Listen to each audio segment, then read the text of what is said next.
What's up, guys? Sorry, I'm just trying to get some stuff connected here. How's everybody doing? If you could, hit that like button, subscribe. Here we go. I think I got it. Alright, we're good to go. Yeah, welcome to the live stream. I'm Justin. If you could, hit that like button, subscribe. I don't really see anything for the most part this morning. A lot of the names kind of ran, so you know, it's just one of those weeks. I'm not going to try and force it today. We'll see what today brings. You have a lot going on. Rivian, Carvana. One second. If you guys have questions, just throw the questions in the chat. If you guys have tickers you guys want to look at, you can throw them in the chat as well.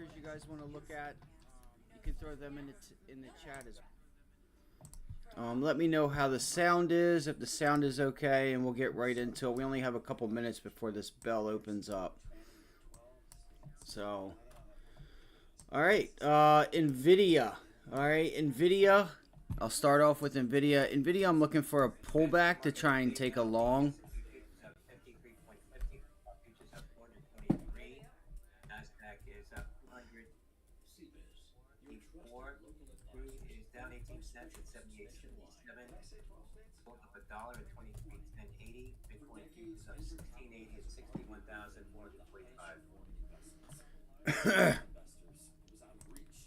So I have NVIDIA, kinda. I have, I might look at Rivian, but the, just like I don't know, guys. It's like you can see here on NVIDIA, right? Like if we go, like NVIDIA's all the way back up to 880. Not too bad, right? So my thoughts are, like, for NVIDIA is to look for a pullback into this area to try to take a long. Like I was looking at 870, but looking at this level right here at like you know, it's like the gap fill. You got above it yesterday and it held 860. But you know, look, you already did that.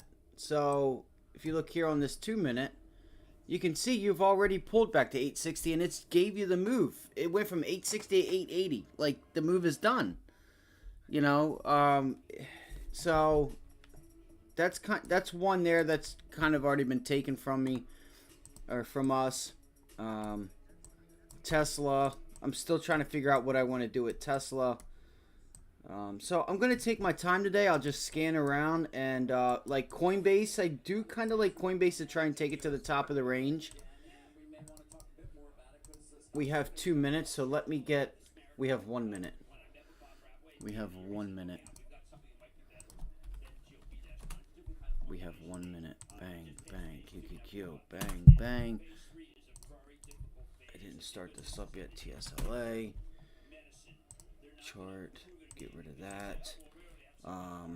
Tesla. What do we want to look at? What do we want at? Coinbase. Coin right in the middle. Chart. Bang, bang. And we'll throw up NVIDIA. NVIDIA. And we'll look at AMD as well. Oh my goodness.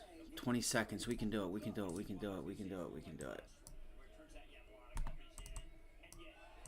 Okay. 3 minutes. Come on. Come on. Come on. Come on. Come on. 10 seconds. 3 minutes. 3 minute, 3 minute, 3 minute, 3 minute, 3 minute. Sorry, guys, I'm just talking to myself. 3 minute, 3 minute, 3 minute. All right, again, good luck today. I'm so sorry about that.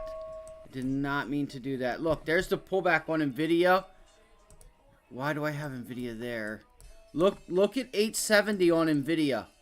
Watch 870 on everything. Oh my fucking God, bro. I'm sorry.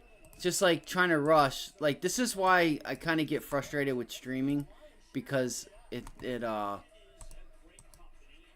just takes time away from what I need to do.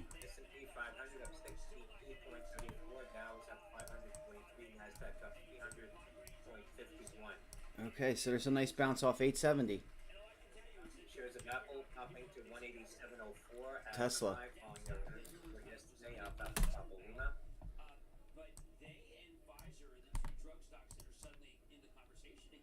So Tesla has to get up above like 182, 180 from what I wrote down, and it's breaking back down. Maybe we can catch a long. I don't know.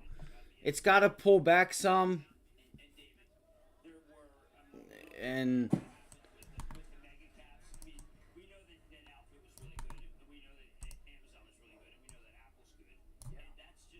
oh shit, that's the 2 minute. I'll leave the 2 minute up there.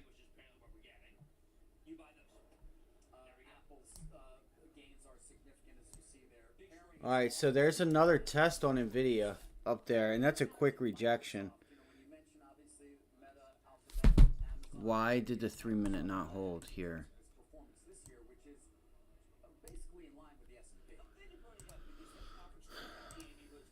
I'm not even going to get upset, man. I'm not even going to get upset. Amazon is strong. Coinbase is strong. We'll touch in on Coinbase real quick. I guess I'm going too fast for it. Alright, so Coinbase.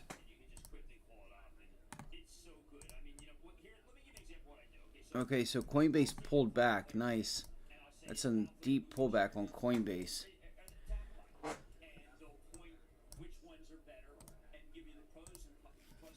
Why is it doing this? See, I would like it to set up like that. How Tesla is.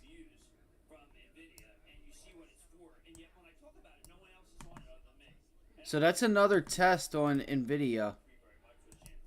I don't know. I don't know what to do. It's not cooperating at all. It really isn't. I don't have time to mess with it. Let's see here. Does Tesla hold? I think it's ridiculous. So there's a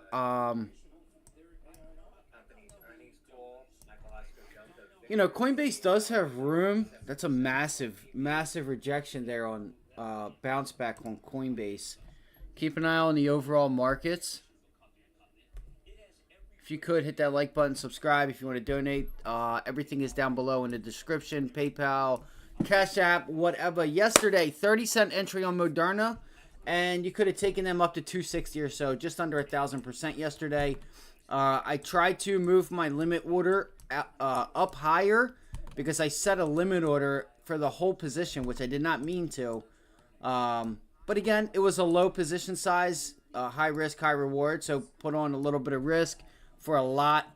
That would have been a huge day. Just to cut, even just $100. 4 or 5 contracts would have, or 2 or 3 contracts. 3 contracts would have netted you just under $1,000 on $90. So, all right, Coinbase is popping up into the 50-day. So that's why you got to join us. Stay with us throughout the day. And, if I get to be too much, you guys just let me know and I'll settle my butt down. I was frustrated a little bit yesterday. So if we look here, if I take you guys to the chart, you guys can see this range Coinbase is in. And the top end of the range is really, in my opinion, up there at 240. So this is a nice pullback to 225. That might have just been that may have just been a test of the 20-day right there. I hope I'm watching the right thing. Half the problem is, putting yourself in the right part of the market.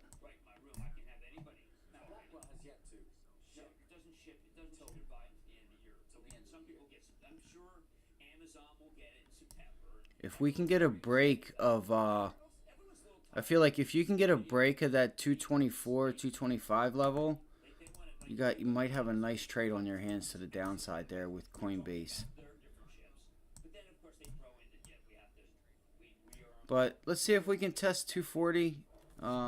It could just sit here and consolidate also on Coinbase. Let's go look at Tesla. Let's go back here. Tesla's hanging on nicely. There's a Fubo pulling back now during on your earnings report. FBO.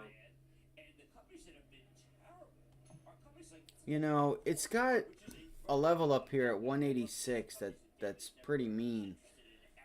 We could look for that. That would could look for a bounce to 186. If you can just get above this pre-market level here. Just keep an eye on the S&Ps. I really feel like we need to get a little bit of a pullback to take a long. It's Friday. I don't know. I mean, I was wanting to hit, like, my opinion for this week was, like, you know, go to 512, 514, 516 on the SPY, 515 area, from 512 to 516, and then pull back end of the day or end of the week. I would say this, the market's getting a little happy with, I think it's not necessarily the unemployment, but it was non-farm payroll. Non-farm payroll was really sliced. So I would watch next month where this excitement, because our initial jobless claims are back at 200,000. 208,000 reported yesterday. So, and you've seen us, we got all the way up to 225, 227, started making progress. Bang, we're right back to 200. Higher for longer. Yeah, we get a little relief bounce now. That'll give us another opportunity in the next few weeks. We have no data next week. We hardly have any data. I seen 3 to 6 month bond. You have some Michigan consumer sentiment on Friday, but other than that, the market's just going to be able to trade on news, you know, and kind of just not really move on data or really anything other than whatever earnings you have left. All right, so here we go. We're slowly starting to break out. So Tesla, Coinbase. If you guys want me to put anything else in here, you guys just let me know, and I'll throw it in here. You know, NVIDIA pulling back now. I need to go over here. I need to go do this real quick. I need to get back over here and just... because I can't really see the things that I want to look at. So Tesla, you could look for that top end of the range. You have to watch 184 and 186 is where I would say for Tesla. Watch the volume. The volume, you want to have an increase in volume when you go for those breaks. It could still come in, but...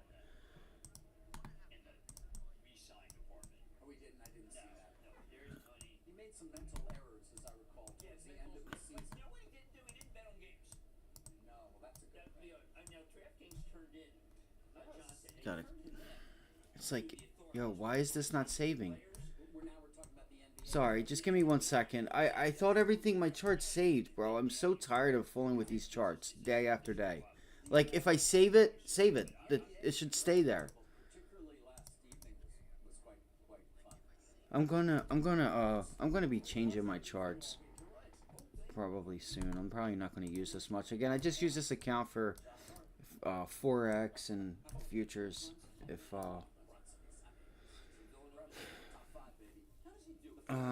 yeah, you have a nice test up here. It's like 184 to 186. It's an area. You can see Tesla test that region. If you pull back here, just watch if it fails to hold 182.50, and you get a nice pullback to 182.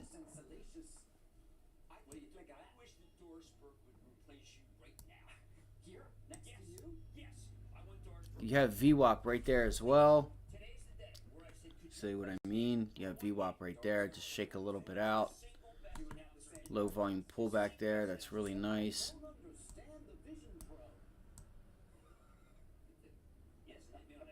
I just want to look at this from where we are.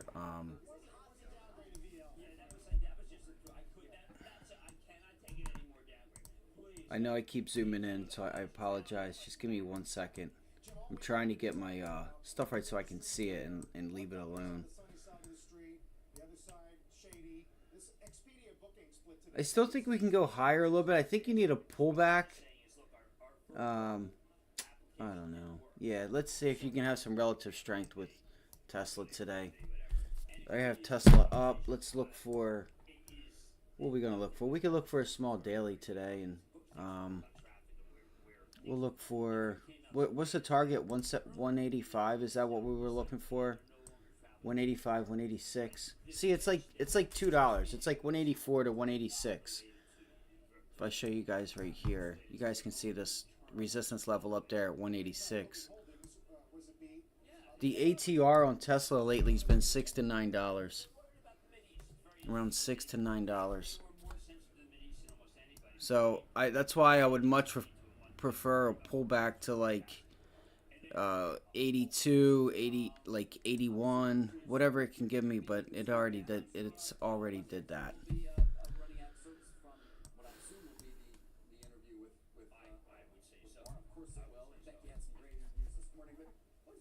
Here she goes. Let's see.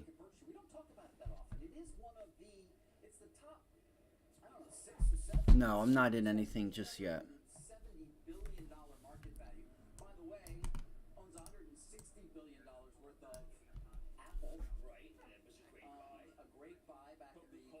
You gotta get a. I was see it. Look for it to break like within the next like few minutes here. You just gotta remember you got $2-3 worth of upside. Is the risk to reward worth it? So you may see a little bit of like, how do I say this? Like Tesla will probably do it, but you may see it struggle, right? Because you got to think whoever's going to be long, and then it pulls back a good ways, right? Because you got to think whoever's long, anybody that knows what the hell they're doing, they're not going to be encouraged that much, other than scalps, because you're talking about a $2 to $3 move, unless there's something here I do not see. But you're coming right up into the resistance level, so it's like, okay, yeah, I got a little bit of room, I'll take it, and then it gives it to me, I'll take my profits. So as it pops, you're going to see people take profits, and you're going to start, you're seeing it now. And watch the volume as you get higher. If it starts to fall off, then we'll look for a pullback off of like 185, 186. So let's keep going. If you guys see anything with relative strength, relative volume, like let's see what Rivian's doing. I haven't really charted this just yet. The volume is falling off. That's exactly what I'm talking about. You see how Rivian's going right back to the highs, and then the volume was decreasing. But here it goes. You could get a nice squeeze. Rivian could have a nice squeeze on it.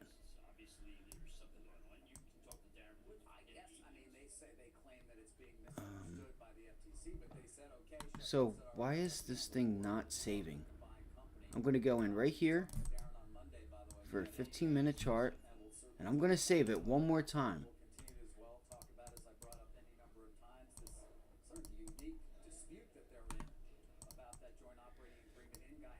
I know I moved it, but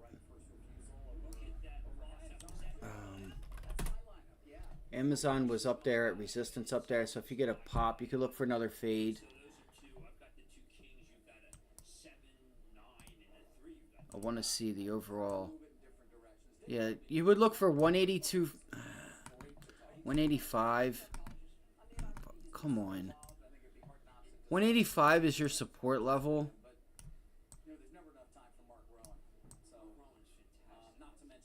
185 to 188, it looks like.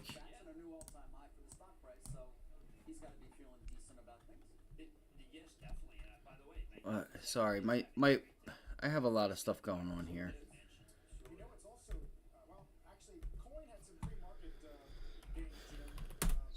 Coin. All right, Coinbase. There you go. There's the rejection off the 20-day. You got to watch this 225 level. This was resistance. You broke through it. Because this thing could just reverse on you down here again. Like, this is a nice little flag here. But Coinbase has been relatively strong. Right? I've said this for the past couple of days. Look at Coinbase. Just a ripping. The resistance level is up there at 235, 240.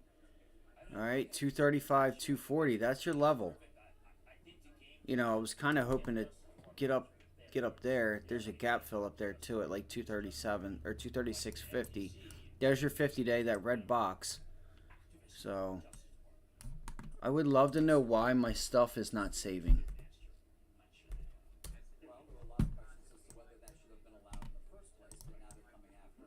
Like, it's getting old. It's getting old.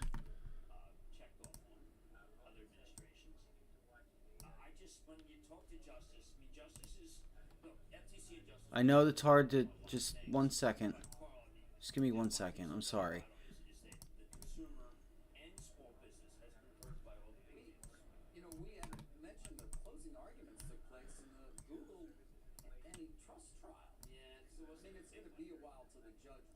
It's a nice level down here that could hold as support, and you can get a bounce off of like 225, 224.85, right around here, and then look for the bounce back into like 236. It's just under a $10 move. And there you go. Let's see.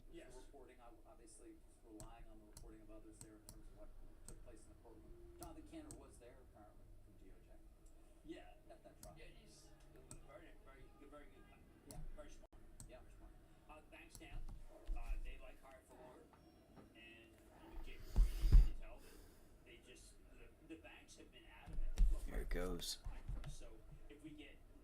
Look. Should hold this level as support. If you get a pullback into 228 flat, bang, right there would be your entry to go long. Shit. I'm trying. I got it right here. See if it holds this level right there. Right there. Right there. We want to see it hold that level right there. Make sure I see everything okay. It is a bit oversold. It is. Or, you know, overbought. But I still think you get like a little $8, $10 move there. Look, look, look, look. What did we say? And what did we say? That's a buy trigger. For anybody that doesn't know. That was a buy trigger right there. Oh, that's not good. You want to keep that extension. That's okay for little pullbacks, but...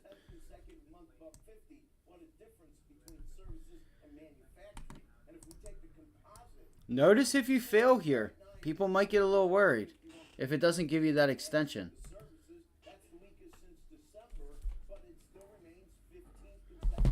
Yep, there it goes, guys.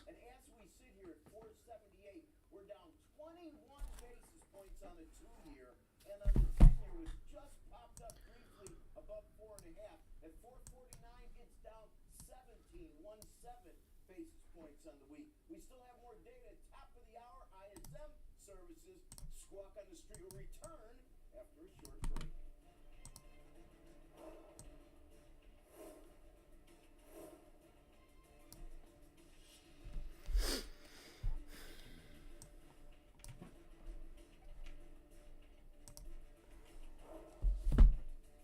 Nah, that's crazy.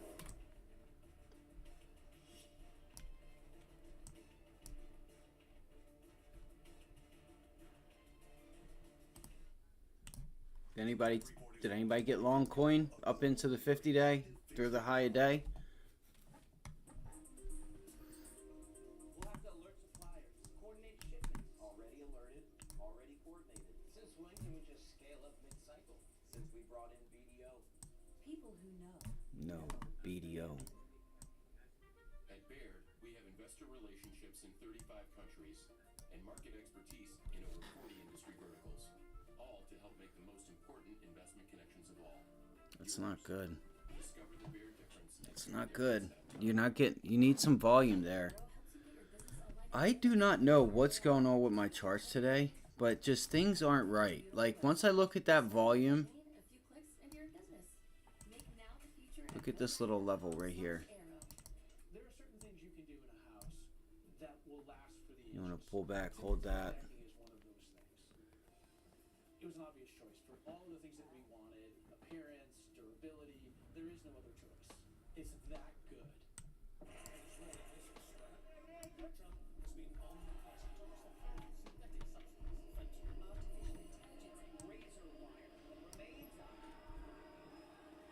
PTON Peloton, the October $6 polls active on Peloton, Papa Tango, Oscar, November, PTON. Look at NVIDIA. Oh, man. Oh, wow. Shit. Shoot. Happy Mother's Day. Never change. Like a mother's love. Get something as timeless as a mother's love at harryanddavid.com. Okay, Amazon turning around. I'm gonna throw up Tesla right there. Coinbase. Globally, the number's much higher. Now, VolitionRx, an NYSE company, stock symbol VNRX, has commercialized a groundbreaking early detection cancer test for dogs. VolitionRx recently announced. You might get some people to take profits there on that Coinbase. This thing could start to fall. Bro, what's AMD doing? Oh my goodness, man. What does it mean to be rich? Maybe rich is less about reaching a magic number and more about discovering magic. The key to being rich is knowing what counts.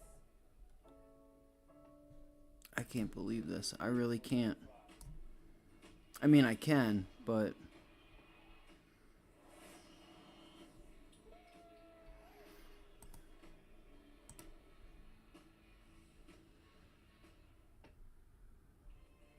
Take a look at some week-to-date NASDAQ 100 gainers. You'll see Tesla in there, Moderna. Amgen is not just Is Moderna still going? That was a sick trade yesterday. If you guys could, hit the like button. Not if you could. I know you can. We know you can. It's just, do you want to? Probably don't want to, do you? I know. I get it. It's all good. I feel. I feel. We need to scale with customer demand in real time. But you know what? Sometimes we got to do things we don't want to do. You know. I come on, like I don't want to come on here every day, but I figure, you know what? Maybe today will be a better day. You know, just because I don't see any setups that really look good for the taking. Just because I don't see one doesn't mean that there isn't one out there. All right, I got to go back over to Coinbase because that is a clear pullback there on Coinbase. That's a mean pullback. Bro, you see what I'm talking about? Did you just see my 3-minute chart? Like,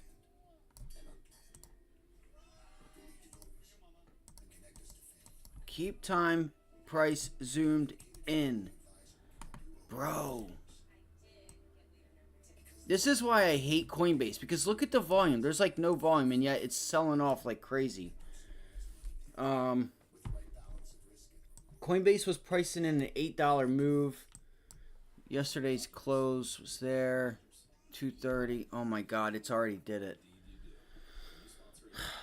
This stinks.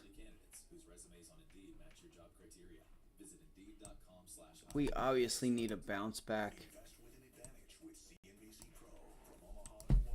Like, look at the 15-minute chart. It's all the way to the left.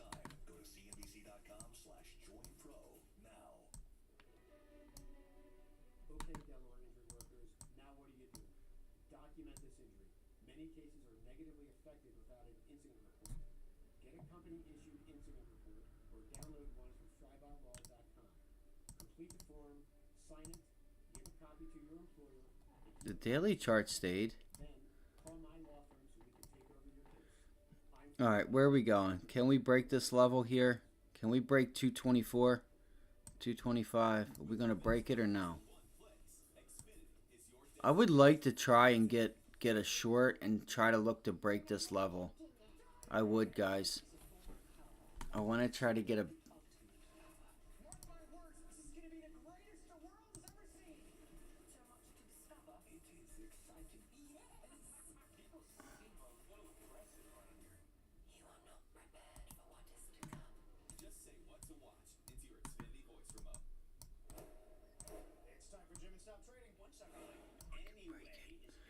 and I'm looking for like 220 myself. Like on the Expedia call last night, the big problem is Verbo.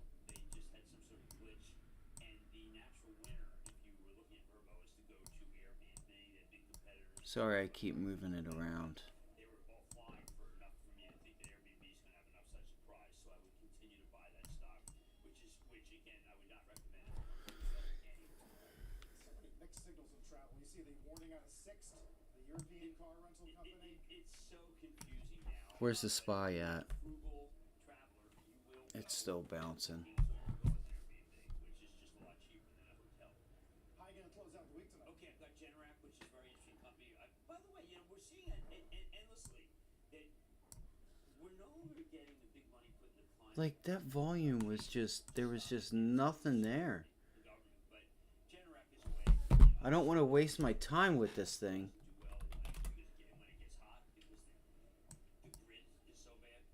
Generac. Oh, yeah, and also we get more storms that are more powerful. They Yes. come through, they knock out your electricity for any period of time. You're not a denier. I'm glad. You and I can agree that there is climate change going on. Like there's a fifth Yes, I'm ocean not. now because of the melting. I'm not a denier. You're not. No. Oh, good. Because I thought that because I said that. Are we going to 900?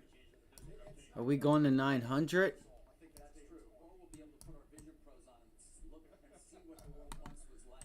Are we going to 900 today? In our little cradles on Did you guys check out what's AMD doing? Damn. that's owned by Berkshire. We might be going to 900 today on Nvidia. We'll see you tonight, Jim. Hey, have a great weekend, Carl. Have a fantastic weekend. Same to you, Jim. Just a great second. I gotta hurry up. Today's the day.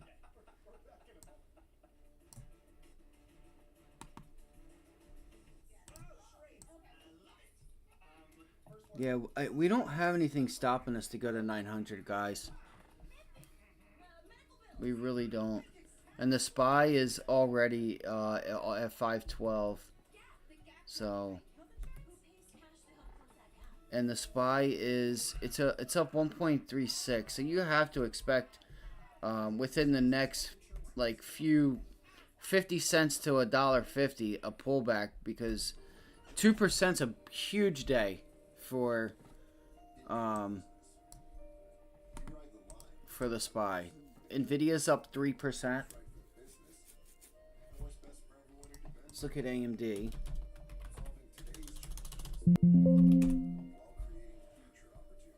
AMD's been the weaker of the bunch. Just remember that.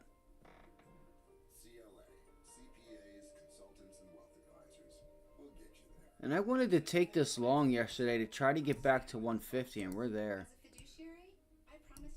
Wow. I cannot believe this. I promise to put your long-term financial well-being above any short-term transaction. Everyone has a big picture. My job is to help you invest in yours. Charles Schwab is proud to support the independent financial advisors who are passionately dedicated to helping people achieve their financial goals. Visit findyourindependengadvisor.com. With the Fundrise Innovation Fund, you can invest in some of the world's top tech companies, including those leading the AI revolution before they go public. Coinbase just looks like it wants to sit here. Time for growth. Funding from Biz2 Credit makes it possible. Our easy and convenient process makes it It's 10 o'clock. next step on your journey. Biz2 Credit. Funding what's next. I can't believe you corporate types. Coming up, the ISM non-manufacturing PMI for April 52, the consensus. Let's go look and see what the expectations are here. Don't get caught. ISM Services is a big one. All right. 51 previously, 51.4, expecting 52, forecasting 50. Consensus was 52. You know, forecasting 51.8. So comparable to 52. We'll see where it stands.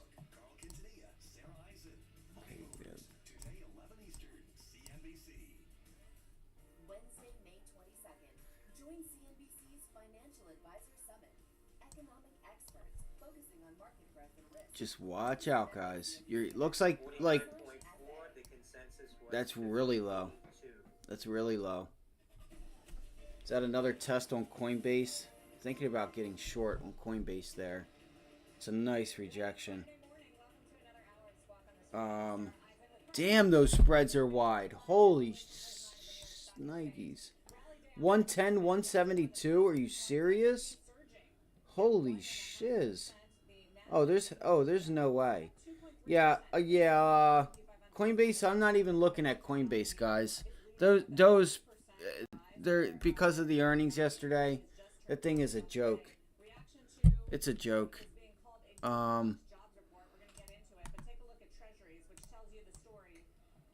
you have a nice support level possible here on Nvidia. I meant to get the 15-minute chart. See if we can get a pullback here. There we go. I knew it. What'd I tell you guys? Like, oh, that's a nice pullback and hold at pre-market highs, but you got to understand that the SPY's already up 1 point. Like, you might get like you might get like 0.4%. You have to ask yourself what you're really going to get out of the overall markets because it's already ran. You know what I mean? Nobody's going to get long when the SPY is already, like, the max is like 2%, 2.2%. You rarely will see anything over 2%. That means the Nasdaq's up 3.2%, right? So, you know, I just think for anybody that you have to think about it from, like, what is it? What are the professionals doing? What are the algorithms doing? They're not going to go long, right? They're not going to go long. Unless you find a stock that isn't completely up like crazy. So that's wild that Coinbase has got that going on. It needs to settle down a little bit. Alright, so Nvidia.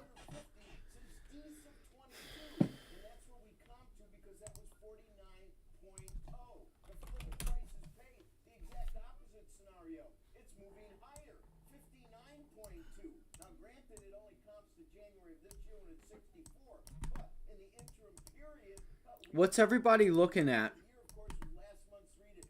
You guys looking at small caps, large caps?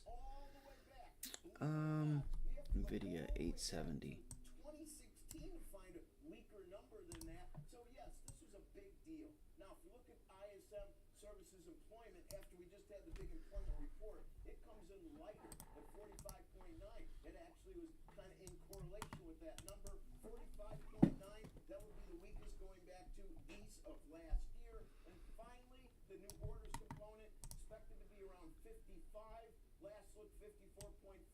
Drops down to 52.2. That would be the weakest going back to 0.2. Have to go back a ways. That's the weakest since East of 22 when it was 45.0. It's been running on the strong side. What the hell that noise is? It's still weaker than we've seen in years. Sarah, back to you. Okay, thank you very much. Feeling maybe the bid and bonds that we've already been seeing post jobs. Rick Santelli. Let's talk about what we got on the jobs front because 175,000 jobs 880. in the month was You could see this like Nvidia. I would like to see Nvidia pull back into the 50-day. so it was the smallest job gain in 6 months. I ain't gonna lie. I ain't gonna lie. Still shows that there's job gains. Why did I ain't gonna lie. actually I ain't gonna lie. internals here. I really wanted to show the healthcare and private education sector because combined they added up to almost half of the Should we go for it? shows you that it was even the softer report Any thoughts? expected in some No. cyclical parts of the Okay. economy. But it was broad-based in terms of Ain't it a not a nothing? work. Leisure and hospitality only adding 5,000 jobs was What's notable Coinbase because doing that's here? the biggest job creators. It was adding 10 times that just in the last few months. So notable slowdown. The average hourly earnings. This is what the Fed is going to care about most because they're trying to target inflation and bring it down. Wages feed into services. So the change on average hourly earnings a surprisingly low, 0.2% That- month-over-month gain. I kind of like those 870s, but they're starting to get too expensive on Nvidia. Higher minimum wage numbers and the mandate in restaurants there, but the annual change now in Yeah, they're. 3.9%. That was below the CTRA, 4% Coterra Energy consensus. CEO. Damn, guys. That sucks. Evaluating lots of assets. Those 870 puts. Romeo Alpha, CTRA. Places like the If I can get a pop, I'll get back in those. exact housing, which is what has troubled them because wage costs They were at component of the service. like I can't remember. I think like 180 to 215. Another up $3. Quarter, if we continue to see numbers like this on wages, that number should come down. So does this start to pull forward those guesses? Let's see. Let's see what happens here. Watch this. Watch Nvidia. I don't know what happened. I'm sorry. Watch Nvidia here and see how it reacts right here to give you a little bit of a sign as to how it's going to act.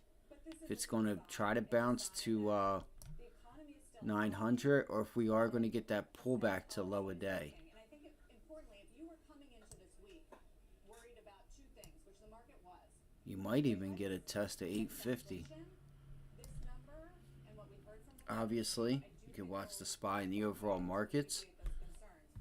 Bonds are rallying, the dollar is selling off, equities are rallying, and that makes sense because, by the way, the Japanese have got to be very happy about this too, because weak dollar on this really helps their case and sort of helps on the soft landing, which is really what the bull case is all about.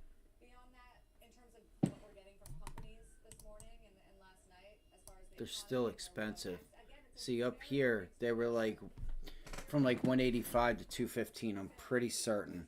I'm pretty certain. week in a row. Here's what Rocket Mortgage says on their call. And you could just sit here and consolidate. So, and look, what happened? 185, right? Going up into that 184, 185 level. Tesla pulled right back. Which has been one of the stronger parts of the economy is Live Nation, and they don't see any slowdown there. Bro. Just to make sure we get hard on the consumer demand, we are seeing no weakness. The things that we look at to give us an indication of how things are selling, how I hope everyone is having a wonderful Friday today. I do. Let me fix this No demand weakness there. and pull this back. That's a part of the economy is doing just fine. I might raise this a little bit. Different story that we've heard. I messed it up yesterday. I woke up. I was frustrated for no damn reason yesterday. For no reason. No reason at all. Actually, there was a reason because I was frustrated that I missed Tesla. But we did have a good trade on Moderna, right? You know, we put it on, had a limit order just in case the market's like, you know, because again, you never know if you have a headline risk. You never know if you don't know if you have headline risk, but you never know what could come through the wire. So I put a little protection underneath me, and I started to see that, you know, the trade was going to work. So I went to raise it, and as I go into my limit order, it had already filled me, and it's a shame, but it is what it is. Because I said, yo, these things are 30 cents, guys. We have to get it. We could be there by tomorrow and be in the money, and it got there within like an hour and a half, and they went from 30 cents. The entry was 27 cents, and you got up to like $3.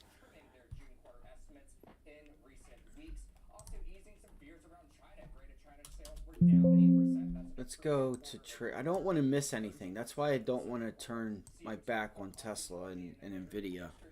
iPhone sales in mainland China actually grew. That's countering the narrative we've been hearing over the last few months. Don't want to turn my back on them. About his recent visit to China, he told me, quote, "I feel great that in an extraordinary competitive environment." It's a nice pullback. Coinbase broke 225. That was the game plan. Break 225. She's doing it. Amazon. And keep an eye on Big Cap Tech, because Big Cap Tech has been acting kind of funny. Microsoft, you could see Microsoft try to get back to like 410 by next week. If this market can hang on, could look for like a 405.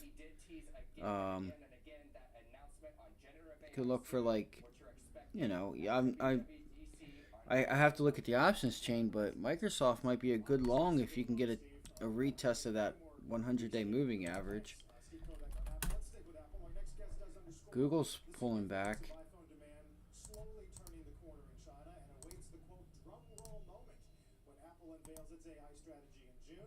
Dude, look at Google. Did anybody else see that? This thing's down 1%. 170 break. So we have yields down, right? ENPH. Not ENPHJ. Look at ENPH. Solar names, they are up bigly. Bigly.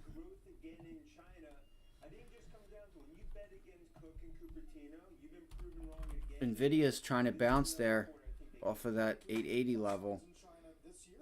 I think in September quarter you start to get growth in China, and this leads to what I believe, not just from an AI. All right, I got to figure out what it is I'm going to do. It's going to be an AI-driven supercycle with iPhone 16. You look at China, 230 million iPhones.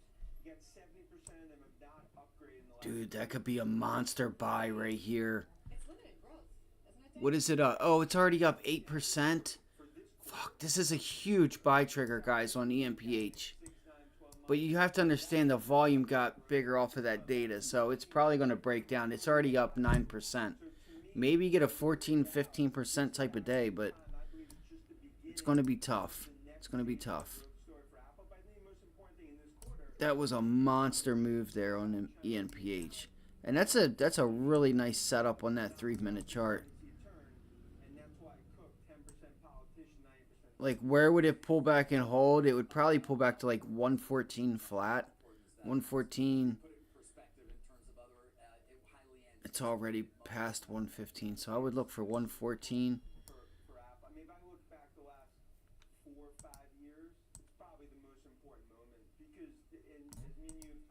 There's the 50-day. It's already below that. Yeah, that trade's over with.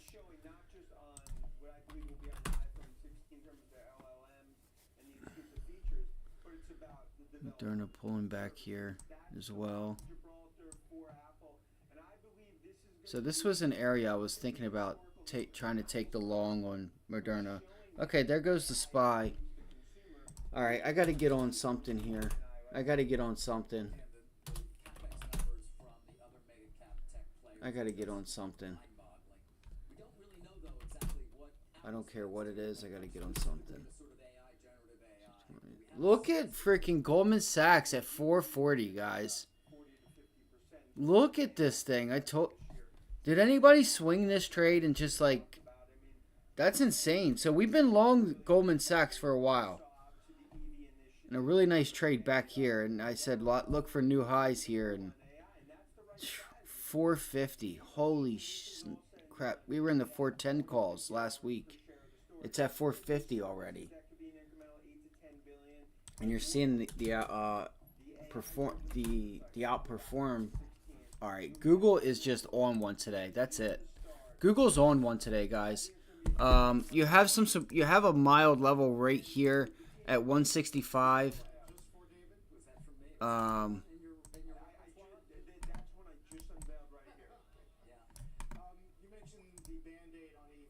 would watch. Why did it not? Why did it do that? Why did it not?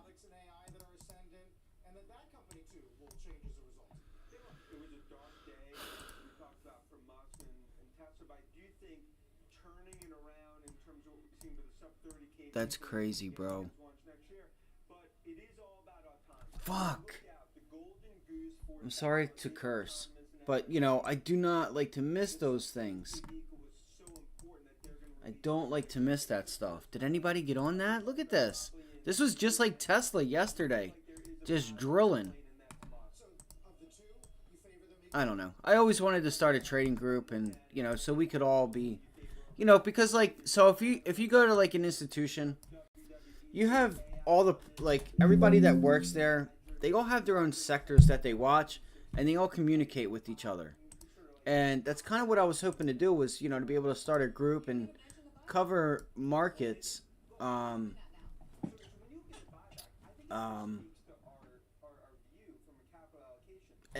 be able to identify when you have things like this, and we all, you know, be able to take advantage of it. So a lot of green today, energy down, Nvidia, Taiwan semis, Apple's obviously up. So semiconductors, a little bit of strength there. Just watch the overall markets and we'll, at least what I'm going to do is just try to follow them up. I'm not sure what's going on with Google, but I know they had some stuff going on. And that volume's pretty serious. And it's only down 1.5%. Now, I don't know what a percentage for Google is. Oh, that's not really that heavy a volume, but it's just consistent. I don't really know what the ATR is on Google, but it's like $1.50 to $2, right? Let's say on a big day, 153, we'll say 153 to 158. 4, 5, 6, 7, 8. So like $3 to $5. And what have we done? 170. 165. So it's already done. It's already did $5. So you should expect a bounce on Google. Should. Doesn't mean it will.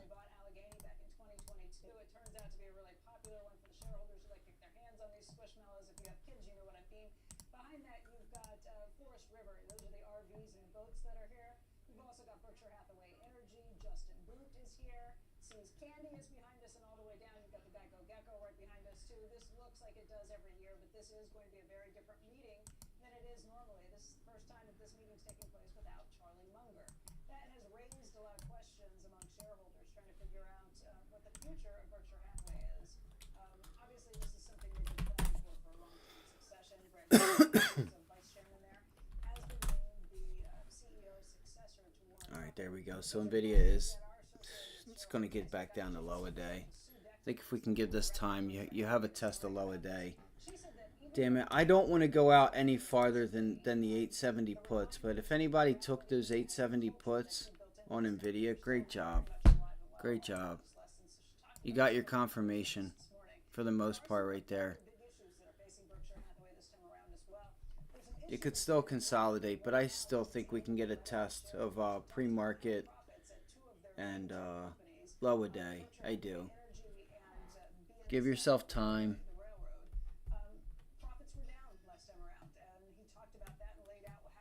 Shoot. That sucks. See if we get another shot at it. Maybe we get like a double top. Maybe we could put in like a double top or something. I gotta use the restroom.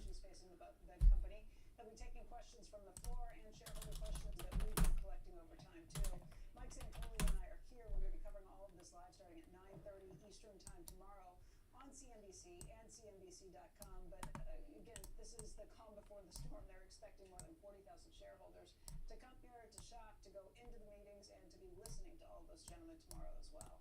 Guys, I'll send it back over to you.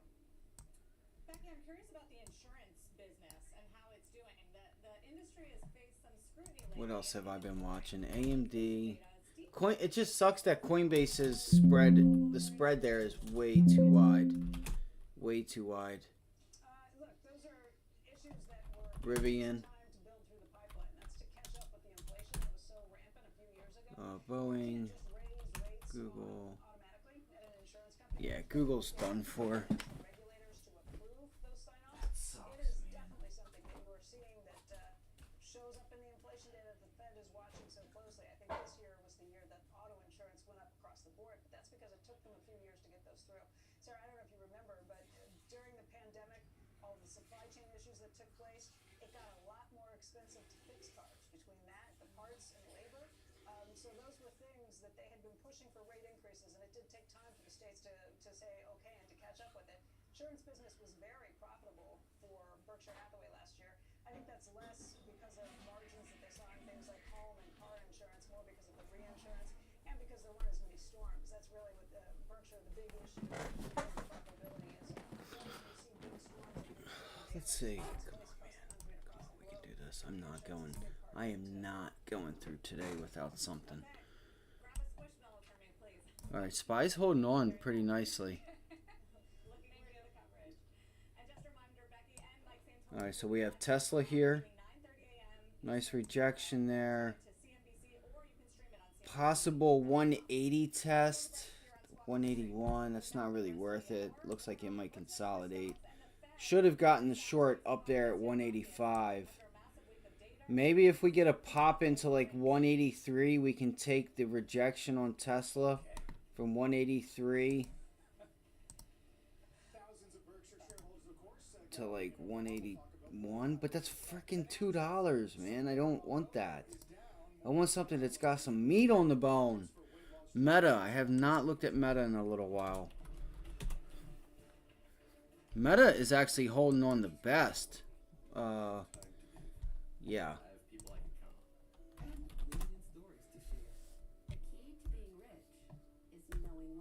It's been a little bit since I looked at it in Meta.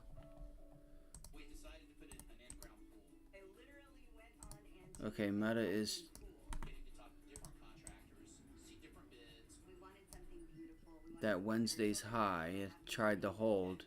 get started today at See if it can get a pop here. Time for growth. Funding from Biz2 Reddit makes it possible. Our easy and convenient process makes it simple to take the next step on your journey. I can't believe it just pulls right into 444 and then bounces right at that level. I just forget when I watch things sometimes. I forget that I'm watching them like CCJ. I've randomly had that up. Let's see if it went to test the high a day or if it rejected. Okay, so it rejected. That's so funny. So I was looking for a 49. I was looking for the break and see if we can't get some downside here. 47.50. Really, I would like to try and take this back down to 46. Let's look for next week CCJ puts. I mean, the dollar, I feel like this thing is just consolidating and it could. See, we need the trade. We needed to show us that it's either going to break yesterday's, it's going to break this level here and not put in a double bottom at 48.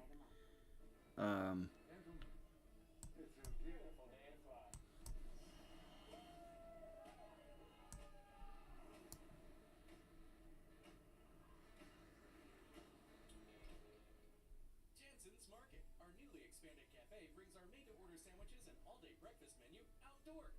Our ovens are busy making fresh bread daily. Our produce is local. Yeah, it's not a play just yet. I'll keep my eye on it though. Already prepared meal options. Make your next special occasion delicious. Any way you slice it, Jansen's This stinks, man. than all the rest. Any ideas out there? Anyone else have any ideas? SGBX, safe and green, spiking to the highs now, $6.85. Just in the last 20 minutes or so, the After S&P was their up 1.5%. earlier press release. Sector's turning red. Energy I mean, if you go after Google, you have to understand it's already did. It's like $5, and the thing with Coinbase, the reason I didn't get short here, unless these spreads can tighten up, these things are bad. And look, Nvidia's already at 400. That's over 100% there. There's your Nvidia puts. Those Nvidia 870 puts, they're up 100%. Well, not from the 260 obviously, but when I first was pulling them up and looking at them. That's so ridiculous. The spreads on Coinbase are so ridiculous. Let's look at Square. That's a nice pullback on Square.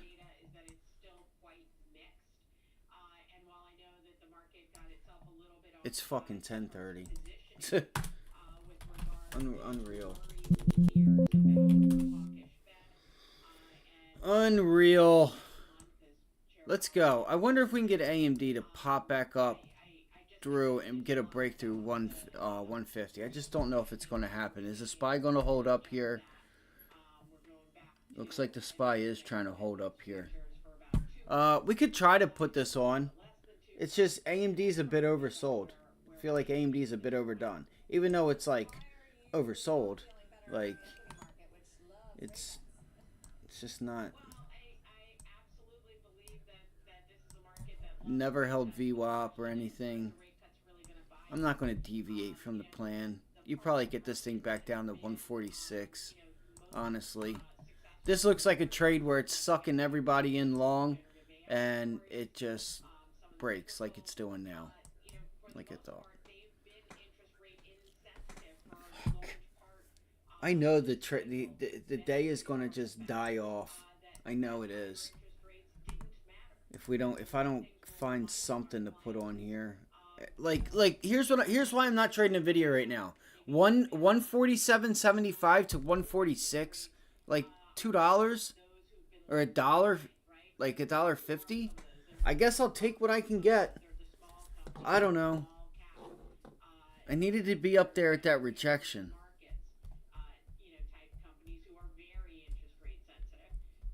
gonna look at the S&Ps real quick and see if I can pull something out of my ass. Well, 507. Yo, this could be a huge day if the markets went red. And look at the volume on the SPY. This could be a day where you put on a small amount of risk on the SPY, which I don't think we're gonna get. Yo, you know what those days I tell you guys when we come in with a nice gap up, or you come in like up 1% or so, and then you finish, you finish down like 1.5%, and you capture that like 3-4% move in total on like the SPY, like a 503. Like we could get. Look at the volume. It's not playing today. Look at that. You ain't had this type of volume all week, except for the Fed day. So, you must learn, my son. Alright, that's it. If we can just get another little bounce back into the trade line, I think I'm going to try it. I'm going to go for like a 506 put.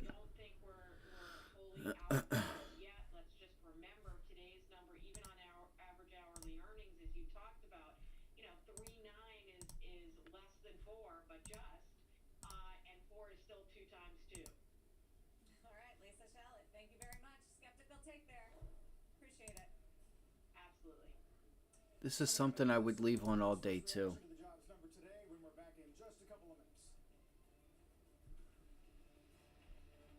I mean, that volume is just unreal.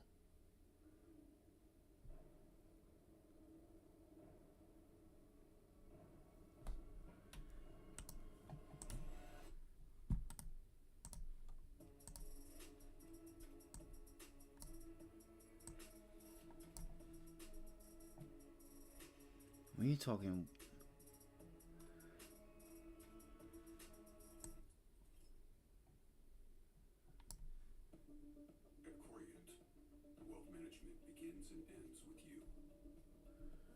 I don't know. Maybe it's just me. Maybe it's not. Maybe it's just me. It looks like, it feels to me that this is like a high volume type of day. I mean, that pop right there is going to help the calls if we want to take that. Yeah, let's look for that. I'm going to look for that 510 to see if we can get a rejection up there at 510. Yeah, 510. Let's see. You're getting a nice rip there. Nice rip there. I'm looking for 510. Let's see what happens here.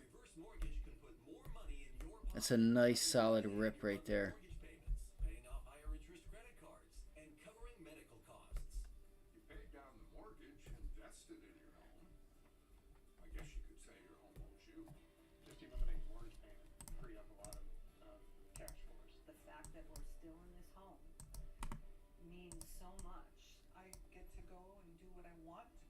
That's a test. Your pre-market low. Call AAG and get your free info kit. Call 800-791-7478. 800-791-7478. All right, let's do it. I'm gonna do it. Where's the SPY? There.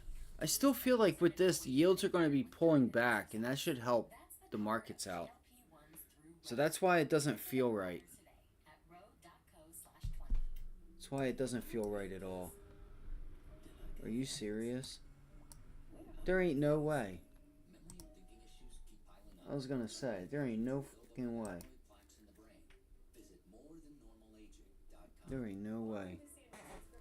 See what I mean? See that pop there, too?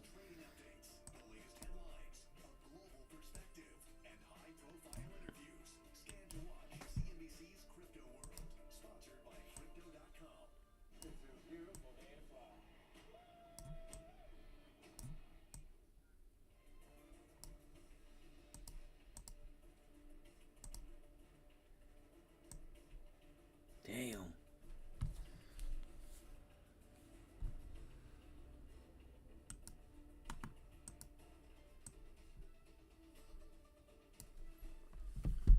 What's the overall market's Again, hit the like button. Subscribe if you haven't subscribed. What are you watching today? What do you got planned this weekend? Do you like to invest in real estate? Do you like to make money? Do you want to learn how to trade?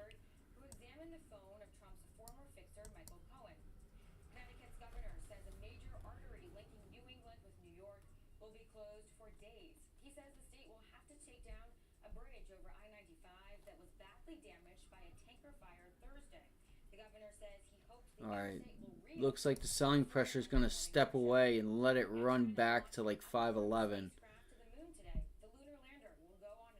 I mean, we do have VWAP right there up in our grill. Thank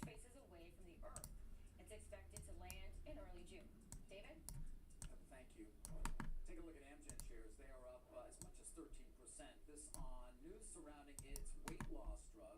Shares Oh, that's our 50-day, son, which I already knew, but are both down. Let's get to Angelica People. She has more on the story. it's our 50-day. Hello, 50-day. How are you? We should reject it the first time we go through it. I'm doing it. I'm gonna go take a 506 right now. I'm gonna take a 506. Oh, they're already up. God dang it. God damn it. Let's see if we can get a pop off this trade line.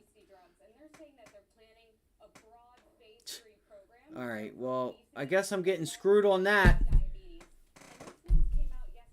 I'm not taking them there, even if it continues.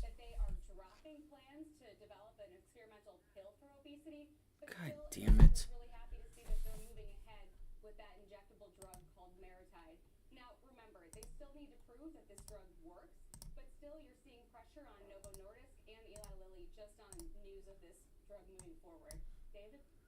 I'll take it, Angelica. Thank you. Angelica Peebles this morning. Important story out of Amgen. Meantime, more on stocks in this morning's jobs number after the break. In the meantime, check out shares of Estee Lauder. Let's do it. Stanley did downgrade today to equal weight. Says it sees a slower recovery. That's crazy. Like, the second I try to do it, they go from 33 cents to 45 cents. Like, you guys see what I'm saying? 10 cents on 35 cents, guys. That's nothing to play with. That's 35-40% in profit that I'm paying up for it. Like, I can't do that. One wick up higher to test that level again, and you're red. You're going to be like, oh, shit. Like, you're going to start getting emotional. So, you know, sometimes you guys, you know, timing is a part of options, in my opinion. Yes, these things could go higher. Do I want it at 45, 40, 46, 45 now? No, I don't. No, I won't pay that. Even if, I don't care if these things go to $1, $2. You know, I don't know that that's going to happen, but, you know, I know we should at least test 508, but I need a bounce back. What if we just sit here for a little bit? I don't know. Like, it just, I tried to get them at 30 cents. They're already up to working on trying to get to 48.50, but that's why the volume, you're seeing the volume fall off, because you just had that test of VWAP, and you're seeing that nobody's in a rush to get it, because they tried to get in there on that pop, and now everybody's like, I really don't want to pay up for it. Add on the sentiment of the news, and it's like, you know, I don't want to be fighting the direction the market should be going. The market should kind of go higher, but because it's rare that the market is like, hey, we're not dumb. We know that jobless claims are back down to 200,000, and this was good progress with the non-farm payrolls, which brought yields down. So if yields pulled back, then technically the dollar and everything else should pull back, and you should be able to have a little bit of upside. But so aside from this and that, the third, you know, yields pulling back, market should be able to go a little bit higher, and it is what it is. If you got those puts, good job, great job. I'm happy, you know, that's awesome. Yields are bouncing here. Let's look at Bitcoin real quick. Maybe we could trade MSTR. Yeah, so there is. So we said we wanted to see the bounce back into 60,000. We got it, and it's still extending, which is pretty crazy, guys. This is nuts. What's everybody trading today, man? I mean, what it do? What's up? I had to put on the sub thing because people will run campaigns and, you know, if you didn't mean to do that or you weren't doing that, that's cool. I don't know. Like, when somebody's saying, like, you know, alert, alert, you know, short this stock or buy this stock. It's like, bro, pay the tax. You want to run a campaign? I don't care. Pay the tax.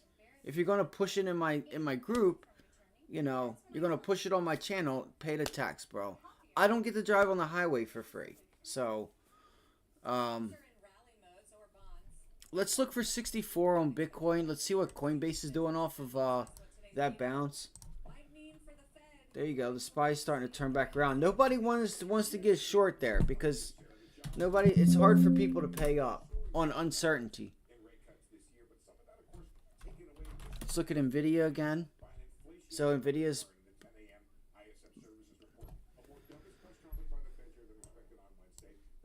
got close to, man, that's a nice trade, bro. That was a nice trade on Nvidia. There's 870s. I should have not got rid of that. Damn it.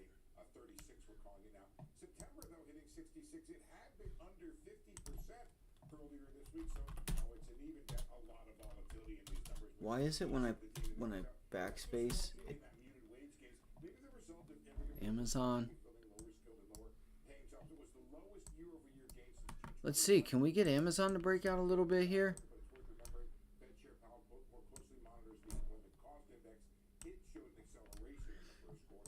I think this is what we also don't want to see, but I know that the Fed does this because it helps them have more to fight a recession, and that is them reacting, or them acting instead of reacting.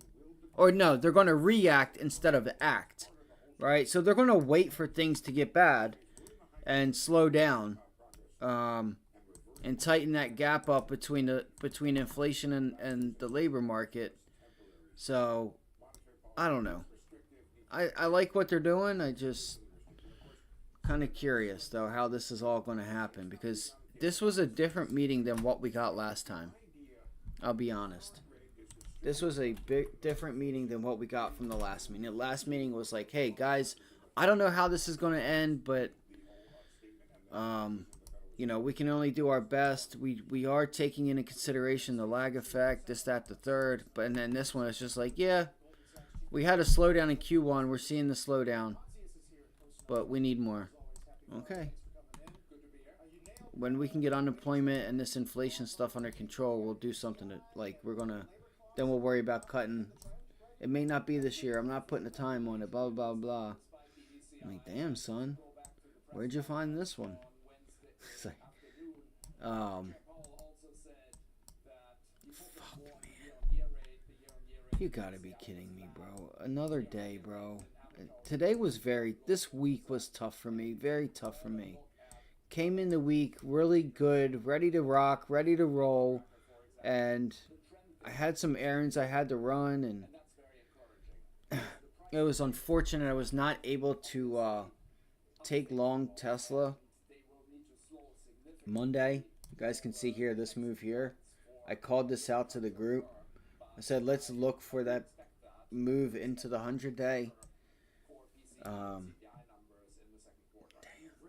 son, where'd you find this one? In the offing, perhaps in insurance, written about the lag at shelter, and that keeps you in the July camp, yes? It does keep us in the July camp. I think that's still a reasonable baseline. It could certainly be later. So it's 0.9% right now. So this is a mild little support level here. Can we get another test in the 181? Are wages the key to that super core services CPI coming down? I think the wages and the labor market rebalancing that we're also seeing in the job openings numbers and the quits numbers, I do think that is the key to be comfortable that the trend is still down, even with these worse month-on-month numbers in the first quarter. And do you think that if they cut in July or maybe later in the year, that will prevent a recession or something worse on the economy? We don't expect. They're talking about what I was just talking about right now. This is nuts. This is freaking nuts, bro. I guess I gotta trade the SPY.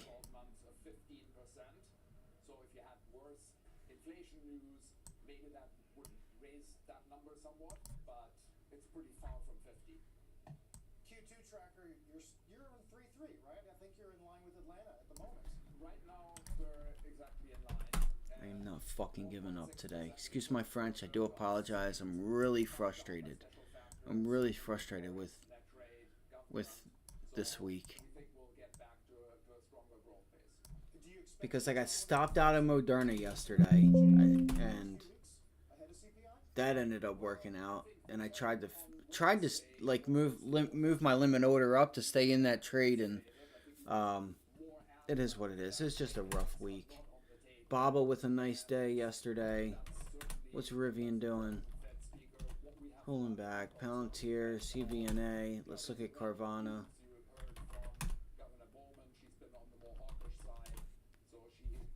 Carvana with some volume. So there is a range of views, and I think people will want to see the CPI. Why do you think policy is sufficiently restrictive? Because I think the trend in inflation is still downwards. Watch Carvana, y'all. Here we go with the SPY.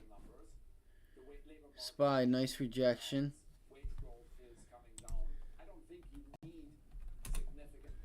You know what?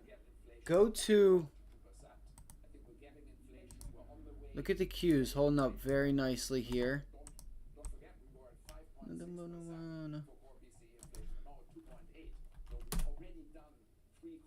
Oh, shit, yeah. Oh, heck. Oh, my God, they're back at... Do you think financial conditions play into the view forward on inflation? How was asked about this? God, I want the SPY so bad. I just saw it go to 32 cents. Look at the IWM. Right? Look at the IWM.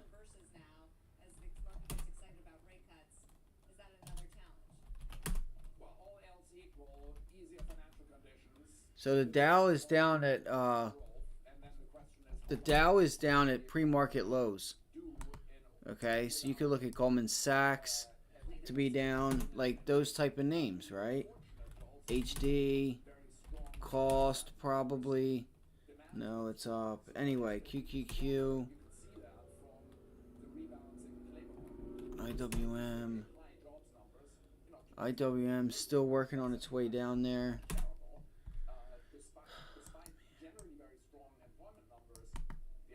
Come on, baby. We can do this. We can do this. Let's go. Give me the rejection. Give me the rejection. Finally, really quick. ISM employment today, expectations, NFIB hiring intentions. People are beginning to game out very low numbers for the coming months. I took it. I took it. I'm in it. I'm in it to win it. I'm in it to win it. It's probably going to pop on me. Yeah, it's going to pop. Look at the Qs. Fuck. Look at the Qs. Damn it.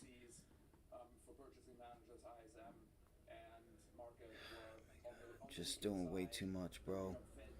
Doing way too much, bro. The Qs are ripping, guys.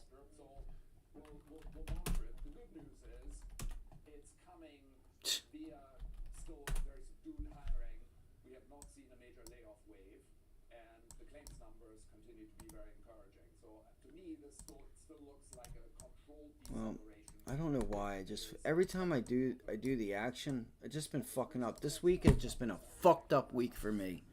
Like, for real. It's been a shit week for me.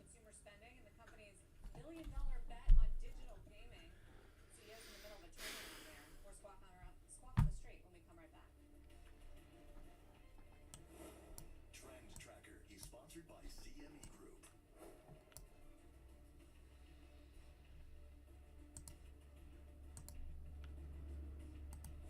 CME Group, where risk meets opportunity. Oh, and look, somebody like Mark McGuire, somebody. Oh well, look, you could just say we held Monday's highs. Yeah, so go long right now and call it out. Go long right now and call it out, please. Please, I don't want to hear shit. All right, don't come back over the weekend. Oh well, this just happened. This was a parabolic move, bro. The shit you say is a parabolic move tells me you don't even know what a parabolic move is. All right. Fix them pimples, gang. Actually, you don't have to. I don't care what you do. Alright, so I don't want to hear nothing, Mark. BNF Or should I say whatever your name is from whatever that trading group is that you run? Volume $2.62 on BENF. That garbage ass trading group. Like me. Hey, Chuck. How are you? What can I do for you?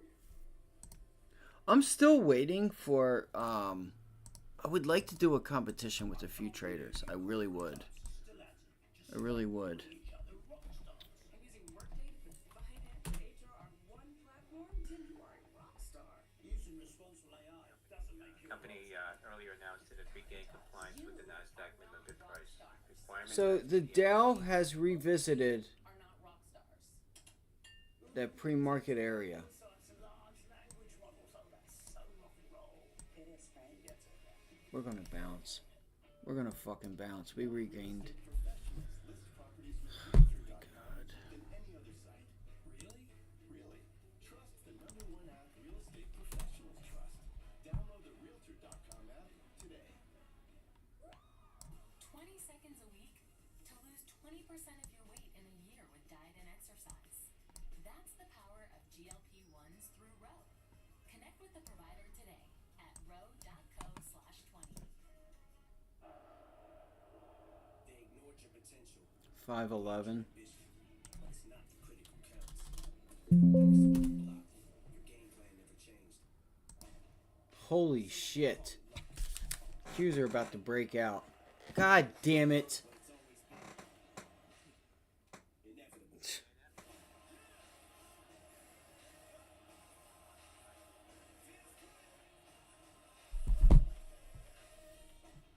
Invest with an advantage with CNBC Pro from Omaha to Wall Street. Exclusive access to help you identify opportunities in any market. Go Pro with a flash sale offer for a limited time. Go to CNBC.com/joinpro now. Today's money mover, IBM Vice Chairman Gary Cohn. Exclusive reaction to the jobs report. Plus his earnings and market outlook. Carl Quintanilla, Sarah Eisen. Money Movers. Today 11 Eastern. CNBC.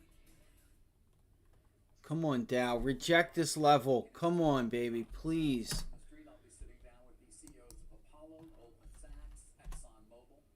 Also, next they're going to hear from Stephen Mnuchin, former Treasury Secretary, of course, perhaps pursuing TikTok, for example. And we'll talk AI. OpenAI's Brad Lightcap will be my guest. And I'll What be do you there with got? you. With Yes, Money good. Movers. We're going to be here.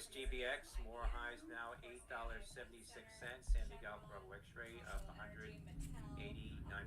SGBX. Jane Fraser, the CEO of Citigroup, who has been knee-deep in her restructuring turnaround, so that's going to be coming up Monday afternoon. And Ken Griffin. So it looks like the Q's are our leader. Yeah, all the big investors are there. Yes. We Really always want to enjoy hear it. which he has not revealed yet. It's gonna hold. Supporting in the election. Kind of Is there any chance that he'd support Biden? Come on. doubtful. Yeah.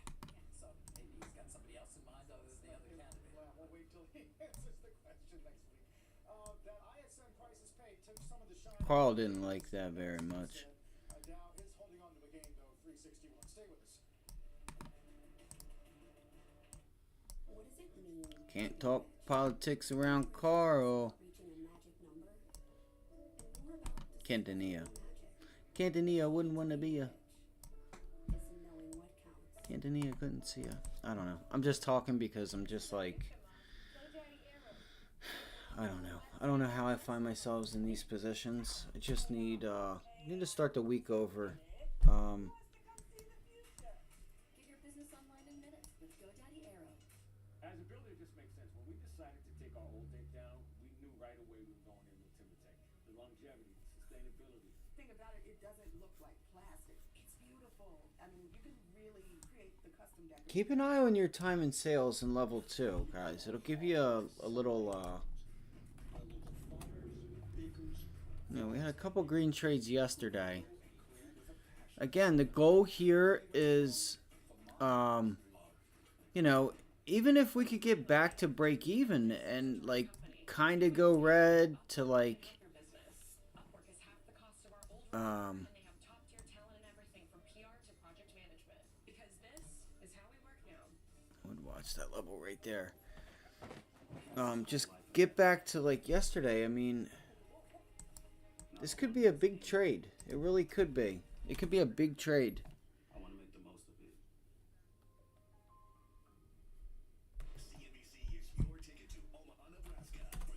How can we back this up? So no matter what, we can make money. No matter what, we can make money. How do we do that?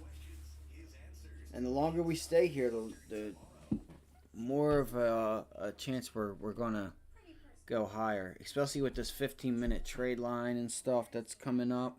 And prevent it from returning. That's when I tell them about SmartMouth. For a healthier mouth, SmartMouth is the solution. So, you've been my advisors for what? Let's go. I'm actually going to pull up the cues. You know that I love working with you guys, but this is a steep hill, and I need to know if you can handle the climb. Absolutely. Your team is bigger than just us. You'll need specialists in state and local taxes who really understand manufacturing. And here they are. Let's go. Let's go. Did I say 12 states? Patients frequently come to me with a It's just the volume's falling out, unfortunately. eliminate embarrassing bad breath and prevent it from returning. That's when I tell them about SmartMouth. Let's go over here. Let's see. SmartMouth is the solution. Stocks are higher. S&P is adding almost a full percent right now. It's positive for the week as well. The Nasdaq's leading 1.8%, a little bit off the highs. Gotta take some off right there, guys. I'm gonna take half that position size off right there. So what's next for stocks? We're seeing Taking half of that off. trader Mike Santoli's out in Omaha So I got half that position off right there, guys. with his take to what we've seen so far. Nice green trade there. When do you think it's justified? Nice green trade. You know, I think it is, Sarah, especially if the yield move starts to look like, the near-term high is in for market yields, right around 470. Could target 508. I think it's also the latest in a series of things this week. Can target that. The market was kind of tensed up for, and then we got a not-so-bad response to it, or at least the evidence was fine. That includes, of course, Amazon, Apple earnings, as well as Powell. Even the employment cost index, it's cause for concern, but didn't really blow out yields too much higher. So right now, I see the market is still trying to fight it out here in this minor pullback range. The high for today was just another visit to the 50-day average. It didn't hold there. We did that once before on this run earlier this week. So we'll see if we still have more chopping around to do. But it feels like in aggregate, the earnings story is coming through. Yields, if they can stay tame, we're probably fine. I don't think it's so much about when and how much we're talking about easy policy. Yeah, 508, guys. I want to try to target this level for the last bit of that. Again, you got to get there at a timely manner. So it's off the highs. It's had a pretty nice run though. The last 18 Should get a little pop here on the SPY. Excellent run, and Sarah, it fits in so many buckets that people are interested in right now. It's certainly the quality trade has been dominant in this market, and Berkshire Hathaway absolutely in terms of balance sheet quality. Now, the Apple I don't know what happened there. I was just looking around. 5.9% Berkshire owns. They're going to own more because Apple's going to keep buying back stock from everybody else, presumably not as much from Berkshire Hathaway. And it's really fitting the model of what Buffett has talked about in regard to Apple, which is it's kind of this indispensable brand consumer product company. The services. All right, so that was a nice little trade there. Nice little scalp, I guess you could call it. I'm still looking for some downside, but you're going to get a little bounce here. Should get a little bounce on the SPY. Come on, bro. Did anybody else take that short with me? Thank you, Mike Santoli. Anybody? Gonna have a very busy weekend at Berkshire's Hello, anybody out there? meeting. Did want to reprise some reporting we shared with you earlier on Squawk on the Street. Nice 26 cents to 37 cents. 10 cents on 20 is 50%. Remember that. Don't forget, use your percentages, gang. Use your percentages, dog. Use your percentages, dog. Use your percentages, dog. Percentages, dog. So that's my target. This is going to be the target for final take. I will put a stop at 29 cents. That way I know I'm okay. Let me do that real quick. Give me 1 second.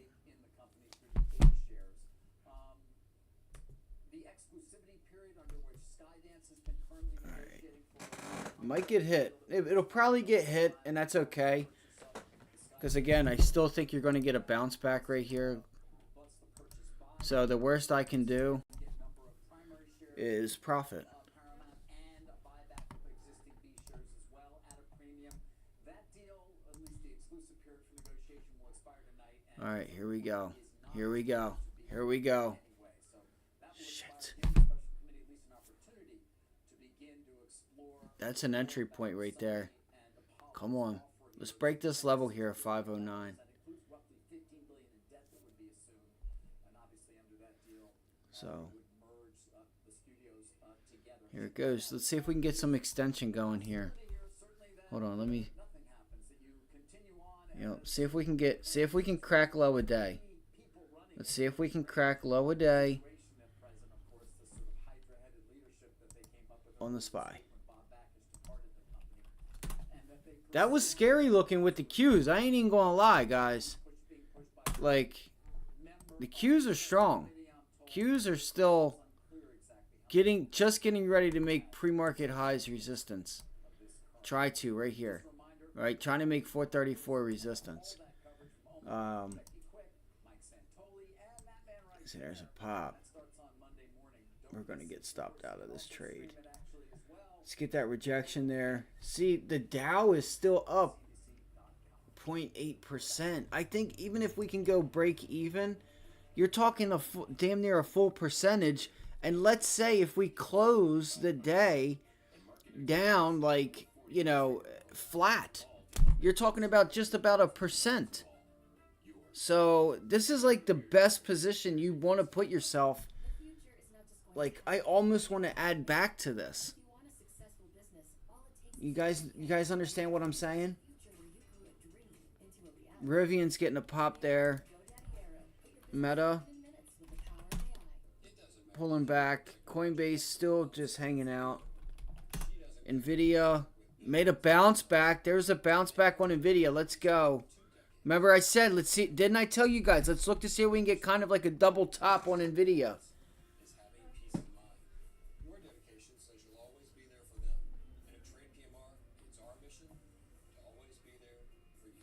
Come on, just quick. See, the Qs should start to.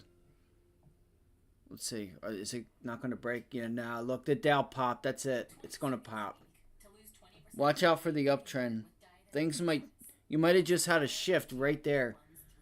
I don't know. Hold on. It's still. They're all in the same time frame too, so. It's not like they're on a different time frame here. So if you're looking at the Qs, right? The Dow is down here. It's right there, trying to turn that into resistance. So you can see the separation in the markets. It's good that there are things you can do with identifying that, right? And these are the things that I want to help teach people. How do you think I had the confidence to take that short there? And that I still think I just have a good amount. I have a lot of reasons that, like, the risk would be to the upside. Even if you get another bounce, yeah, you can get another bounce. But I would get time on it and try to get short at those bounces. Look, there you go. The Qs have rejected it. Let's see if they can start pulling back. Now let's look to see if yields. Let's look at yields. Let's look at like the 10-year.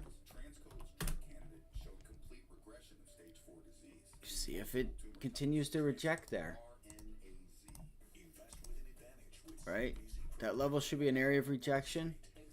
It usually should mean that it's good for the market again. You'll see yields rise and the market rise. They'll rise together. I just think you're going to see 4.5, 4.6 again for the rejection. Like, sorry. Yeah, 4.58. Is that what that is? It's like, okay, so we're almost there. 4.5, 4.5.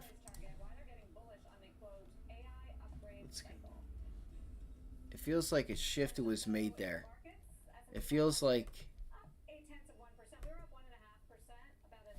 Let's see.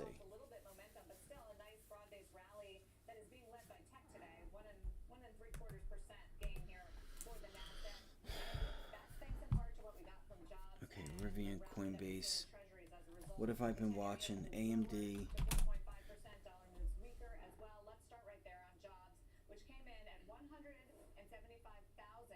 for the month, much less than expected. Unemployment rate rising to 3.9%, and the key wages, average hourly earnings notching lowest annual gains. Come on, let's go. May 2021. What does that mean for the market and the Fed? Joining us now, IBM Vice Chair, former Director of the National Economic Council, and former Goldman Sachs President Gary Cohn. Welcome back. Thanks for having me. Great day to have you. All right, let's go. Okay, so there goes the Dow. Market. Do we have anything today at like 1, 2 o'clock? Anything weird? 11 o'clock total vehicle sales. Baker Hughes. Wait, okay, so we do have Fed at the end of the day. That's weird. Saturday, Fed Cook speech, 9:20, and then again at 2:20. That's weird. Oh, there's sirens. Okay, so we do have some Fed next week. Red Book. Okay, so the Fed's coming back out next week, but next week we don't really have anything, guys. Like nothing, in my opinion. That okay, we do have a 10-year. That's actually big. Not really, but you'll get some insight. We have initial jobless claims as we do every other week. Every week, I should say. Bank of England, Dr. Phil speech. And then consumer sentiment on Friday. So just beware. Could be a sleepy next week outside of earnings. Okay, AMD up there looking like it wants to try to reject 148. I still need to put a trade on it. I still need to get on something. I need to get up on something. Because I'm not... I just want to make... I want to go into the weekend. There's some inherent factors in the system that are difficult to deal with. I've talked about those. You know, we saw 22 states increase minimum wages this year. Minimum wages filter through the system, not directly the minimum wages themselves, but they put pressure on the whole stack. So every job... I would love to try and get a bounce here in the markets. Like, if we could take, like... I should have got it this morning, though, but it was pre-market. Should have took that long on AMD yesterday.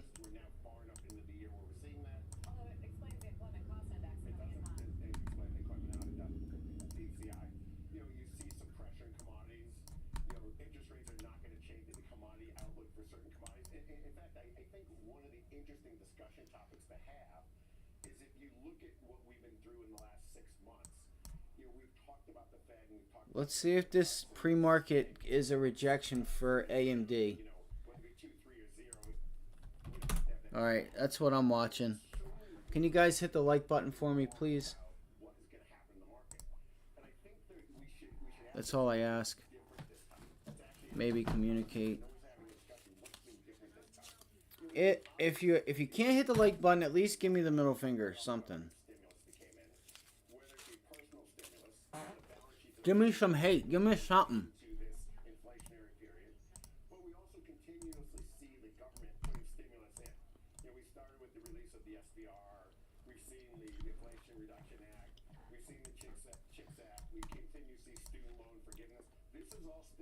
Does anybody have a trading group I can work at?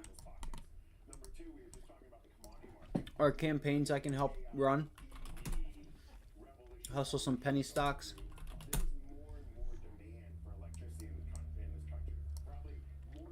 I can actually put out some content that'll actually bring some views. I just haven't done it yet. I mean, because we can play that. We can play that. We can play that part.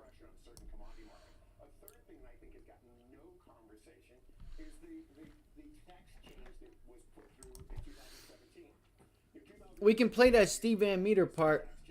All right, guys, let's look here. Let's see.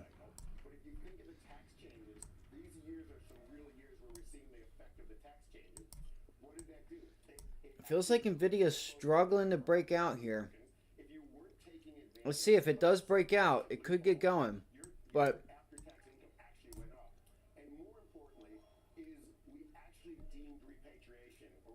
880. What do you guys think Nvidia is going to do? You think it's going to break out, or do you think it's done with?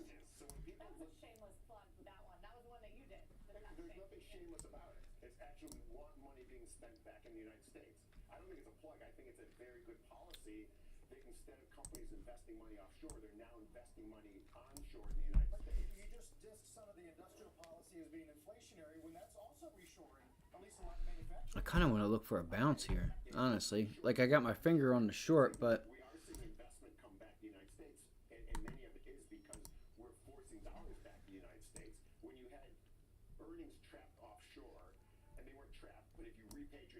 oh yeah, definite rejection there.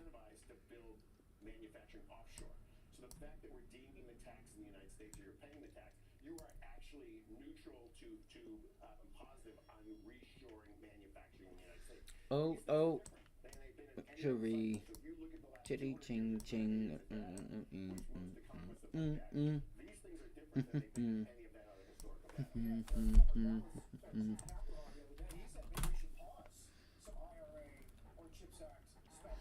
Oh, Jerry, chitty ching ching.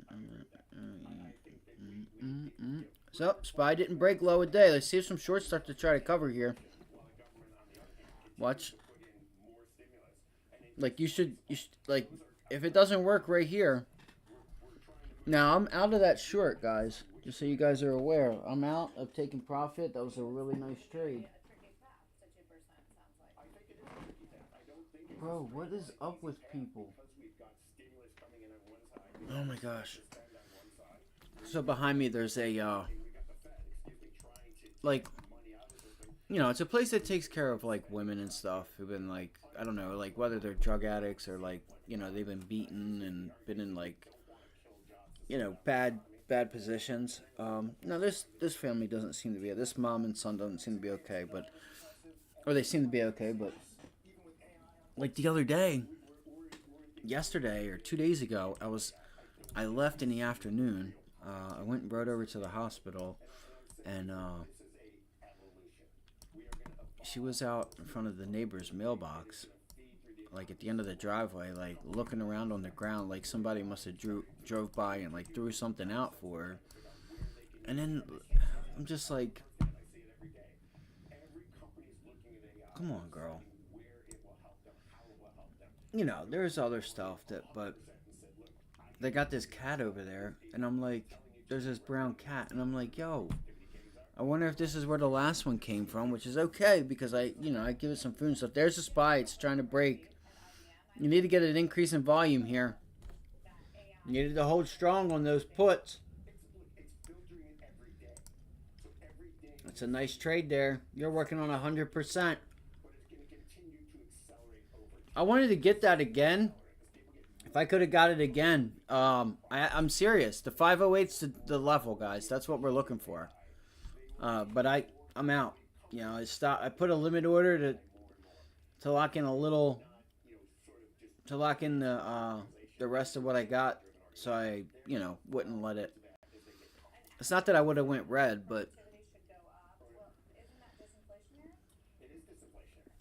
I was hoping I could get back in this thing, but it's okay.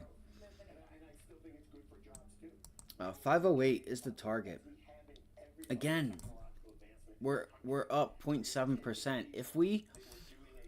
Even if we can just go flat, do you understand that these things would go from 20 cents to $2, $3, like 20 cents to like $1.80 to $2? It could be a huge trade. You just have to give it a little bit. Give it the time that it needs. Like, we should pop here. You should pop here. There you go. All right. There you go. See how it had that nice long tail, a little bit of volume with it. BENF Beneficent continued to spike here. Now it's $5.65. That was a nice one, yo. That was a nice one, guys. Really nice trade there. Great job. Great job. That rejection off VWAP. So this trade you could have got in at like 20, anywhere from 23 cents, 26 to 23 cents. Maybe you paid a little bit more. I'm not sure. Now you're testing low a day, which could become another area of a rejection. But unless it gives it to me at a decent price, I'm not getting back in it. I do like the downside. I do like the downside, but you know, you're still sitting at 36 cents on a bounce back. So on 20 some cents, it's a nice trade. It's a nice percentage. What if you got that right now? A little wick and then a whoop.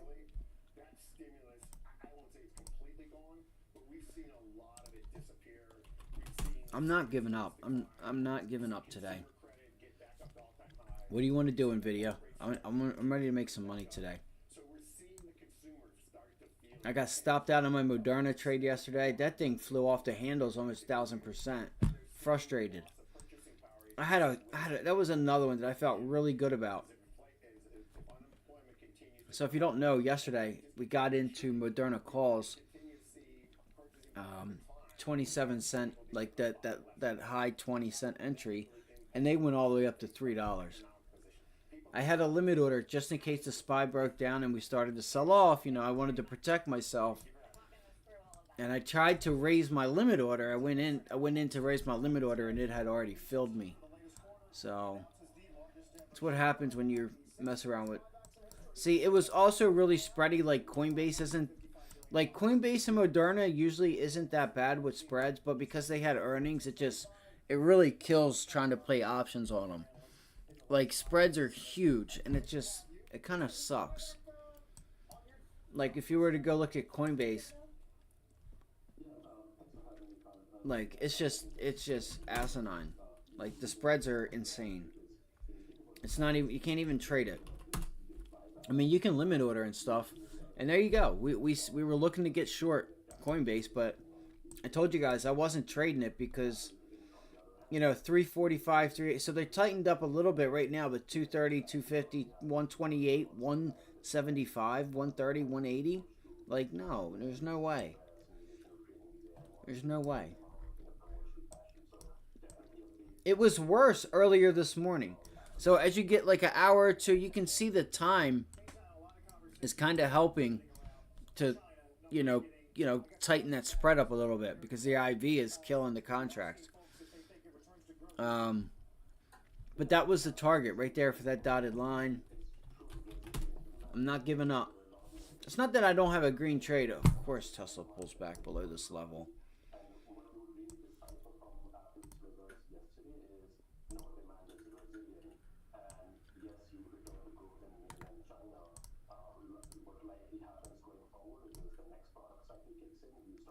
Pullback rally. Pullback. Is it going to start to try and rally again? Tesla's been acting funny the past couple days.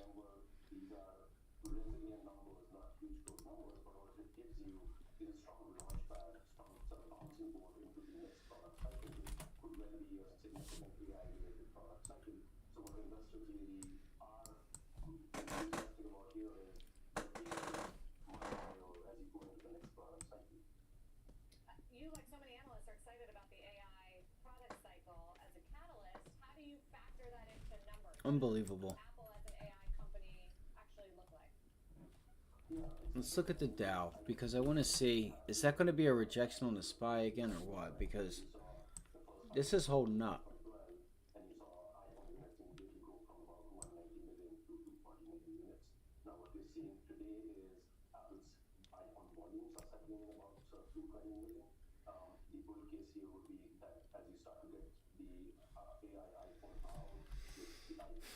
I need something to trade, man. CVNA, Carvana, something.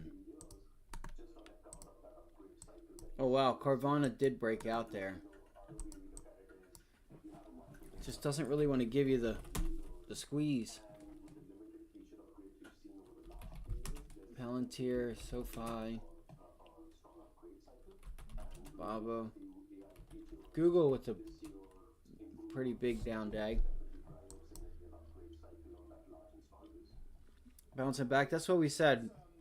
Once you put in that $5 move, it was like that trade is you're only trying to hurt yourself trying to trade it there. That's why it's good to know the ATRs. Amazon or Microsoft.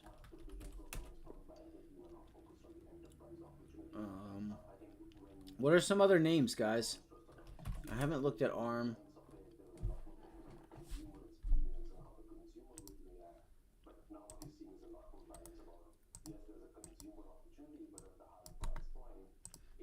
I have not looked at SMCI, actually.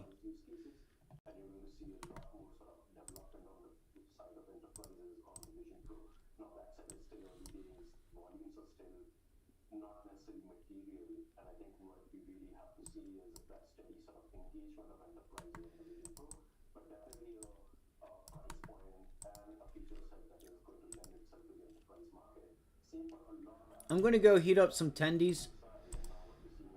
I'm going to go heat up some tendies. I'm going to go back here to the charts. We'll look at ARM through this way because I'm really hungry. I just want to go heat up some chicken tenders. Some tendies, my bad. Oh, luxury. Oh. Disney, RBLX. I'm just typing in random stuff that I haven't even looked at all week now. Square, down, shop, down. Snowflake, have not looked at it in a while. Micron, MU, not MY,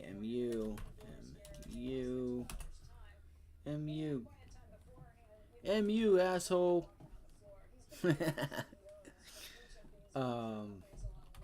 Tesla, already done. Let's go look at the heat map. Let's just go do that. Let's just see what the heck's going on here. I gotta go heat up some tendies. Let's see if we can get another VWAP rejection up here at 510, and I'll probably add back to those puts. Around 5 down. I throw some ones on 27 cents. 27 cents. 27 cents. Alright, I need some tendies here. Alright, let's go to... So we got that bounce there. Let's look for this bounce back to get rejected. How can you... Not necessarily front run the... Not necessarily front run the move, but... I'll throw some ones on. Do that dance for me, baby.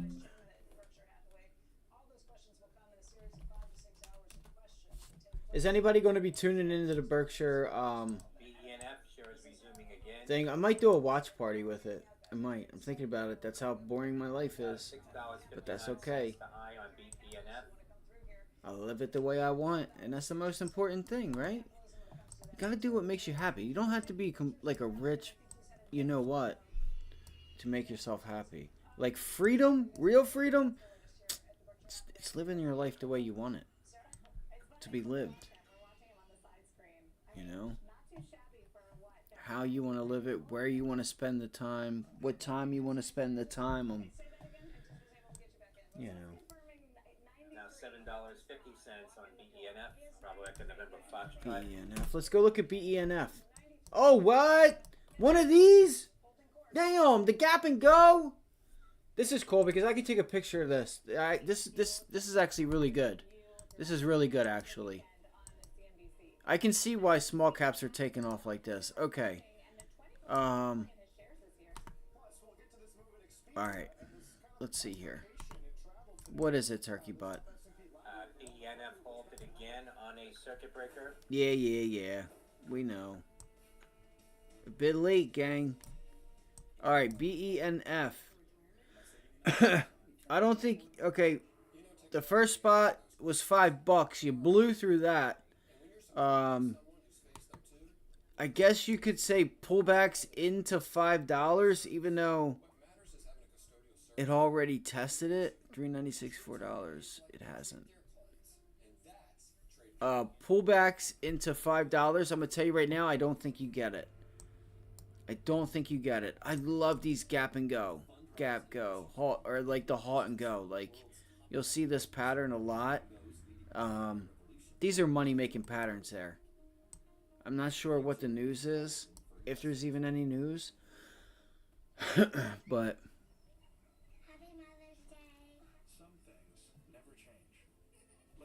throw some ones on, do that ass on the back. All right, 663.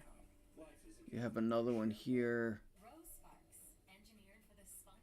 at 788. Yeah, let me go grab my chicken tenders, and I'll be right back. We'll keep an eye on B, E, and F. Let's keep an eye on B, E, and F.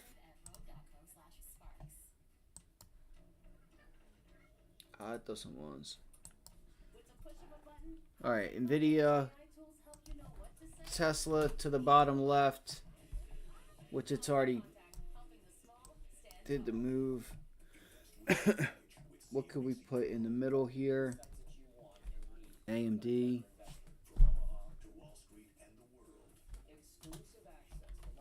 All right, I want to hurry up because I think I want to trade this.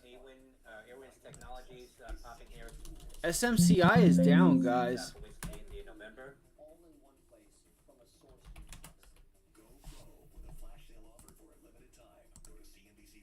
That's crazy.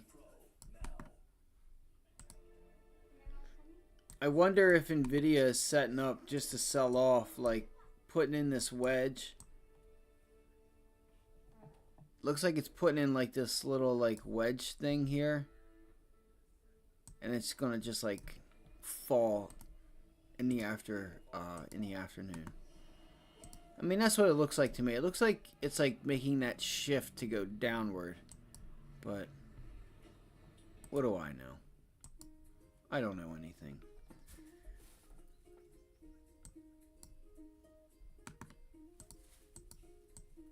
I can't think of really any other tickers. Google's already down. Apple. So yeah. Give me 1 minute. Or like, just give me like 2 minutes. I'm going to go get some tendies.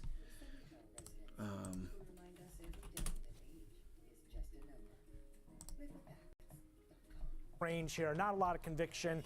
Just sort of coming off those upper levels here. Let's take a step back here. Let's just identify where we are. Longer term, we are in a bit of a uptrend. You can see that as value has been moving higher. We're going all the way back to the lows that we saw in the fall of 2022. You can also see that, well, Nicole, last time we looked at this stock, we talked about how we could potentially be establishing a balance around this 275 level. That's where that question mark comes from, right? We weren't 100% along the same lines that we were in some of these other areas. The market had actually just kind of stalled out, and we were establishing something a bit more overlapping rotational. I think we could update this chart and just leave that as clearly 275 is the range we're in right now. As long as we hold above 260, I think the bulls can consider this a win. Those that are willing to stick with it a little bit longer might look to 240, but this is a bullish pattern across the board here, no matter how you slice it. Even the pullback, again, as I've been saying for a while, in many of these stocks that have seen some declines the last couple weeks, it's not what the bulls want to see, but maybe not all out lost at this point either. Let's take a look at where we are on the 50, the 200-day moving average. You can see, again, that spike up we saw in reaction to earnings tried to get us back above the 50, that shorter dated. Here we are pinched in between the 50 and the 200. RSI, pretty good reflection of some of the price activity we've been seeing, the selling. But let's keep an eye on this one here, especially with the broader market. Again, kind of coming under pressure over the last couple weeks. I guess if a rising tide lifts all boats, then in some ways this is about what you'd expect to see with investors kind of a little bit uneasy in terms of the rate discussion and everything else we've been dealing with off those all-time highs. Sure. Thank you both so much. Great to see you both. Mike Shore of Prosper Trading Academy and Ben Lichtenstein. Thank you both for the big three today. Appreciate it. Coming up next, we have a spotlight for you on Appian. The CEO standing by will join us. The company just had its quarterly earnings and outlook. We want to learn more. We'll be right back.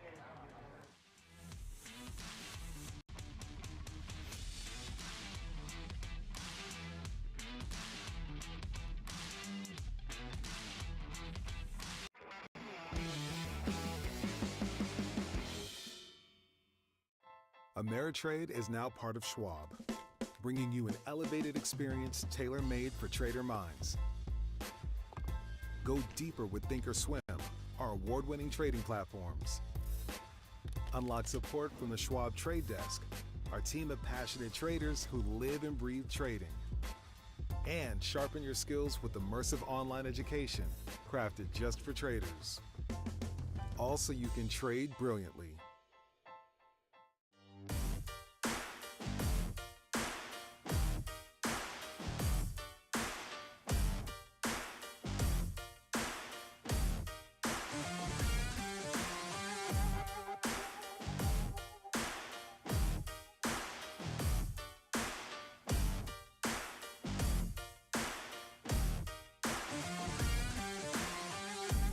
Young lady who was mid-30s, a couple of kids, recently went through a divorce.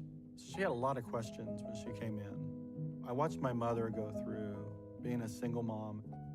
At the end of the day, my mom raised 3 children, including myself. And so once the client knew that she was heard, we were able to help her move forward. Your client won't care how much you know until they know how much you care.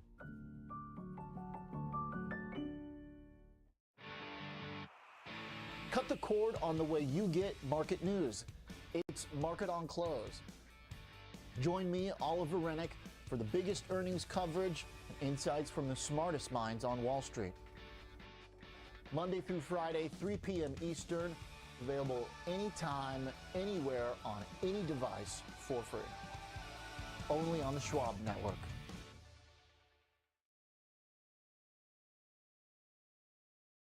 Ameritrade is now part of Schwab, bringing you an elevated experience tailor-made for trader minds. Go deeper with Thinkorswim, our award-winning trading platforms. Unlock support from the Schwab Trade Desk, our team of passionate traders who live and breathe trading. And sharpen your skills with immersive online education crafted just for traders. All so you can trade brilliantly.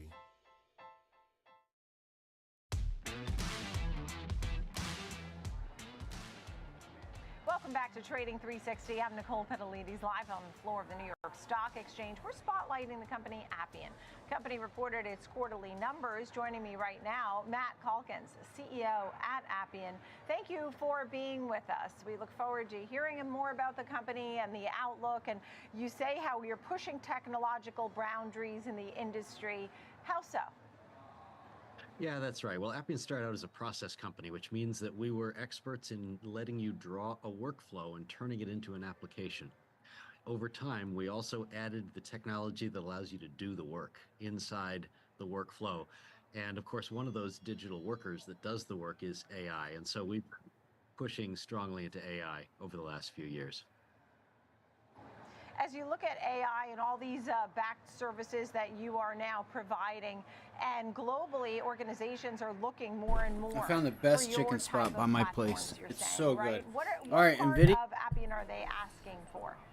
NVIDIA trying. Well, you know, Give me everybody's 1 looking second for to a way eat this. I'm going to keep my eye on some of these. AI is a great 7. concept. We're excited Not about sure it, if it but we're opened also up worried yet. about the downside, and organizations want a safe way to start with AI. And the most safe place you could begin with is in an existing process. A process gives you structure, gives you teammates, your work is directed toward an important goal, you can measure before and after. I say process is the ideal place to begin with AI, and so we're offering that start to our customers. That if they've got an existing process, we can rapidly, within a month, put AI into it. Right. Look, a tough week for the stock this week. You have an up arrow today, right? Up 1.5%. Are we getting a bunch of small caps? Tell me a little bit about the latest quarter. What jumped out at you as the good news, and what do you need to work on? Oh, there was definitely some good news. We were ahead of our expected plan on reaching our profitability goals with a loss of just EBITDA loss of 1.3 million. We hit a multi-year high in terms of net revenue retention. And our Appian World conference 2 weeks ago had a 46% increase in customers and partners.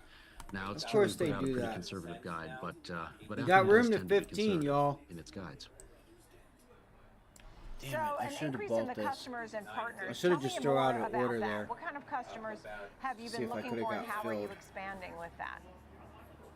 Traditionally, Appian sells to the largest You guys hit the like organizations button? for their mission critical Be cool. processes. So in the pyramid of the process automation industry, we're at the top of the pyramid, and so most of the world's largest I'm banks, telling you guys. most of the world's largest pharmaceutical organizations, most of the world's largest insurers, and dozens of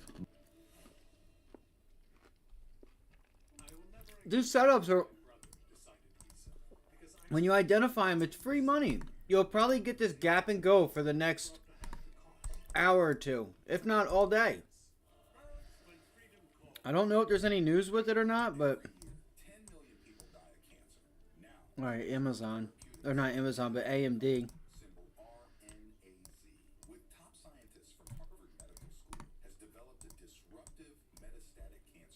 Nvidia.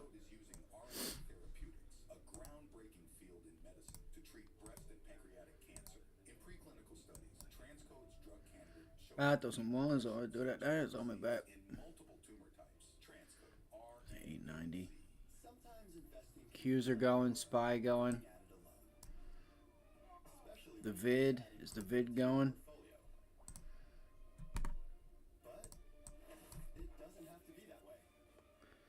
Just doesn't seem like it can get out of its own way.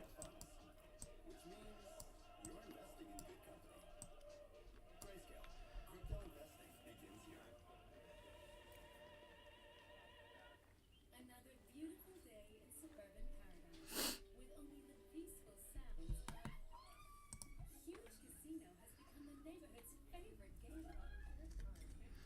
Who do you guys think has the best chicken? Thank you. Thank you. Who do you guys think has the best chicken? At least where you guys are at. Whether it's like grilled chicken sandwich, crispy chicken sandwich, whether it's tenders or whatever.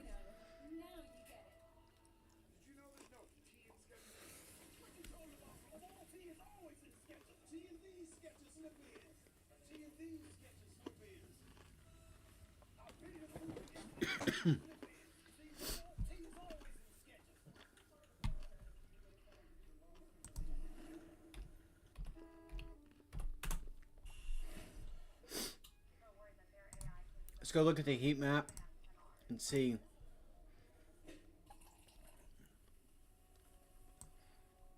It's gonna be a big day for semiconductors if you understand what I'm saying with when I say this. If a 2%, you know, if your pullback is 2%, 3%, 1% for AMD, 2% for Nvidia, 3% for Taiwan, ARM 5%.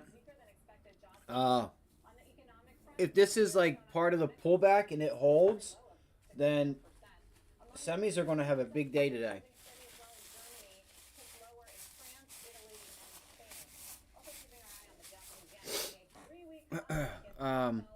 You can see the overall market, like everything was green this morning.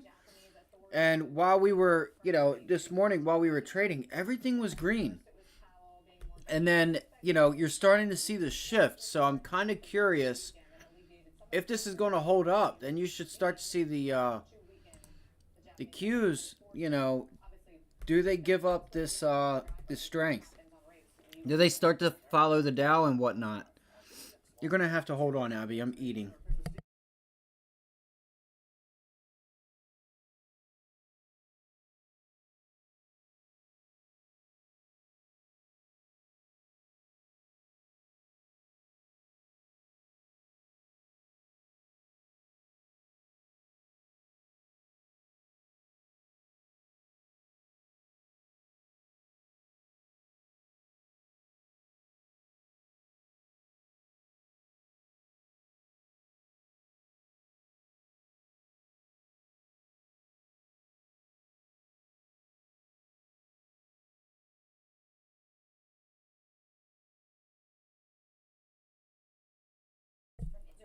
All right, so what do we have here? So, checking on the Dow. This thing is, so BENF is still, man, I love these setups. This is if you guys see this again, just no wicks.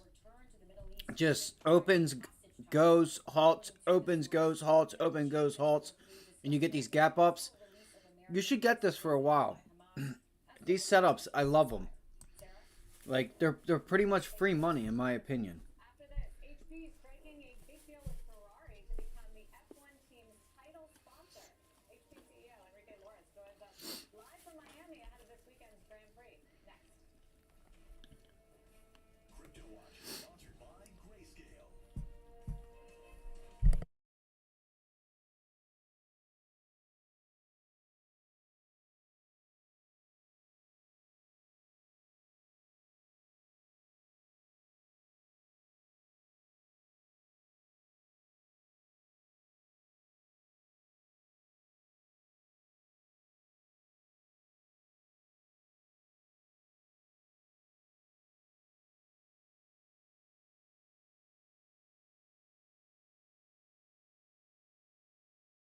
Arms holding up above. I just put it on pause. Give me one second. I'll turn this on. If you guys have tickers, throw it in the chat. Hit the like button. Subscribe if you haven't subscribed. If you want to donate down below. PayPal, Cash App, whatever. We took SPY puts today. Nice gain there on those. I have 2 more. Just give me 1 second to eat these chicken tenders. Because I don't want to chew in front of the mic. So, if you guys have questions though, post them down below. I had to do the subscribe thing because they were starting to like try and run campaigns and stuff on here. And I'm like, come on, gang. Pay the tax, bro. Just pay the tax. If you don't pay the tax, and then you can't drive on the... I got to pay the tax. If I want to drive on the highway, I got to pay the tax. Like, There's you know the what I mean? photographers, the So people unfortunately, who I had to create do it. intellectual property So it needs starts to to be get a little defended and spammy. protected right now. Organizations are not clear what I they're got allowed these to do. penny stocks, and dog. Big Tech's got their agenda, right? Which I is got these it's penny all fair stocks, use. We can dog. train on everything. What we need to do as a government is Just give me your clarify name and what your fair email. use really That's all is, I and need. hopefully defend How about, the yo, just give me producers of your intellectual name, your property, email, and your then mama's set name and up email. a That's all I clean, need, bro. I predictable appreciate playing it. field so that the rest of us can feel I'm just trying to confident get about this getting bag, into bro. AI and using it. Matt, it's great to see you, and thank you for your insight on the topic and the big picture. Matt Calkins, CEO of Appian. Thank you. Coming up next, the disruptors. We'll focus on Arista Networks. Got an upgrade over at Jefferies. We'll be right back.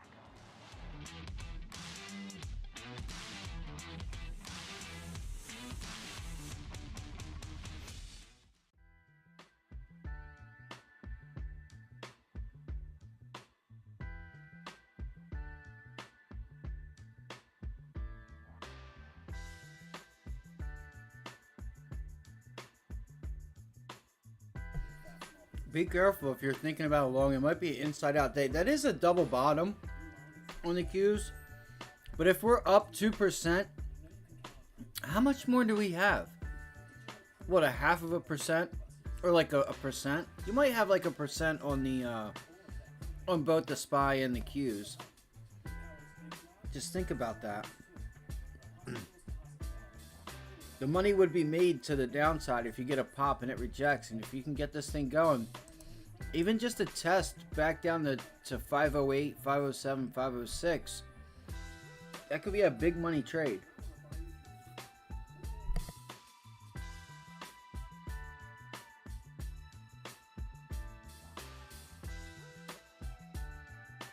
I will say this. It just doesn't feel like that's going to happen. Yields are pulling back. You're seeing technology, you know, you're seeing the NASDAQ hold up pretty well, do pretty good. The IWM and the Dow were the weakest in my opinion. They've pulled back a fair share. And the Dow.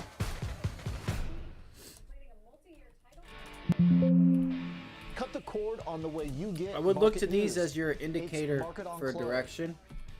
Join me, Unless the Oliver Qs Rennick, and for the SPY biggest is going earnings to, coverage you know, insights go from the strong enough smartest to lift minds these on names Wall up. Street. Yeah, the Monday Dow through did Friday, start to 3 bounce p.m. off of that, Eastern, available off of the low. anytime, anywhere on any Got to watch it device here for at free. pre-market lows. Only on the Schwab Network. Look, it's going to break above it. Let's see. Watch it. Watch right here. And this is going to tell us for the rest of the market what's going to happen. Welcome back to Trading The 360. IWM had a really nice level that it broke up at. And that's the pullback I was looking for, was I'd like to 200. bring in Diane King Hall, senior market correspondent here on Schwab Network. And while we may have a lot of up arrows BENF today, is opened up. Expedia is the biggest loser in the S&P 500. The guidance, the downgrade. Yeah, you're late, bro. Exactly. I mean, this is not a rising tide that lifts all boats kind of day. This is the separation of winners and losers. Look, gap and go, Expedia is gap one and of go. the losers on the day. That stock Pull down right now back. more than 13%. So it's accelerating its losses on the session. Although it did perform better than expected when you look at top and bottom line, right? EPS was minus 21 cents a share. Expectation was for worse than that. Revenue was $2.89 billion. But you're right to call out the issues with its guidance and really issues Did they with do some an of its offering? verticals. The main one being Ouch. Verbo. Verbo is performing worse than expected, especially when it goes head-to-head against Airbnb, right? The CEO called that out, saying given Didn't the Verbo halt. drag and the rate of acceleration in B2C thus far, we are lowering our full-year guidance to a range of mid to high single-digit top-line growth. Called out margins being relatively in line compared to last I got year, one more but tender left. the street does not care about that today. You have more than half a dozen analysts who sauce is so good. downgraded their price targets and downgraded. What do you guys how think the they best see chicken the place stock. is? I'm just wondering. You had BMO Capital If you guys could let me know in the downgraded, chat. Expedia to market perform from outperform. They've lowered their price target to $145 a share. Previously, it was $165 a share. Piper Sandler downgraded Expedia to neutral from overweight. They now gave have it a up. price They target said, "I'm also of good." $145 I mean, this a stock, share. They were originally you got to looking for think that this thing was $175 a going share. from you got to think this thing was going from $4 or $5, but it's very rare that you get these. Anything can happen in the markets. You know, these are always good setups. Like, I was a buyer here on this when we first brought it up. I'm like, bro, and even there, you just got just under 100%. Right around 100% off that $5 to $6 move. You got up to $12. Watch this pullback if it holds up a little bit. You have room to like 1650. It looks like pullbacks would have to be right there. It'd be right here. You're at the pullback at 815. That is the pullback. You broke into the gap. You pulled back to it. Does this hold? If this breaks, I think you see them start to really give it up. I do. I don't think enough people have found out about this yet.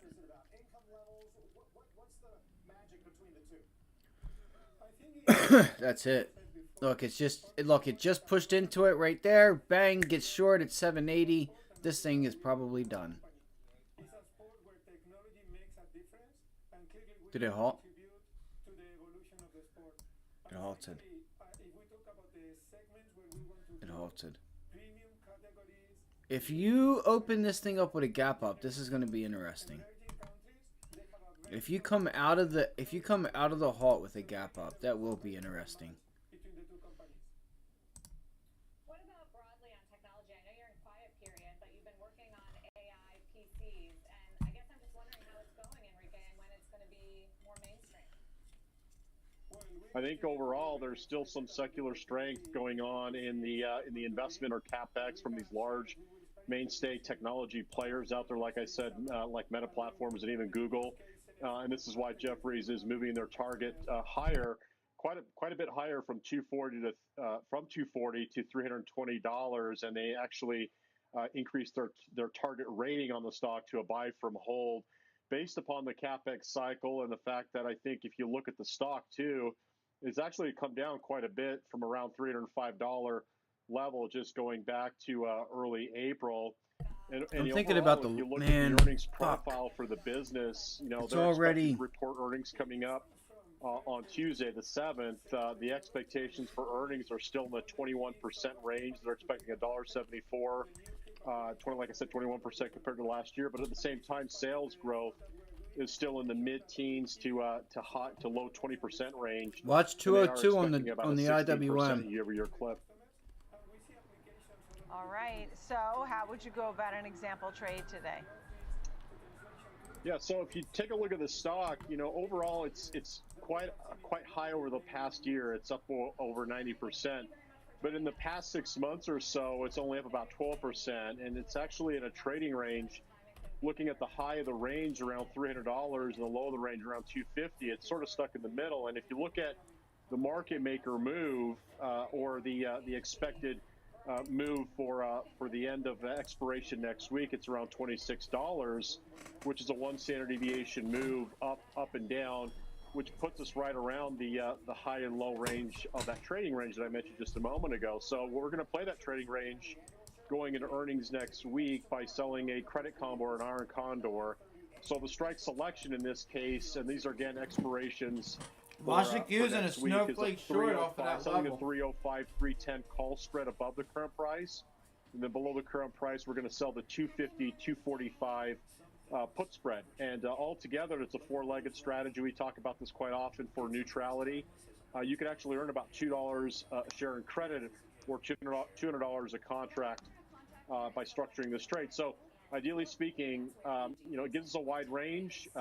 248 on the downside is break even, while at the same time 307 on the upside is break even, just in case it moves in either direction. So you're earning $2, but your risk is $3, and that only occur at a max loss if the stock just blows out through the long strikes in this case, which is 310 on the upside and 245 on the downside.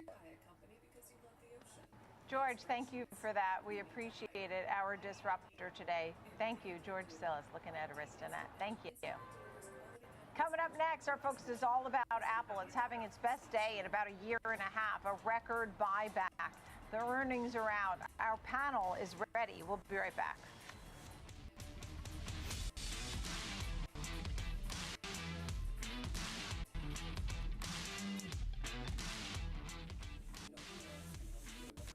Ethan, how's my favorite client? Great. I started using Schwab investing themes, so now I can easily invest in trends, like wearable tech. Trends? About an opportunity in robotics or pets, I can buy those stocks in a few clicks. Can't be that easy. It is with Schwab. Schwab investing themes. 40 customizable themes, up to 25 stocks in just a few clicks. It's time to look forward. Find the next trend. From every click to every tick. There's no fear of missing out on next-gen investing. Available anytime, anywhere, on any device for free. Empower your portfolio with the Schwab Network. He's Alex Coffey. I'm Jenny Horn. Join us for Next Gen Investing. 1 p.m. Eastern, only on the Schwab Network.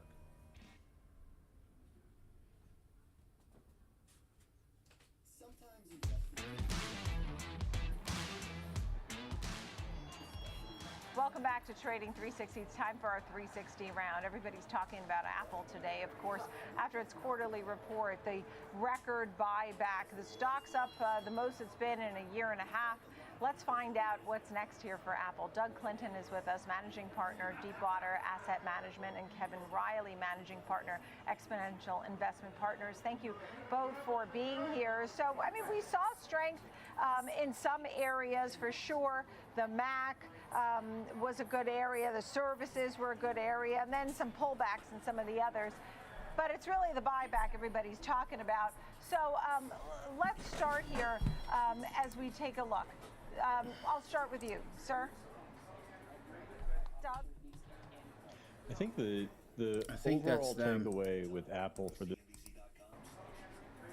Doug? I think the Apple for this quarter is things could have been worse. I think investors were sort of bracing for revenue to be even slower. They were bracing, I think, for a more disappointing June guide. We got actually an inline guide. We were expecting them to guide down a little bit for June. And so it was a bit of a sigh of relief for Apple investors. The thing that I really was focused on, though, is what are they going to do with AI? Because it's good that this quarter was fine. June is going to be in line. Maybe they'll beat that a little bit. But over the next 2, 3, 5 years, I think AI is really going to be the thing that determines the trajectory of the stock. They gave us some more color than they typically do about generative AI. They're working on products there. But they also said don't expect a big uptick in CapEx, which suggests that they're going to be working with partners to deliver their AI products. I think that might be a mistake. I think we might need to see them really build into CapEx, and we might see them change their minds about that a year from now. Okay, so this is our range. Yeah, and the question is, are we hearing enough about AI and the strategy there, Kevin? Well, that's been a big complaint about Apple, and part of the reason it's been down in the dumps for the past couple of quarters or so. I mean, my take on this report yesterday is it's kind of like if a little kid made a Christmas list of all the things he wanted and he had a bunch of things on it. Well, basically, the investors got everything on that list. I mean, what could you not like about this? Small beats on EPS and revenue, better news than expected from China, this gigantic, biggest ever in corporate history buyback, dividend increase, services revenue beats. So nothing was a blowout, you know, the EPS and revenue numbers were just very slight beats, but everything was better than expected. And I think the stock, having been down in the dumps for the past couple of quarters, might be at a turning point right here. And AI will probably be talked about at the Worldwide Developer Conference coming up soon. So I expect they'll announce something there, but I really feel like this might be a turning point for the stock. Well, that's part of it. And the Worldwide Developer Conference, I think, is No, June 10th. sorry guys. You know, Doug, that's part of it. I think people want to see a strategy. How did there everybody because do today? theoretically you have What did everybody a lot of trade? excitement around it Didn't today. trade? The stock jumps 6-7%, but theoretically next week it could give it all back because what we did see was, you know, with iPhones down 10%. Oh, give me that iPads rejection, down 16%, dog. wearables, home accessories down nearly 10%. So there Give me the were rejection, some, AMD. you know, I would love areas that. weren't necessarily so great. I mean, are you worried the stock could give this back unless they give us more clarity on either innovation or AI? I think it's possible. I mean, Apple's products need a spark. They've sort of lived the last 2-3 years with fairly modest upgrades to products. And obviously, if you're an Apple consumer, you upgrade every 2 or 3 years. Whenever you need to get a new device, you're not going to go somewhere else. But they haven't, I don't think, created that excitement that they used to create kind of every 2 years with a really big upgrade cycle for some of their products. We're sort of due for one for the iPhone, and so we think about the shorter term. Could the stock give some back here? What else are you going to do? They've done everything. AI? What's next in terms of the iPhone product upgrade later this year in September? It's possible, but I think that AI question is. What do you guys think? AMD long? Outstanding question. Try for a 151 or so.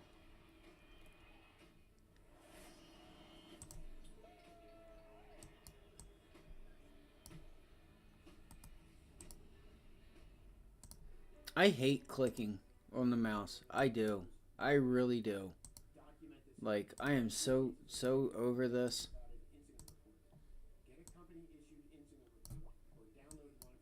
Come on, can we break up through there?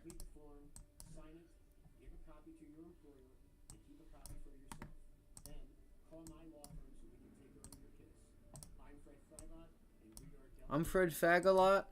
Yo, I swear to God he said that. Swear to God he said I'm Sir Fred Fagalot. Swear to God. Swear to God that was just a commercial, literally, that just happened right now on the TV. I don't know if that was a joke or if that was serious.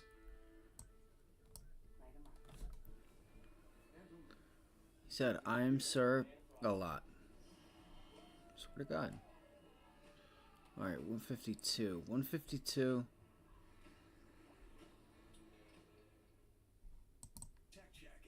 Oh my gosh. Bro. I'm over it. I'm over it. I'm over it. I'm over it. I'm over it. I'm just over it. I'm over this week.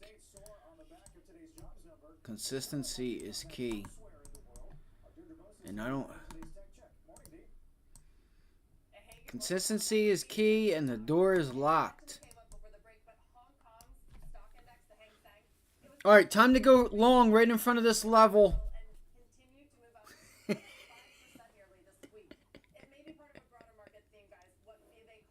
It's time to go long in front of this level.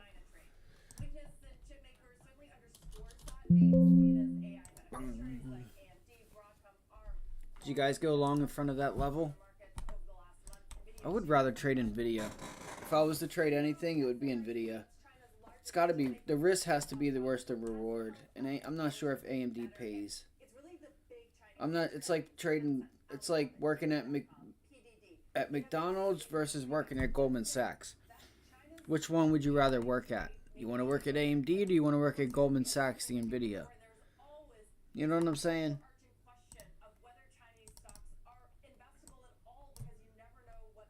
Or even your local corporate job. You know, I'd like to just have a shot at that at Goldman Sachs, which would be Nvidia than AMD.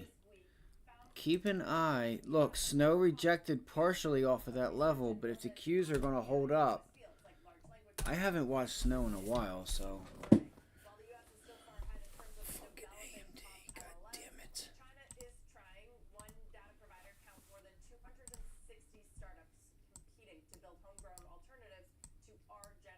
What a run. Did anybody go long in front of that level there?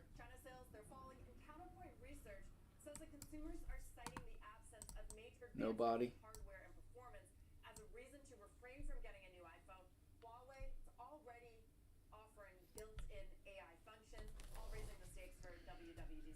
Yes, I'm tired.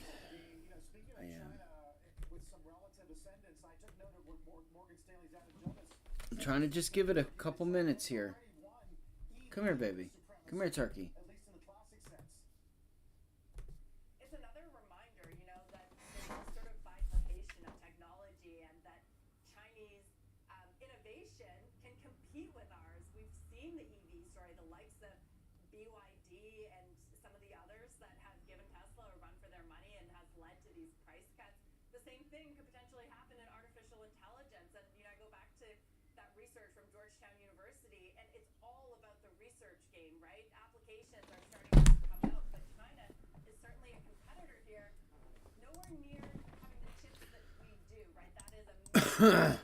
What do we have, like four views?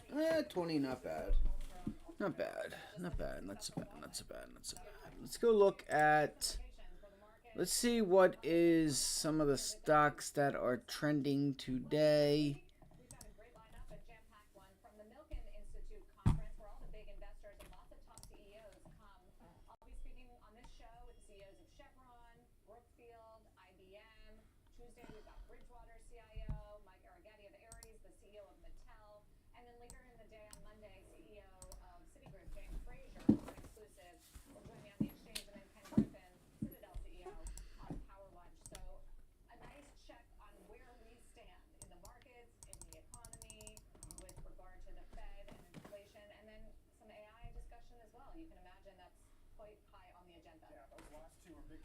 On the city front, given what financials have done and what the House view at city has been, where they're still looking and have been looking for 100 basis points of cuts this year, even as. God damn, why that?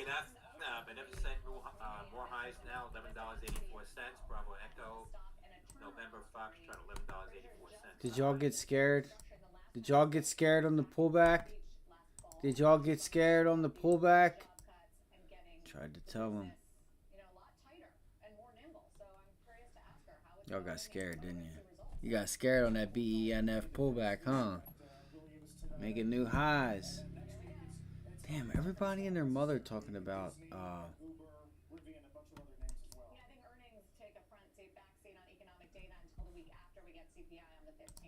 So enjoy the weekend. Let's get to the judge.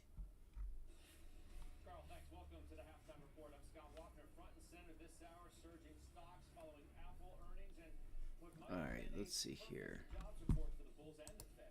The investment committee debating that and the road ahead for the rally. Joining me for the hour today, Shannon Saccocia, Kevin Simpson, and Steve Weiss. We're all at Post 9. Happy to see you guys. Let's check the markets. We're green across the board. This surging stock market, falling yields, that's part of the story here. And what I suggest, Weiss, really, I think, was a perfect jobs report for the Bulls and for the Fed. Job fucking solid. What? Earnings below estimates. Unemployment rate rises slightly. Yields fall. Stocks. What? Is it really any more complicated than that? It's not. And you know what? I thought we had, I wouldn't call it a perfect press conference say, very dovish. So you take that, you take the report today, and that's why the market's up, why it's been up the last few days. And frankly, now that we're out of the woods, at least for now, and we're always going to be like the Fed data dependent, you sort of got the all clear going forward because there's nothing really again. There's something can always pop up, and that's always what hits markets. But overall, the base case has to be the markets going on. Yeah, Shannon, I mean, let's sort of take stock, if you will, pardon the pun, of where we were at the start of the week to where we are today. We came into the Fed meeting thinking, okay, the risk, and maybe a likely risk, is that the Fed chair is going to be more hawkish than we really want. The market has sort of gotten ahead of that by looking, not so great. What price would you guys buy AMD at? If it's not right here in front of high a day, where would it be?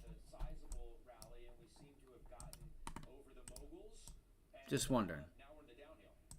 We're heading, towards a good spot in the race. Yeah, I mean, I think there's two things, and you really touched on them. One, if we think about positioning, I wish I had a Red Bull, man. I don't have one. Let's go run through the markets. Feels like everything's dying. It's just one of those days. Baba dying. Nvidia still doesn't know what it wants to do. Let's go over here to this.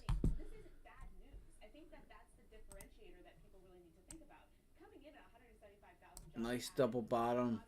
Nice double D's here. Getting ready to rally off of 435.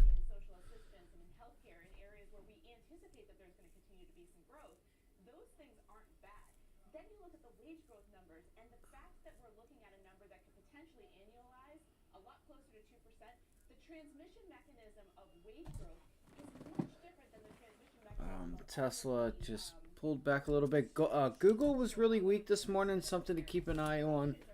It had a nice pullback. Amazon just cannot get like.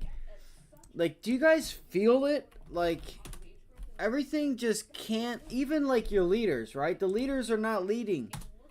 Microsoft. Okay, Microsoft's still having a decent day. I take that back.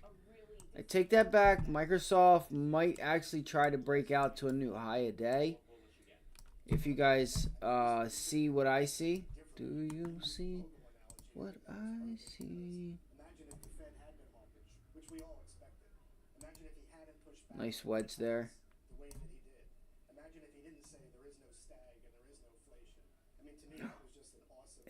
It's a head and shoulders. Oh my god. Did you guys buy AMD in front of that resistance zone like I asked you guys to? Well, I didn't ask you to, but like I said, I was like, hey, AMD in front of that level.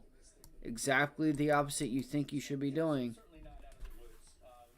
That's why I asked, where was the pullback area to buy it? Where would you be a buyer if you had to buy it? Or would you short it? Or would you buy puts, I mean?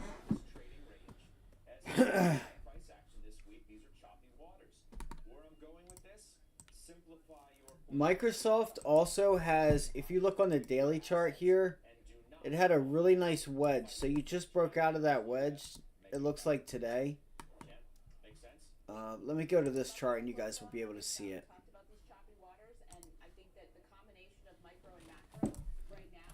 It's a nice double D pattern. So the overall markets should have about 1% left to run. You can see this pennant right here, this flag. Uh-oh. They're doing some weird shit at the NASDAQ again. It's Carol's 50th anniversary today. So you see this, and then we get the breakout. Look for that 20-day to be a bit of a rejection there, right around 408, 409.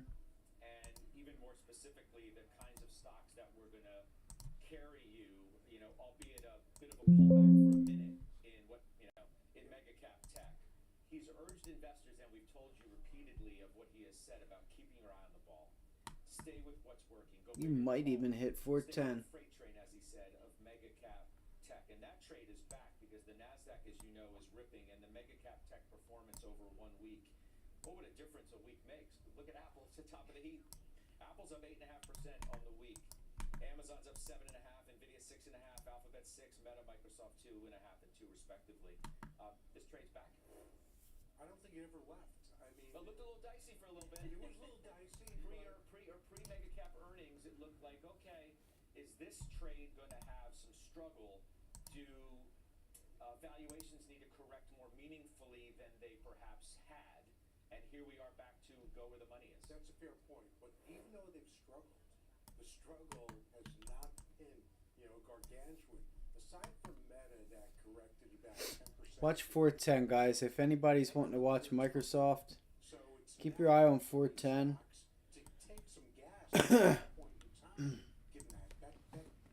If you noticed, I went and deleted like every freaking AMD broke through. Netflix coming up to that area there, resistance at 580. Told you guys, AMD buy in front of that level. It's going to 152. Who are you? And y'all thought I was playing. Oh, you don't buy. You gotta buy pullbacks.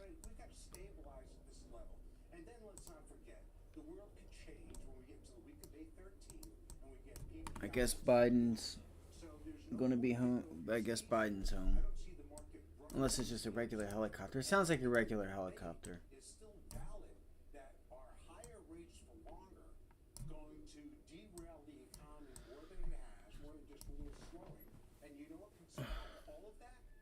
Sweetheart, what is it, Boo Boo?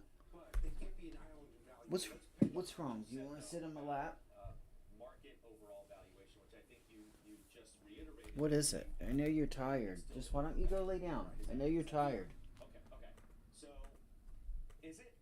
I guess would be my comeback to you if I need some trade ideas, chat. I need some ideas. I need some tickers. Coinbase is the spread on Coinbase was ridiculous. Oh, let me get my AirPod, Mama. You're on my AirPod, baby. Hold on. Let Daddy get it. You're on the AirPod, baby. You're okay. There you go. Lay down. Sweet baby. She just wanted to lay on the desk.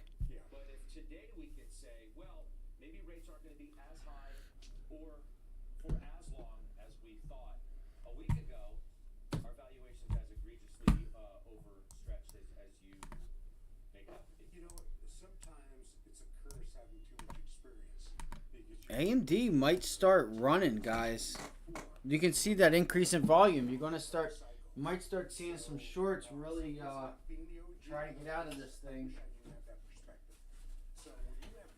Would love to make some coffee right now, but I just feel like if I do, the minute I leave, it's.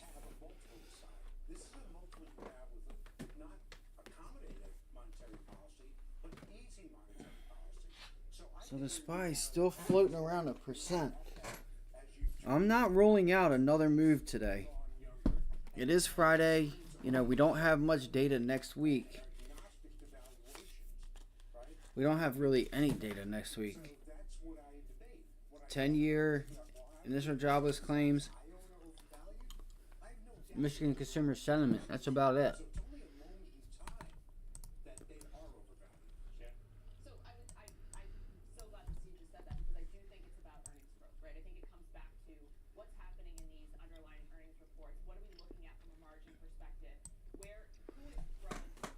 Do we fight it? Let's go look at the overall market. And I think I might fight it.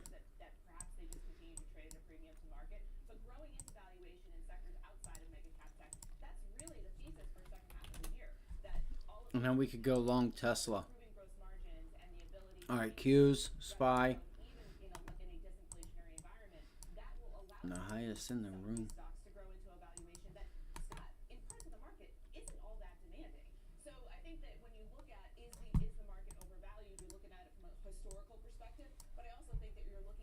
Hope we make it out of here.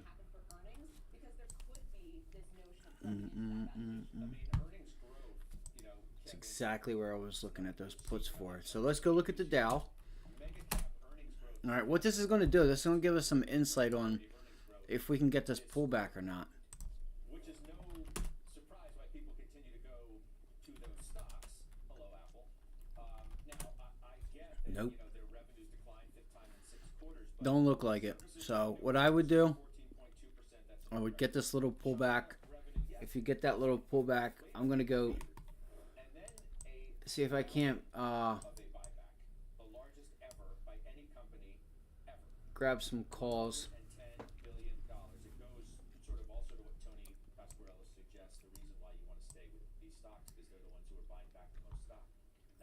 Come on, just give me the pullback. I can't see the chat right now. Not that anybody's commenting, but Well, I don't know that the earnings growth for Apple supports a 20, move 26 in a week. So it was last Thursday we were talking about adding to the position at 165. Today it's 185. So that's a big move. I don't know that the earnings really justify that. We're excited about the developers conference and the prospects for AI. The $110 billion share buyback is massive. A 4% dividend increase. We own the stock, but you know what we did this morning at the open is we wrote a covered call on Apple because there's a big move, maybe a little bit too much too fast. So to harvest that volatility, it gives you a very who likes calls off of the 1200 on MSTR? Let me ask you this: does a trough deserve a 20 stick? Is this we're going to put our flag in the sand here and say 1250. that we're confident that There goes AMD. both in their revenue, both in China, both in they haven't even talked AI yet. I mean, they sprinkled it, but like it's coming. I think I might get some puts. If not now, when? I guess is my point. Earnings. I mean, I still thought that we were going to see it get to 155. I mean, I said that last week also. So sitting here bragging that it's up this much, we thought there was still some weakness there. But when you can never pick ultimate bottoms or ultimate tops, so anywhere between 150 and 160, that stock's a buy. Between 190 and 200, I'd probably take it a little off the table. Feels like it took it from me. Would have no earnings growth without their buybacks. It's all financial engineering. So while I deserve Girlfriend, that a fortress I love you. and can do creative acquisitions of their own stock, that's great. But what do you pay for that? You're okay. I pay a premium. You're alright. And that's it. So I don't have to own Apple. You don't have to own Apple. Apple will be an underperformer in higher information report. They are not going to be a primary AI play. Period. End of story. Why not? Because they won't. Because you've got Microsoft who has pricing power. They're a different kind of AI player. They are, but I'm telling you, if you ask the question as you have in the past, who's going to benefit most from AI? And I'm paraphrasing. And I'd say that Apple's not even in my top 5 or 6. Yes, but you're talking as if it's an apples and orange conversation. I think you're talking about Uh-oh. a product Uh-oh.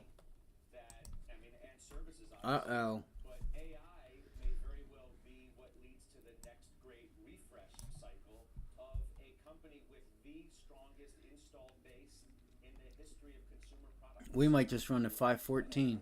I don't think it will.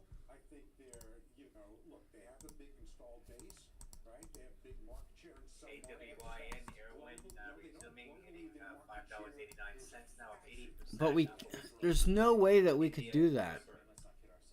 They have a pretty good installed base. I'm not going to argue that. My point is. Yeah, we could. Hold on, let's see. Despite that, their prior refresh, remember 10? 10 was a disaster relative to expectations. I just don't think that's how you play it. I'd rather pay a software company like Microsoft with recurring revenue. See, that's 0.69. That would be 1.7% on the day. Just under 2%. So my point is, look, I don't think, when I look at mega-cap, I don't want to own all of them. I nearly do.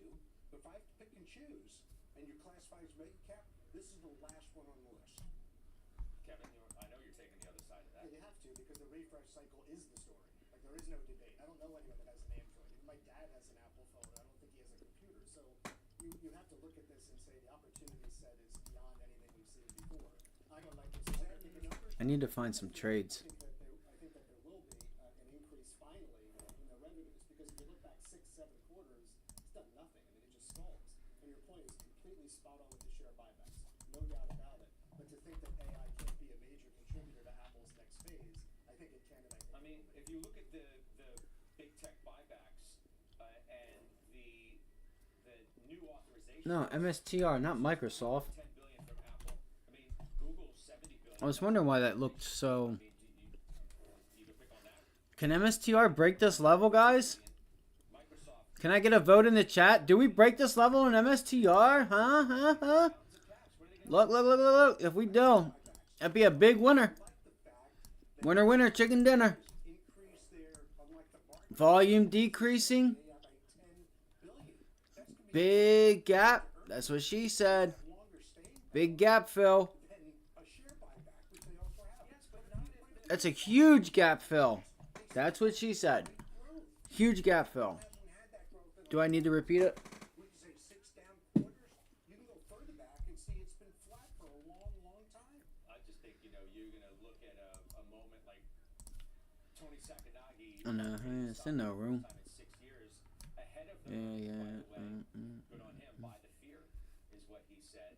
And that's, obviously by virtue of the stock performance today and the earnings last night, seems to be a I think the buyback buys them some time. I mean, look at the second half of the year and think about this refresh cycle. Yep, remember what I said with semiconductors, the pullback, they're going to have a big day. When Nvidia was down 2%, TSM, blah, blah, blah, ARM, blah, AMD, blah. And I said that was the pullback. You know what I mean? 3 stocks to soar. Did she die? It had wings and a... It was the weirdest advertisement I ever saw. So, support, bounce. Hey, we break it. Hey, we don't reject. We're above it. We gap up. We're trying to hold it. We're right at it. Are we going to hold? Or are we going to break? Are we going to hold? Or are we going to break?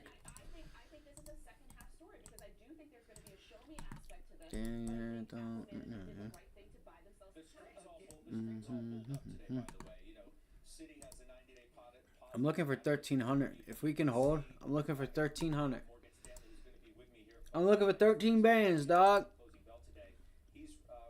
Yeah, 13,000. I'm just playing, by the way. I'm tired.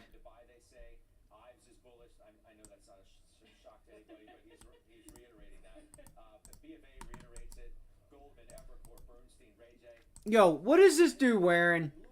Hold up, what is Judge wearing? Look at this. Watch. Buy themselves the streets all the streets all Look bulled at his up glasses. today, by the way. You gotta Citi be has a kidding me. 90-day positive catalyst into WWDC. What? Eric Woodring of Morgan couldn't Stanley go is with going to be black with me or here at like- Post 9 for his first reaction on closing bell today. He's raised the target. It's hard not to be more bullish. I mean, listen. JP do what Morgan, you they want. raised I'm just the target. saying, Melius like, raised the really? target. It's time to buy, they say. Ives is bullish. I know that's not a shock to anybody, but he's reiterating that. But B of A reiterates it. Goldman, Evercore, Bernstein, Ray J. Yeah, and I get it. I guess Look, it's not bad, there's but if nothing you wrong guys with see owning it on the Apple, but TV, again, it's bad. I've got to pick and choose where I'm going to get the best performance. like And to 8 me, years old. if what you're saying, to read into what you're saying, if Tim Cook didn't come out and wanted to talk about, spending on AI, but said, hey, look what happened to Zuckerberg and Meta, so I'm not going to do it. That's no way to run a company. He's running it quarter to quarter. Think longer term. Who cares what the market does in one quarter? You're telling me, how many rabbit holes do you want to go into? You're telling me that Tim Cook is running Apple quarter to quarter? No, I'm saying what was the comment? That's what you said. I think you're responding to what I was saying was I do think that they're going to have a very well articulated AI strategy. There's no doubt in my mind that Apple's going to have that. I think in this moment, however, the inflection point for them is they came into an earnings season where China wasn't as bad as they thought it was going to be, where they had strong services, and they had plenty of cash to be able to announce this buyback, which to Scott's point matters right now. People want to see capital coming back to them. This isn't 8 years ago where people were like, why aren't these big tech companies spending on growth initiatives? Now they're giving they you want dividends. to see you back. Now they're giving you dividends too. Right. Yeah. So That's Meta. And it's a different universe. Google. Almost all now. Right. Which is why Barclays said that the earnings that have come out are going to continue to lift the growth trade higher, and that values outperformance over growth from March to mid-April is reversed course, and we expect this to sustain. That leads me to the broadening trade. which, you know, again, Let's see if felt we get a good failed while breakout Megacap here. was pulling back. Well, they say not so much now. Maybe energy is a perfect example of that. Have you seen that? It was a great trade. It's looking like, I don't know, is it done, Weiss? The worst sector You this always week? rent The energy. worst sector this week and month. Yeah, I mean, take. I say it's time to go. Take a look at a 10-year chart, right? You've done an awful lot of work on Chevron to be running in What are you place guys over thinking? 10 years. So you've got to trade it, right? I mean, there are dividends that could maybe increase that. But look at the charts of any of the mega cap technology stocks. You guys it's see anything a new world that we've been living in for the last about decade, these charts? maybe more. And you What, know, sweetheart? Hold on. do you really want energy to broaden Hold on, your? Google. Do you really want to believe the thesis in energy? And I'm not even going to mention how many times I've heard $200 oil. You know, think about that all the time. You don't need But if $200 oil for energy stocks to work. No, I know that. But if oil moves up in price, that's not a good thing for inflation in the market. Come on, right? y'all. So be Let me careful know what y'all you wish think. for. Kev, you've got Chevron, Conoco, and Marathon. Yeah, and we believe in the energy space because of the return of cash flow to shareholders. It's just such a massive Please hold on, amount baby. of money that's Please. returned to them. We talked a lot about Apple, and there's no comparison to a $110 Please hold billion on, love. buyback. I get it. But if you're invested in these names, not only do you get great dividends, special dividends, share buybacks, low multiples. Now, to Steve's point, we did trim Chevron recently because oil went from $70 to $85 a barrel. We were a little bit overweight in it, but I'm not going to abandon it and just try to run into technology because they have a lot of heavy lifting to do. Looks like they did it this earnings season. We still have NVIDIA coming Let's up. do They're it. probably the It's time. behemoth in the room, but I'm not going to Time is abandon now. the energy trade because I don't believe that the broadening Get is it. ended, and I want to be diversified. So speaking I of forgot what I being was gonna diversified, the broadening But trade, Jim Carrey TJX, said it. you So I bought was more. gonna We'll say do it. that before we take a break. But give us some insight into why you leaned into this one a little bit more. Yeah, real quickly, if we see the consumer trading down, so we like off brands. We looked at Kellogg's earnings, McDonald's, Let's Starbucks. do it, guys. You're Let's seeing the go. consumer I'm doing trade it. down. TJ Maxx is a beneficiary of that. Let me know in They chat stalled if you for a guys number want to of years play. to try to catch up to the post-pandemic numbers, but we're seeing growth again. Really good dividend growth. It's only 1.6%. All right, I'm done worrying about They've that. been increasing at 13% for the past 5 years, and they're a beneficiary of a strong economy. They're also a beneficiary of a trade-down consumer. $4 billion in free cash flow over the past year. All right, we're going to take a quick break. When we come back, we have more committee moves. Steve Weiss, Kevin Simpson, both making trades in two big banks today. We have those details straight ahead. Plus, later on, the countdown to the Baby, hang on, 150th please. running of the Kentucky Derby. We're going to take you there live. We're going to speak with NBC sports legend Mike Tirico ahead of the big race. Halftime's back in 2 minutes. Are you following the Halftime Report podcast? What are you waiting for? Look for us in your favorite podcasting app. Follow the Halftime Podcast now.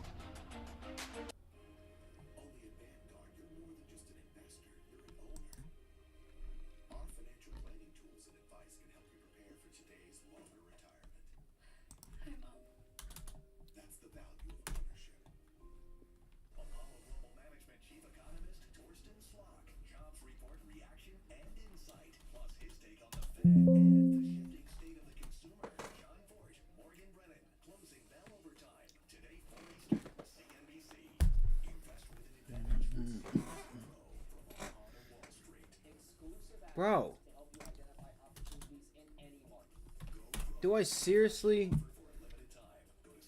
That's so insane.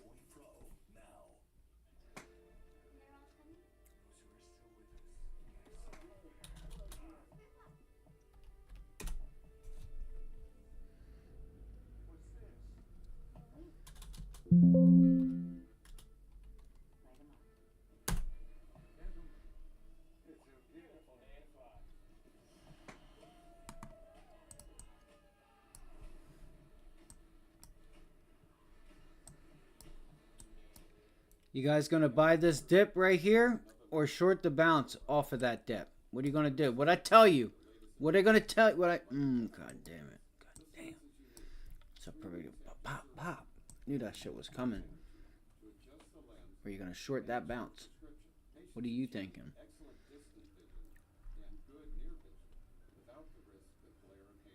The future is here at Delaware ISA. Let our team help you maximize your results.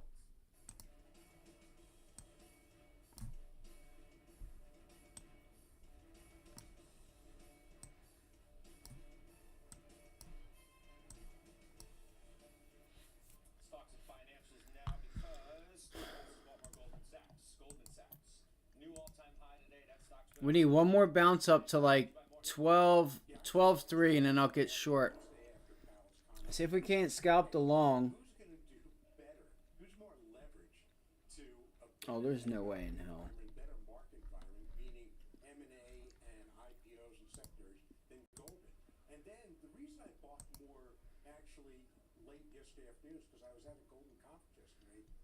Five. Let's see. See if it can bounce like.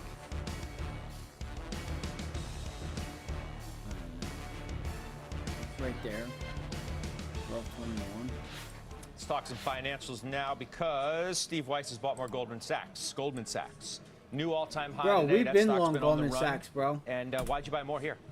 Yeah, I actually bought Because it twice. I heard this bought it kid, Wednesday or this after guy, Powell's Justin comments. I thought, Jay from hey, Ivy League Trading. Who's going to do He better? gave me this Who's trade, more and leveraged man, it paid to a out better ass. economic environment, a better market environment. We put a meaning stop alert M&A Friday, and Friday's IPOs low, and secondaries than and Goldman. there's contracts. And then the They reason I went from bought more $1.80 to actually $2.25 late yesterday afternoon is to because I was at a Goldman $1,600 conference to yesterday. $16. And I got to tell you that and he said they're it was just going the to best new there highs. is. Every single seat they have, It actually had I a view it, as it, the it had a best in positive reaction coverage, as well in to knowledge. earnings. their It's already at strategies, their 450. global We were in equity the strategies, 410 phenomenal. calls. It's been there 30 Last years. Friday Trying it's to at get like a 440. fleece vest or something like that? No, I did get a sweater. Go to the conference. I did get a MSTR. sweater, but that was Give you for one of those bags. Yeah, but that was from somebody else. But the point See, is, I told they you. are the best in every He just single said it. seat. They have the best coverage for me, and I think for everybody I spoke to. And why not? Why not own more of the best? So that's why I did it. Okay. Kevin Simpson, you own Goldman too. So it's just like Send him a vest too. Yeah, I got a free pen. So the either-or story with Microsoft and Apple, we own them both. We own Goldman Sachs, we own J.P. Morgan. We added to J.P. Morgan because after their earnings, the stock traded down about 10%. We still think that they're best of breed because you get the retail banking on top of it. Right. You get a 2.4% dividend. They increase that by 10% every year. You're looking at a 12 times forward multiple. So if we think about things, and I realize we're old and we remember PEs of like 14 and 15, so 12 is attractive. But for us in that broadening trade, we want to be in financials. They've been terrific for the past year. Sold off a little bit here, and I think it's a great time to add to it. Yeah, one more comment on it, if I could, because there's always noise on Goldman that people, they're leaving, all the good people are leaving. Well, they only have about 4 or 5 pre-IPO partners in '97, but you'd be hard pressed to see that the next one up is as good as the last one that left, because that's their culture. And Solomon, all the noise is gone justifiably. I said then, he's a phenomenal CEO and just did a great job reshaping the company. Right. That's lost on the market. All right, you get a pen then. Thank you. Pen to go I with got the- a to pen. go with the vest. I got a pen. What about financials? Bank of America Flow Show today talks about the biggest financial outflows in 8 weeks. One of the reasons is because higher for longer is not necessarily good for banks. Right. I mean, I think that's created. I mean, that was what created the regional banking issues last year, and what continues to weigh on. What I think it weighs on financials, and the flip side of that this is an thing's gotta opportunity go up for higher a little some bit of to the larger banks 64. to continue to grow, grow loans to But to let's see if we can certainly get a pullback. to have less pressure from a deposit perspective should we see lower rates. And so, I wouldn't be surprised to see a Abby, little bit of a baby, what change is here it? in terms of leadership. But if you go back over the last year and you Please, look Daddy at fed you. financials, we've Just been waiting a hold on. long You time have for food. financials to lead this market. And I think that if we continue to If see I miss this increased trade, capital market activity, and to Steve's I'm gonna point, kick your butt. transaction levels are increasing, I think that could gonna kick your potentially butt if continue. I miss And also, this. Weiss, most people that we speak to, certainly in the venture world, who obviously play a vital role in the trajectory of where the IPO market is going to go, aren't looking for any, gangbusters this year at all. No, not at all. It's a 25 God damn story it, they're already at from the 50 earliest. cents You to agree with that? 64. I do agree with that, and here's the reason. Come on. The reason is that Come here. they're so underwater Come on. in terms of the marks on their current portfolios, and those companies have not been able to raise cash. So venture funds and people like us that are very active in private markets, fortunately, we're not in that position because of the vintage of our private investments, but they've been using all their capital to support their companies. They've been picking and choosing which company is going to survive and which one are we going to have to let go. So before you see the appetite for new VC funds and new, they just can't raise capital. I mean, you'll get your Vikings like you did this week. Yeah, You'll get there'll your always be Reddits. something. There's Yeah. always going to be something, but you're not going to get A, B, C, and D in the same week. No, Yet. without, Yet. and not while rates are where they are either.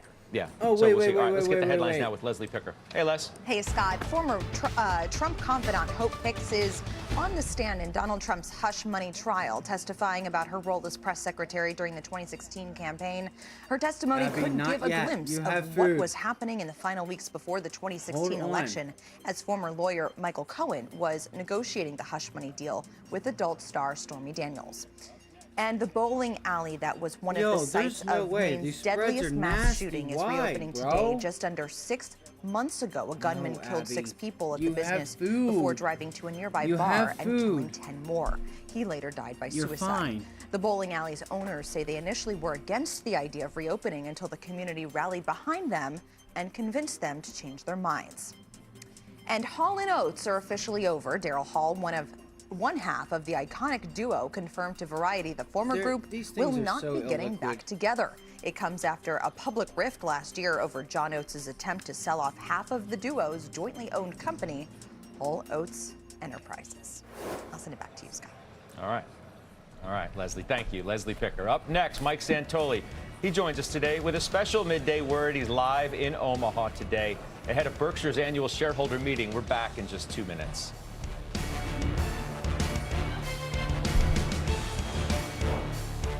Yeah, I think I'm gonna skip these, but I was looking at the 11.6s. They're just... I think this thing pulls back, guys. If you guys want my opinion, I think it breaks. And then, you know, find yourself back down testing yesterday's low. What is that, 1,103? Come on.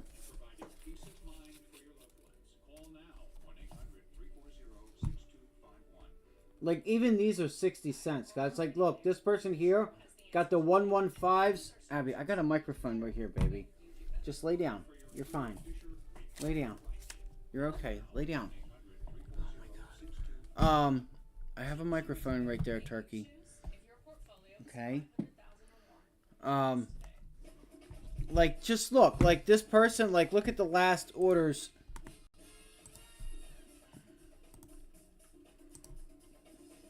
Yes, get the pop, lock, and drop. I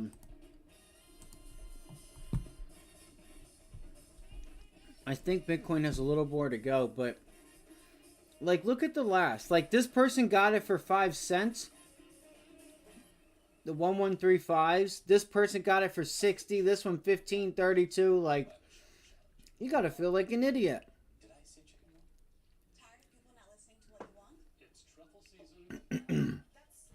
1,140.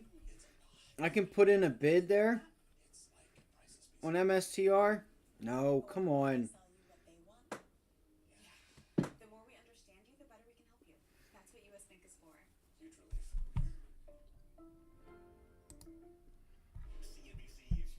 Abby, you're killing me, baby. I love you to death, but you're fucking killing me.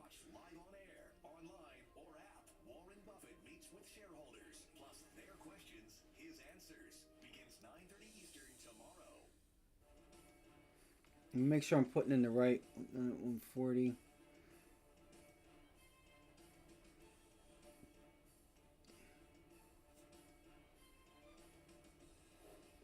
are back. Berkshire Hathaway's annual shareholder meeting kicking off less than 24 hours from now. CNBC is going to have special live coverage of the big event starting tomorrow morning, 9:30 a.m. Eastern. Our senior markets commentator Mike Santoli is there as he usually is. I put out a limit order. We'll see if we can catch a fill. I just put out one order just to see.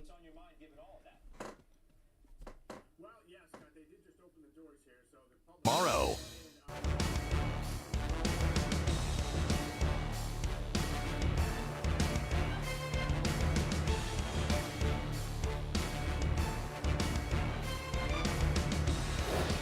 We are back. Go. So look, we got Berkshire Hathaway's annual shareholder meeting kicking off less than 24 hours from now.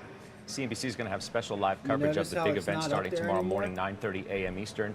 Our senior markets commentator Mike Santoli is there as he usually is, and he joins us now for a special midday word. It's quite a day in the market. I'm sure it's quite a day there. It's going to be an amazing weekend. We're looking forward to watching tomorrow, of course. What's on your mind given all of that?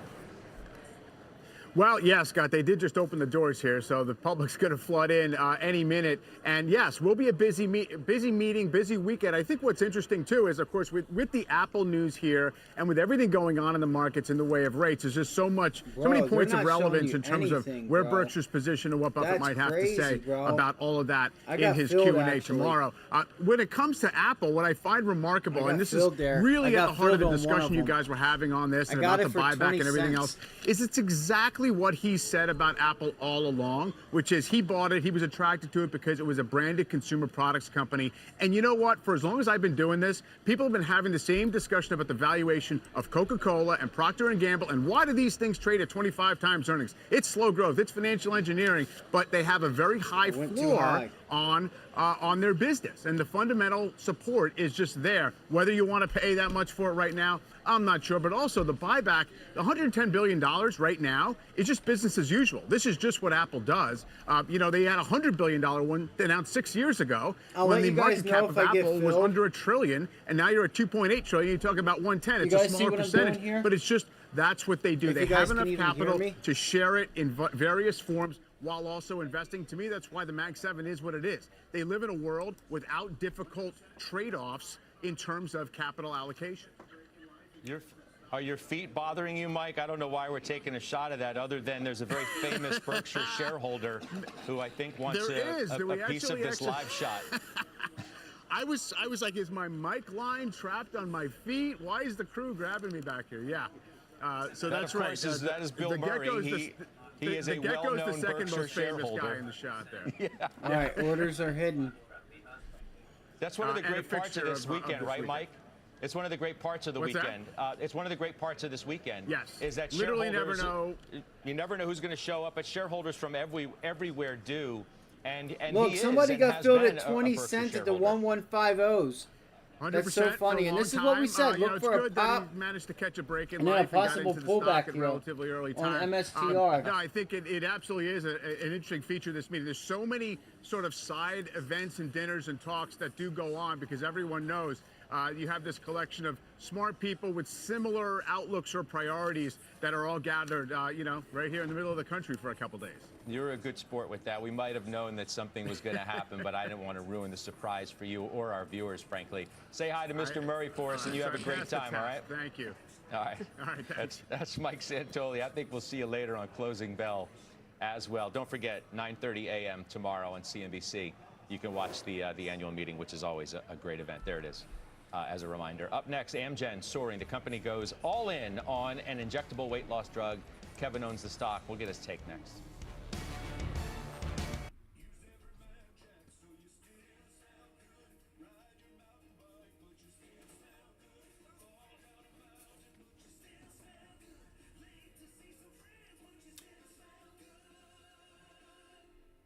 Am I still on target to have enough for retirement? Am I saving enough? Is the economy turning? Can I afford her college? You know, technology can't answer those questions, but RIAs can. And when you're supported by someone who's faced them too, it's much easier. It's more than tech, more than service. What matters is having a custodial service provider who gets you and treats RIAs like they treat their clients. And that's Trade PMR.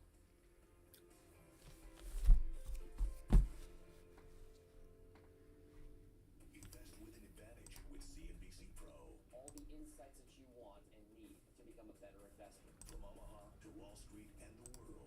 Exclusive access to market experts to help you identify opportunities in any market. Unrivaled access, essential tools. That's CNBC Pro. Everything you need, all in one place from a source you trust. Go Pro with a flash sale offer for a limited time. Go to CNBC.com. So like we said, look for that bounce. What did I say? Look for the bounce. Bada bing, bada boom.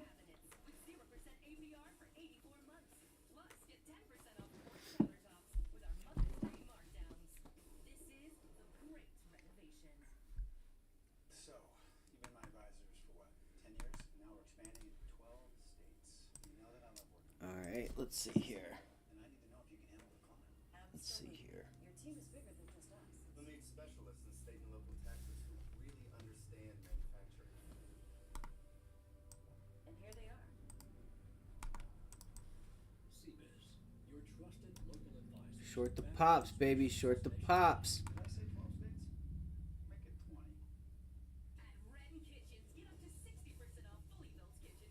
That was a nice hold. Nice hold and pop.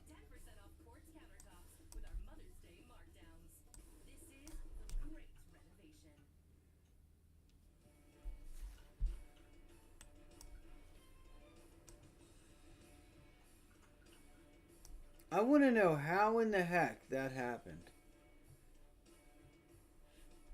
Welcome back. Take a look at Amgen soaring today. Company announcing They hide in the orders. I'm telling you. it's really soaring on that drug trial result, which you own the stock. Can you give us some context here? I mean, even we were pleasantly surprised with the stock price move. I mean, the 20 sticks on Apple was great, but we were looking at Amgen a month ago. That's crazy. 15%. Damn. We got no nobody in the chat. It's all good. It's all good. I hope y'all are eating and living your life the way that y'all want to live it. I hope y'all are happy. Y'all are good.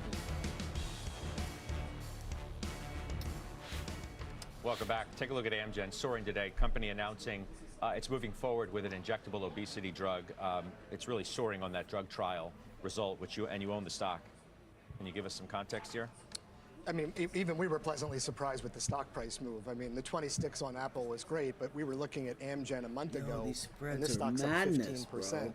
They're a little bit Like, late to the seriously. party on the obesity drugs, admittedly, but the Those fact of the spreads are matter is they're entering madness. phase 3, and the advantage that they could bring to market is a once-a-month shot, as opposed to once a week Like, or look once at every this other week. And I think 116 any of us that have to take shots for whatever reason, the fewer times we would need to do it, the better.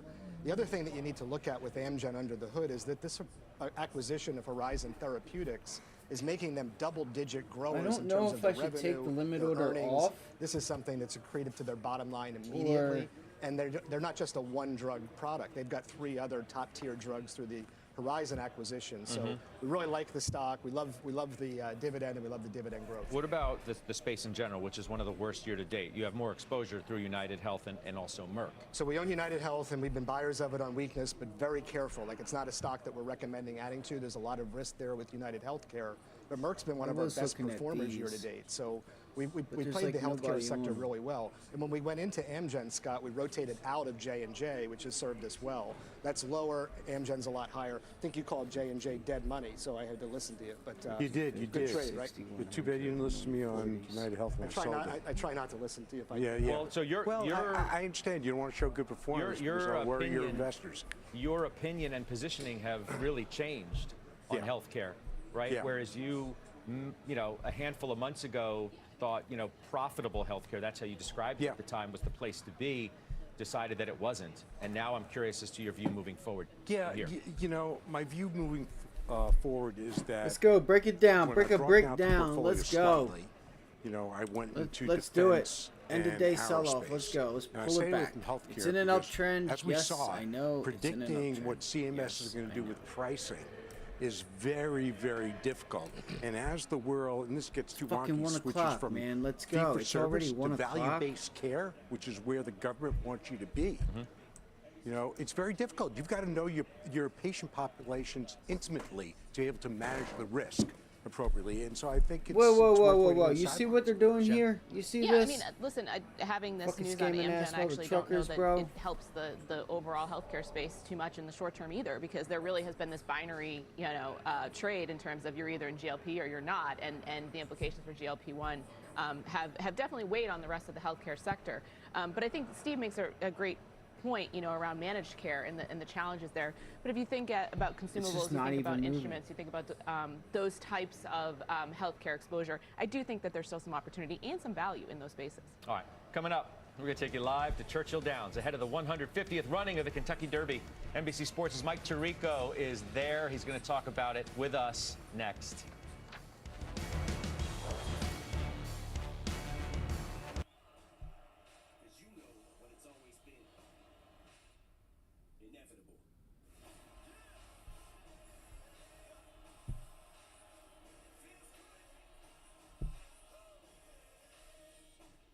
The future is not just going to happen.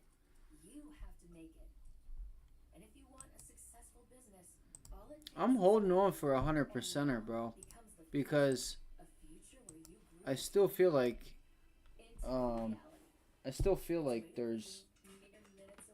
there's possibly a pullback coming here. I need to not waste my time on this thing.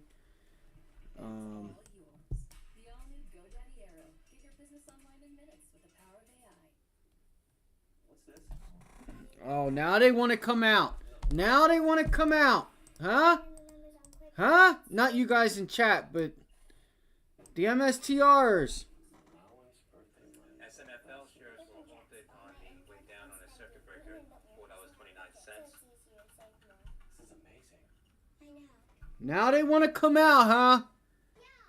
Do more with your money. Bye. Ready the best budget now. Now they want to come out. That's so funny. It's coming, bro. I still think there's a nice pullback coming in here. Fuck, they're making me work for this shit, bro. Come on, let's go. This bakery needs new equipment fast to keep up with demand. So they're going to OnDeck, the online lender that makes it easy to choose your loan. And It's pulling back. I'm telling you, this shit gonna pull back. It should. your loan is OnDeck. So this is pickleball? I'm not filled or anything on my orders yet.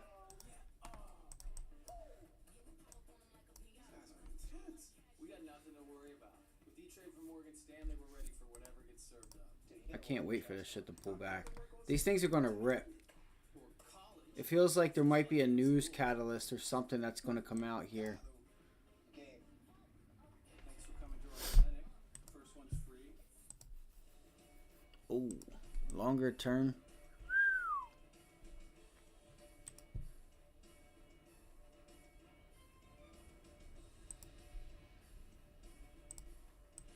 All right, welcome back. The road to the Triple Crown begins tomorrow with the 150th running of the Kentucky Derby.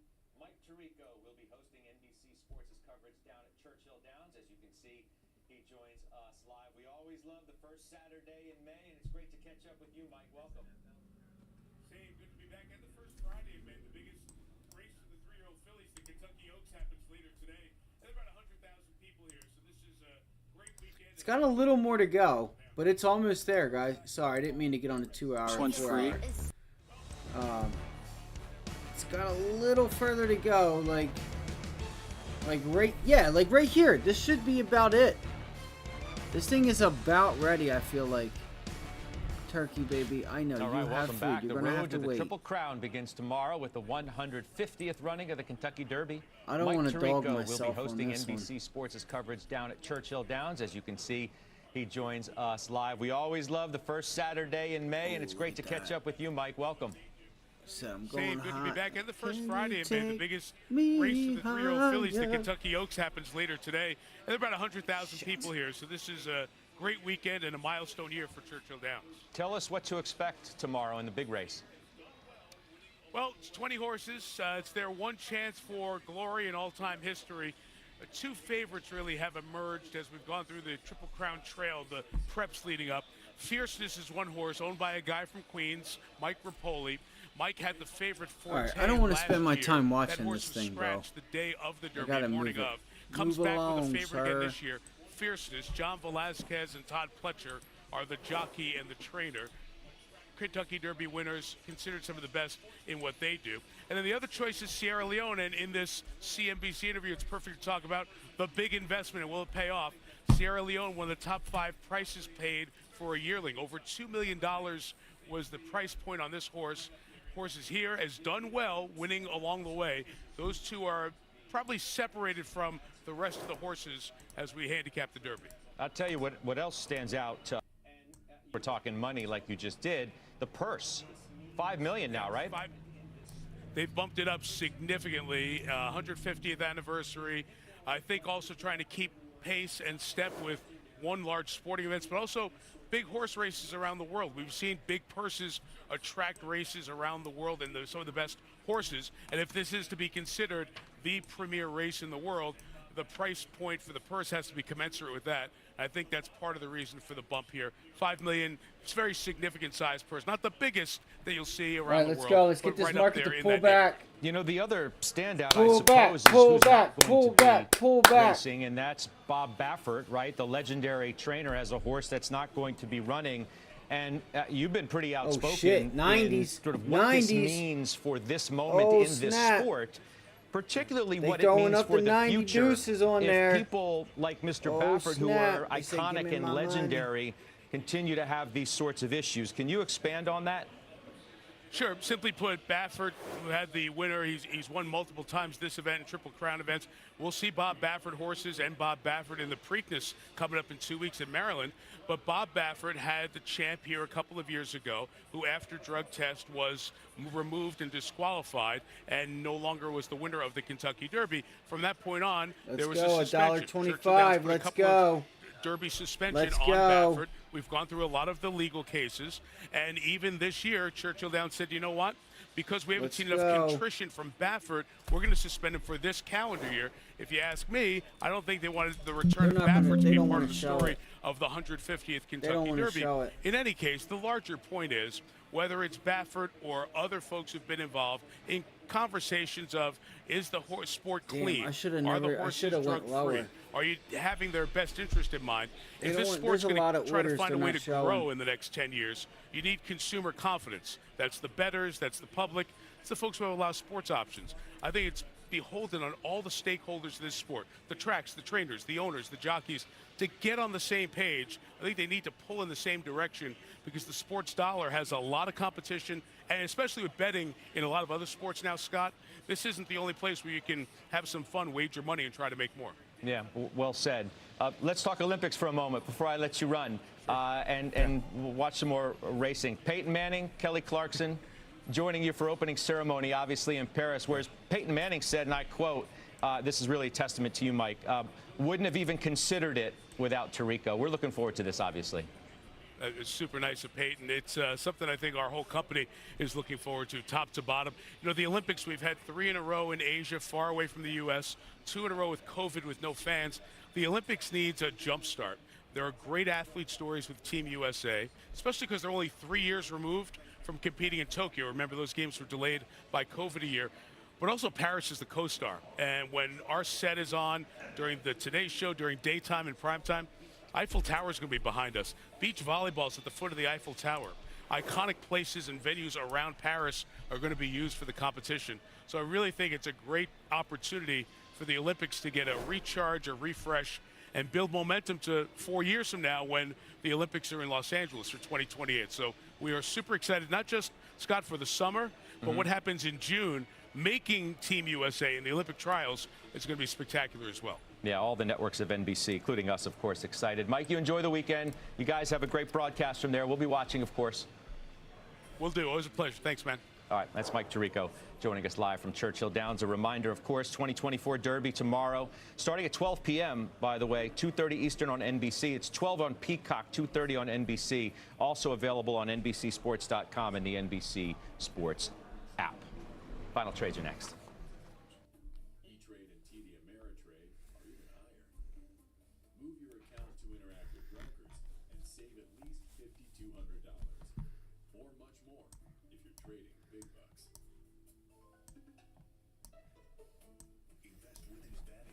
Sorry. Here we go. Let's go, markets. Let's pull it back, Jack. Sorry, Abby got up and left. If we could, again, sorry about that. I was just trying to sort through and look at a couple different things here. Abby was on my desk, so. Alright. Coming into the afternoon hours now. Alright. If we could get a couple likes going, that'd be cool. If not, that's cool too. That's cool too. I think by next week I might end up going, starting at Discord. There's a lot of, there's a lot of things that I'm seeing that are starting to set up, and I feel like this, I'm going to put on a swing trade probably here in the next, starting next week, if we can get this bounce here. All right, so here goes the SPY. Why is the daily chart like this? And I think I'm going to hang on to this for like 4 or 5 months. Let's see here. We're going to get this bounce here. Let me where are we at here? Where are we at? Abby, baby, what is wrong? You have food. I'm not opening up another can. I am not opening up another can. You have food. There's no way you're hungry again. At Morgan Stanley, old school hard work meets bold new thinking. To help you see untapped possibilities and relentlessly work with you. I wonder if we can get short going into At Grainger, we know dealing with the unexpected is part of your job description, and we're here to help with professional grade supplies plus same-day pickup and next-day look at that. orders. Call clickgrainger.com or just stop by. Grainger, for the ones. That was a nice rejection. Prices go up. So what I'm doing right now, what's up, buddy? No, it's here. I just didn't turn it on. I don't know. I'll turn it on like next week or something. I just didn't have time to mess with it. Just in case it were to freeze up. And I like to be able to have, so everybody can see everything, right? If I have my camera, people aren't going to see, you know, all the charts and stuff like that. Really, that's all.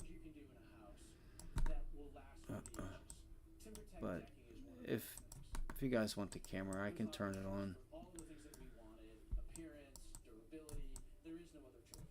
It's that good. We decided to put it in How was your day today? Did you trade BNF or whatever it was? I called it out. I traded the SPY to the downside, made some nice money today.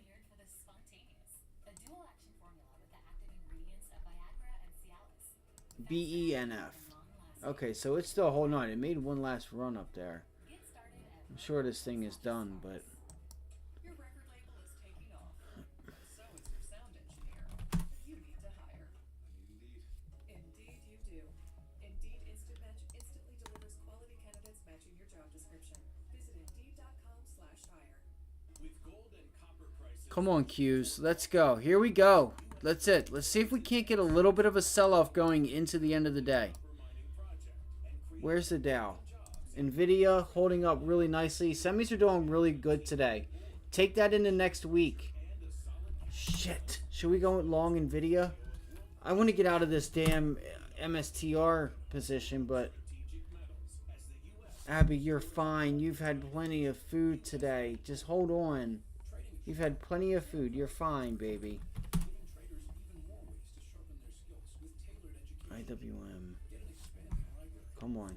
Give us a second leg lower. I can't believe it's already 12:59, almost 1 o'clock. So I still have a limit order out for MSTR. They're showing here on the ask 75.88. There's orders all in between. Well, I don't know about all in between there, but wait, did I get filled? No, not yet.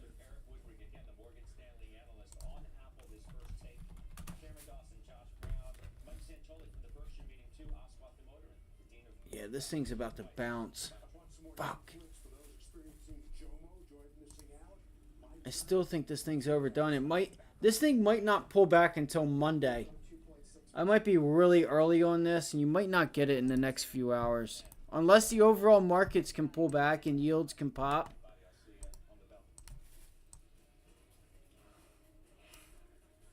Fuck. Sorry for the language.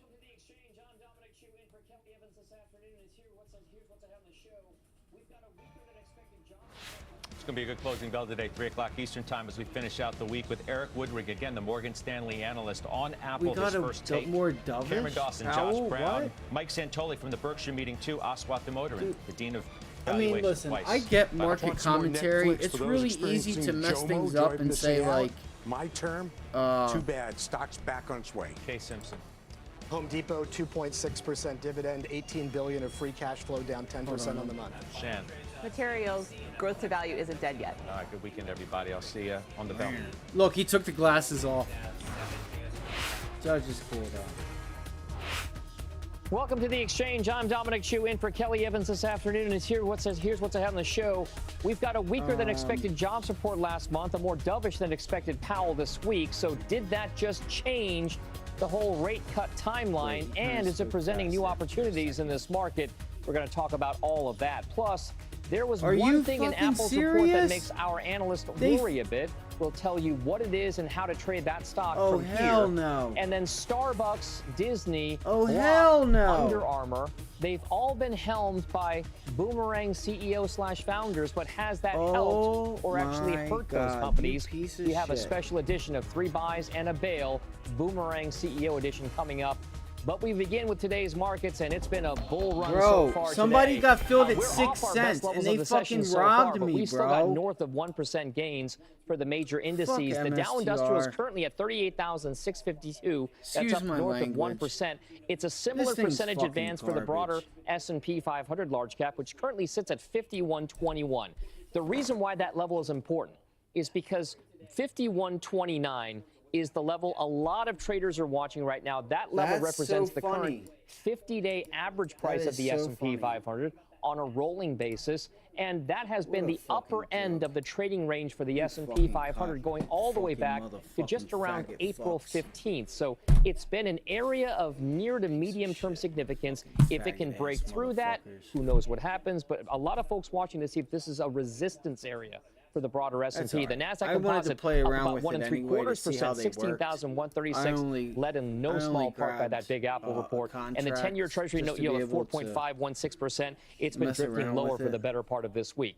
Now, speaking of To that, see how these if you take a limit look at that orders rate worked. picture overall, that story today played out very much in terms of what's happening with Apple and Amgen overall. Earnings reports driving this, and by the way, Apple and Amgen, both Dow components. If you're wondering about that massive move higher, 450-some points in the Dow, about 80 of those points is coming just from Apple. Let's stay focused. And even Let's more go. so from Amgen here. Shut Take the a look hell at up, that dude. particular. Shut the hell up. Shut the hell up. You're not doing nothing for nobody. The SPY. All right, Qs. All right, watch. So the S&Ps are below, and the Qs are above pre-market highs. Below, above. All right, below, above. Let's see if we can't get a rejection. You know how like Biden likes to like whisper and shit. Let's see if we can't get a rejection.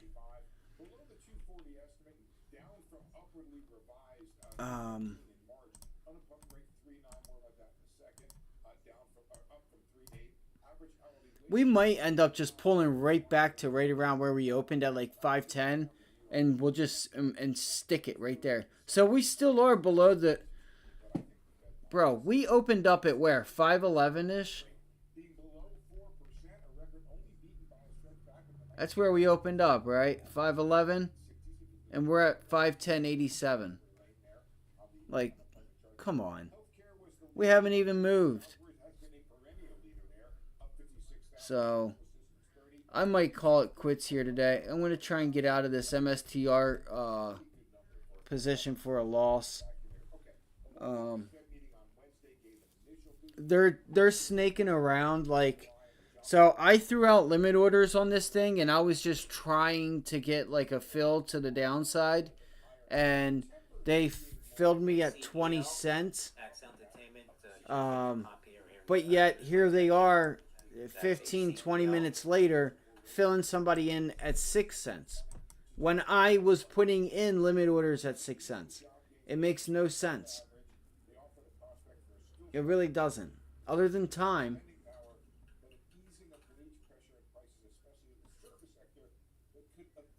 It's a fucking scam. Maybe if there's news or something. Maybe Michael Saylor, like, what if he dies or something? What if he has a stroke? Let's go to Twitter. I wonder if we could start that. Did anybody else hear that Michael Sandler had a stroke? Or he's in the hospital?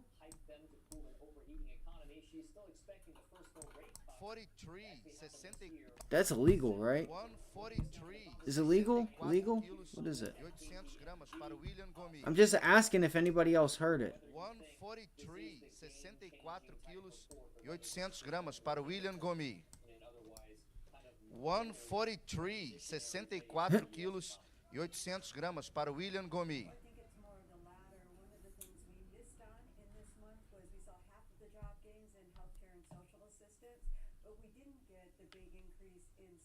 One 43, 64 quilos e 800 gramas para o William Gomi. I don't get it.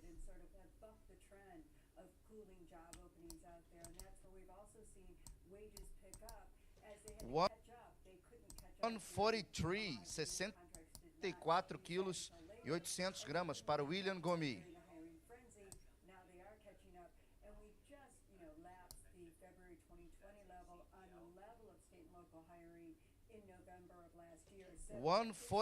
That's crazy to go from one extreme to the other. Like that. Just fire up, fire up.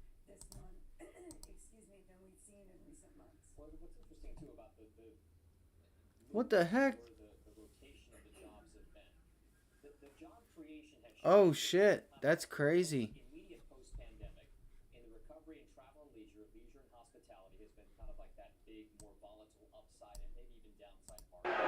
Oh, wait, we got a fire there. You can't see it, but there's an alcohol fire. Look at people fleeing in every direction. It's Rick Mears trying to get out of his car. He just came into the pits. This could be very bad. You can't see it, but it's there. See him waving his hand. There's Mears. He's got the flame-proof driving suit on. There's a mechanic who's really on fire. Ah, shit! It's invisible. Ah! Mechanic's still on fire. You cannot see the flame. It's an alcohol fire. Look at those tanks right there contain fuel, too. This is a very dangerous situation. They seem to be getting it under control now. Yo, that sucks, bro. I can't see it. Nah, my shit burning, bro. Look. This could have been a tragedy because there's all that fuel there. The equipment is here. The fire extinguishers are here to put it out. They're really playing a lot on it here. Well, the other mechanic seems okay for the moment. Well, don't know about those burns, though. Doesn't fire up very easily. Oh, wait, He's like, oh shit, where's it at? Oh damn. What the hell's going on? Oh shit. But you don't see no plastic or anything like. very bad. You can't see it, but it's there. See him waving his hand. There's Mears. He's got the flame-proof driving suit on. There's a mechanic. Yeah, my dick. Do my dick first. I need that. Oh shit. He definitely did something like that. I've been trying to think of what would make people comfortable and when they will adapt to or otherwise internalize the new price. Abby, baby. Okay. Nobody is there yet. They're still sticking. Beat up BMN. BMN beautiful chart, fully permanent, shovel ready. I don't think they look at their paycheck every month and say, Okay, Abby, you have had 2 cans this morning, girlfriend. the idea separately of my wages are X and prices over here Go ahead. Go claw and stuff. from where they were before. So I don't know what the behavioral economists would tell us. Can some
I got filled, guys. I got filled on MSTR. Just so you guys are aware, I did get filled. I got filled.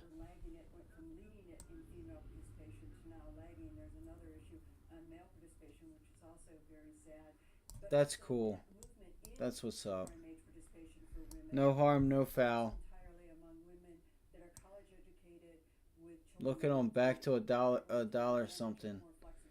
No shit. So I'm looking at all these people that are thinking that MSTR is going to break out. I'm going to be honest, and I'm going to say it right here, right now. I think that's the furthest thing from what's about to happen. If you want my honest opinion, I think a breakout is not going to happen. You're going to have some upside, maybe from like now until like maybe Tuesday, possibly. But other than that, I do not think MSTR is ready to break out. I don't. In order for MSTR to break out, it's got to go lower before it goes higher. That's just my opinion.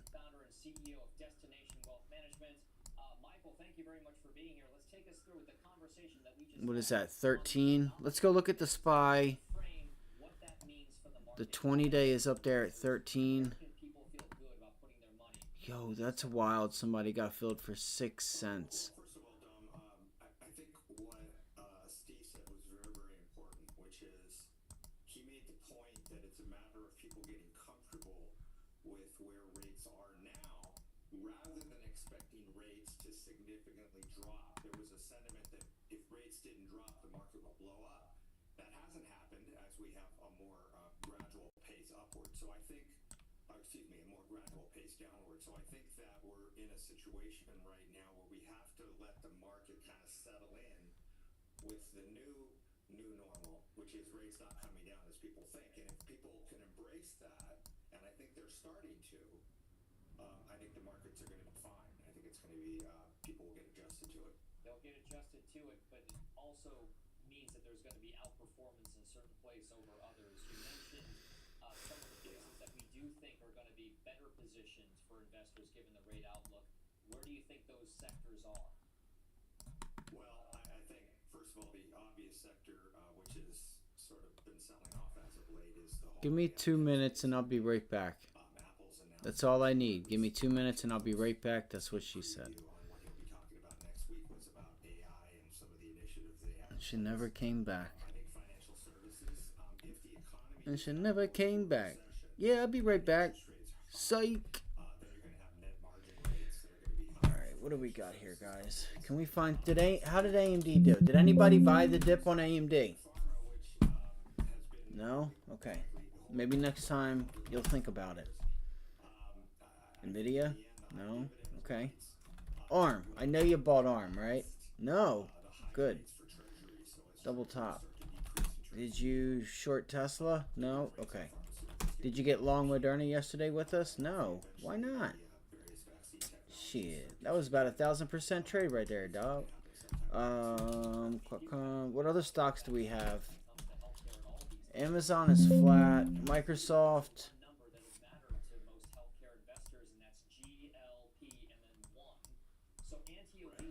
Come on. So Microsoft has a wedge here, and I'm really curious what it's going to do. I guess it could break out. I don't know. What's everybody want to do? What do y'all want to do today? Do y'all want to go find a deal? You guys want to make some calls and find a house for like dirt cheap? Go look at houses for sale and be like, yeah, I got like $2,000 here for your shit box. Like, you know, I'll give you this. That'll take care of your back taxes, and then you just pretty much give me the house for free. We can go looking for deals. We can, you know, it's 1 o'clock, so it's going to take a couple minutes for this market to. It's Friday too. I mean, it just sucks, bro. This was a bum-ass week. I'm going to say. I'm going to be the first to say. This was a bum week. it didn't have to be that way, but I had some errands I had to run earlier in the week on Monday. So this Tesla call out, I did not feel comfortable taking that. And Moderna, I got screwed out of that one because I ended up putting out a limit order just in case the market was going to pull back yesterday. And I ended up having it, the whole thing, because I didn't think I was going to get filled. But, yo, they were 30 cents. And I'm like, guys, they're 30 cents. They're 30 cents. We could be in the money by tomorrow. And it was in the money it was like 2 hours later they were in the money. We got long right there. Right there on that pullback. Right there. That was us. Right there. And I said, look, just in case it doesn't hold, or if the markets pull back and it turns us into resistance, or news comes out, get out. Get out. Get. And look, fucking right in the money by 3 o'clock. So that's the week it's been for me. It's just been like one of those, it ain't meant to be this week, my guy. Baba, it's not that I forgot about it. We were looking at it. I started looking at it last Thursday and Wednesday when it got back to this rejection. It was like last Thursday, last Friday. So I was watching it for a few days, and then yesterday was the day for Baba. You guys can keep that on your list. Carvana also.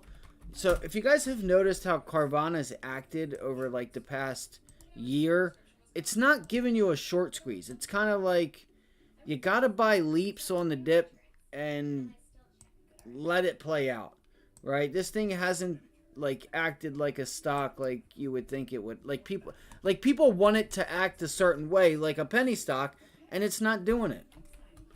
You know, I think the last time we had that was back when AI was squeezing back here, right? And both Carvana and AI were going both together. This is a stock I haven't looked at in a while. This could be a nice little short opportunity if we, depending on if it holds 24, 25 or not.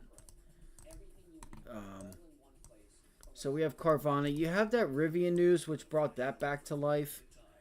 I think Rivian is a hunk of junk at the end of the day. My dad, my pops and his friend, they have a few of them, and they have 2 of them.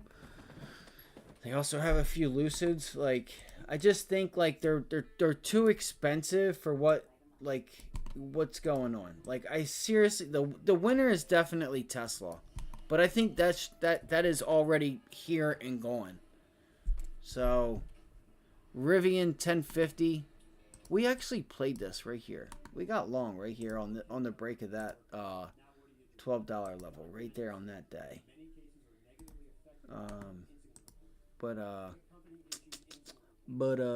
let's see, rejection hold, 50-day rejection. You could watch this $10 level and then see if you can't test prior day's close. Maybe even the 20-day. It's hard to say. We'll keep an eye on the S&Ps. Amazon. So look, yesterday, or Wednesday and Thursday, Coinbase, bang. I mentioned this, that there was relative strength with Coinbase, and now today it's really spready. I'm talking maybe not now, but early this morning, these spreads were stupid. They were ridiculous. Like $60 spreads. Like, it was insane. The reason I bring this up is because I still think, if you look at Bitcoin, I still think there's a chance we get our rejection up here. It doesn't mean we will, but it would surprise me if we didn't. Maybe we don't. Maybe it just gets back up here and we get a consolidation, and that's it. I would watch this level. I would watch 62. I mean, really, that's a nice level there. I don't know. Unless this is a failed breakout. Let's go to our hourly chart. I'm sorry. Like, you can see this is all this is a nice consolidation, weakness, and they're buying the dip. Actually, you do have some nice volume there. So I still think though, like, this thing is ready to pull back. It doesn't mean that it has to like pull. Actually, never mind. Who wants to buy some next week calls with me? This actually looks. Never mind. I'm just gonna shut up. Because what I was gonna say is this looks like a nice consolidation, and if we could have got that bounce, see, it didn't reject this lower level here at 60,000, which was that prior top, right? That's kind of like a failed breakdown, and you would look for this pullback. Not sure if it already did it. Look for that pullback to hold that level and then take you back up into the consolidation. This is buying weakness in strength technically. Like this in and of itself is a consolidation. Like this is the strength, right? Right here. This is the strength. If you look at it as far as like the rallies, like you could say, look, here's one, there's your pullback right here. There's your pullback. All right, and then there's your second rally with, come on, bro. Fuck. With the pullback. Third, right? Third, with the pullback consolidation, and that is the dip. When it doesn't feel right, that is the when it doesn't feel right. I don't know. I don't know what happens from here. Do we just stay up here for a little while? Can I get your guys' opinions? What do you guys think? What happens with Bitcoin? $10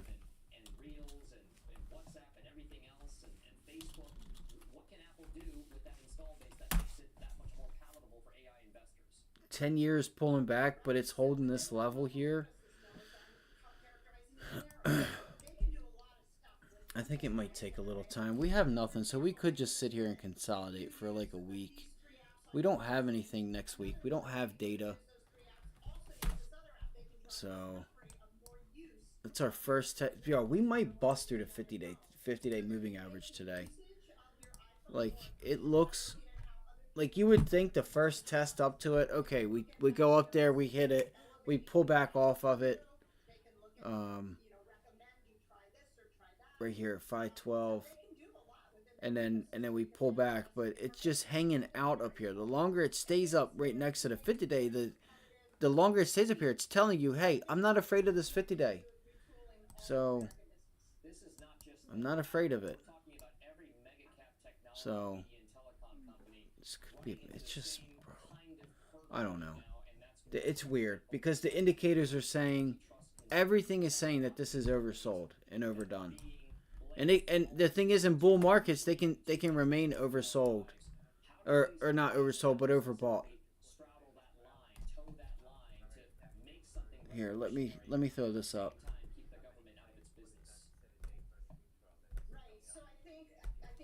Does anybody have tickers they want to go through and talk about and cover?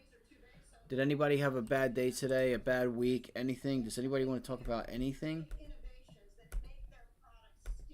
We could have an AA meeting, huh? Hi, my name is Dale. I'm a crackhead, and you know I've been eating cheeseburgers out of the dumpster for the past 10 years. You know, I'm a really nice guy. I try, and I just seem to just come up short all the time, and I feel like that's the only thing that has kept me from losing my mind. It's the only thing that I feel like keeps me sane. You know, it's just when you're eating eating cheeseburgers out of the trash can in the dumpster, you tend not to get the best of jobs, you know. So, but if I was rich, I wouldn't have a drug problem. You only have a drug problem because you're poor and you can't afford to do it. Let's be real here. It's only a problem when you can't buy it. That's the problem. The problem is I can't buy anymore because I don't have any more money. You never know what I'm going to say on here. That's when it's a problem. The problem is you can't afford anymore. You want to do it, but you don't have no more money, and he won't front you no more. The problem ain't that you're having the shakes because you drank your whole life. The problem is you don't have the money to buy your beer.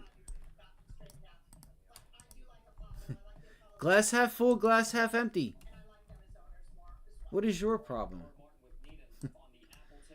My problem today is finding a damn trade. I did trade the SPY. I do have a green day. MSTR, I was flat. They literally... Well, actually, I might have had a little bit of profit there. I got filled on that MSTR play, but I had a nice trade on the SPY. So...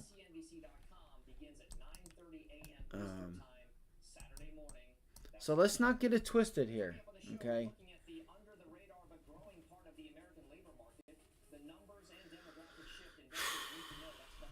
Freaking Fridays. Again, if I offended anybody, I do apologize. When you listen, why don't you sit in front of your monitor and talk into a mic and see if you don't act crazy every now and then. See if you don't get a little weird and say some weird shit. Okay? I'm just being honest.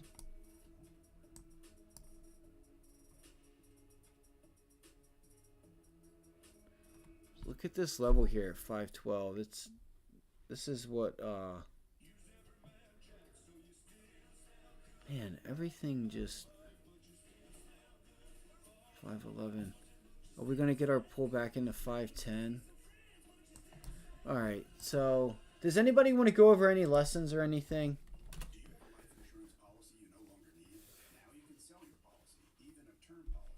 Let's see here. Let's see. What are, hold on.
Let's look for a pullback.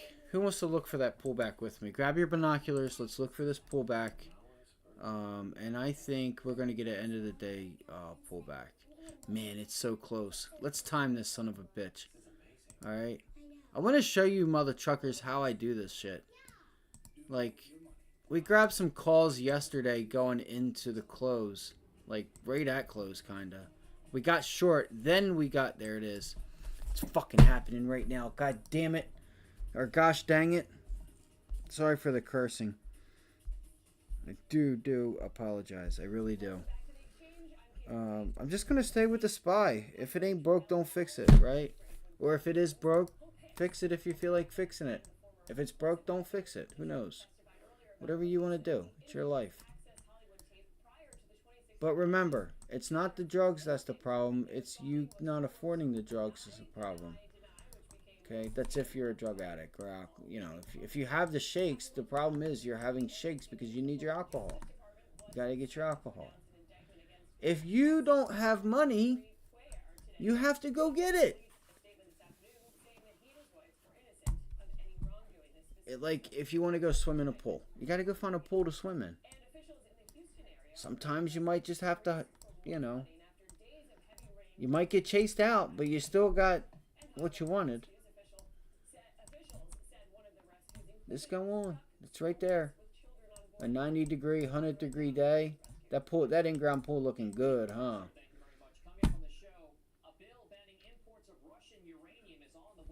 All right, so Russian uranium is being outlawed and banned. So what does that mean for CCJ? That was just on CNBC.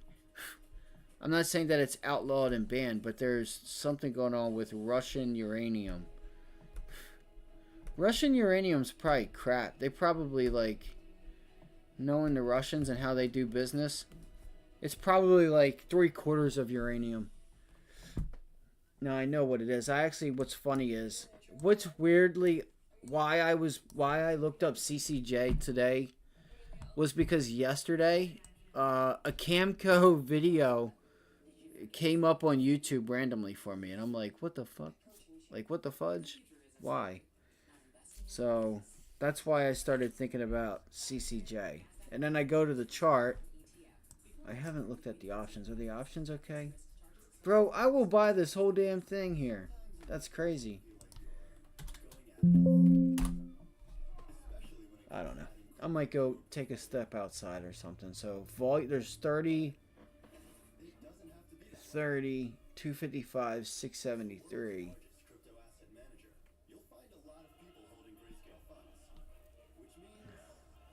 Be careful.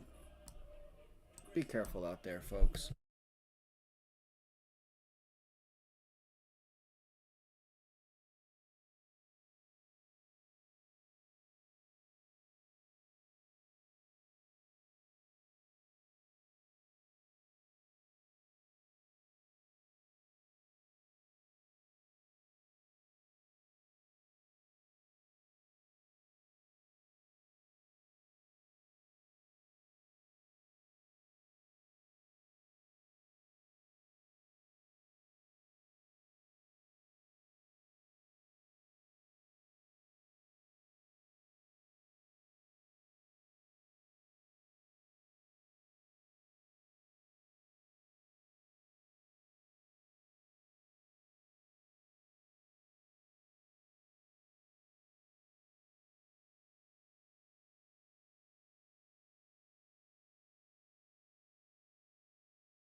You know what I forgot about?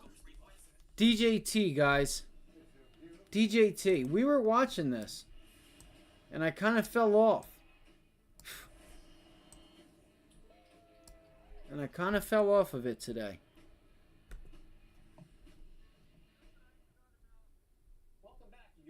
I fell off of that. I don't know. If anybody has anything, just let me know. I'm just gonna shut up. I'm tired of talking to this fucking mic and this monitor.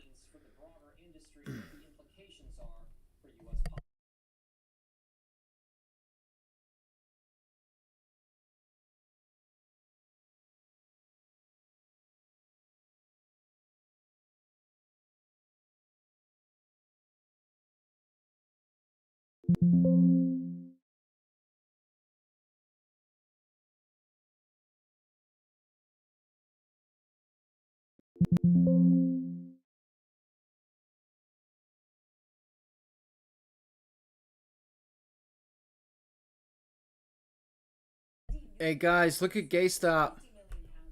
GameStop is going. GameStop is going. Never mind. I take that back. Don't even try it.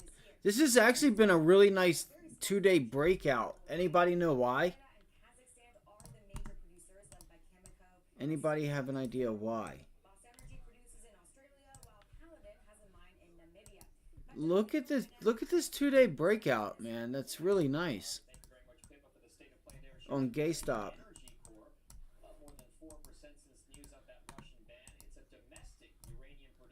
Uh-oh. I think the GameStop squeezes on. Seriously. I think if you get a pullback and we do officially hold that $12 GameStop area, this thing's hitting $20, $40. And you know what I mean? Like, compared to the old GameStop shares, that would be like $100. Technically. I don't know what the splits are, because I haven't been following it. But I will say that is a really nice breakout. That's a really nice breakout there on GameStop. You're running into the 100-day, so don't go over your skis thinking, look, it's gonna break it. It's breaking it right now. No shit. No shit. So you have a gap fill up here at the 200-day moving average. I might go for this, guys. I might go for this. Because I think you could end up right here at the 200-day moving average. As long as it's able to break through the 100-day. You can see it's trying to pull back.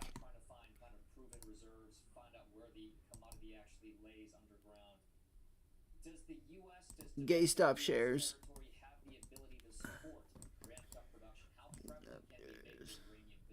Yes, I know. I'm fucking weird. I know. You would be too.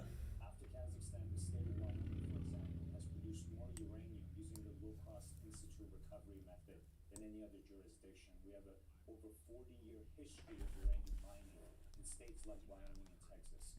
And so the know-how is there, the knowledge is there, Mother Nature is there in terms of the mineral endowment. It's a lot like oil and gas in the sense that when we were importing over 50% of our 1530.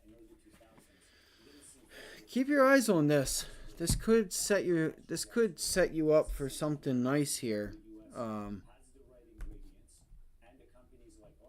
Here, like coming into next week, if nobody's paying attention to it. So if you guys notice, you could get a nice pullback right into 1350. Call it 1350.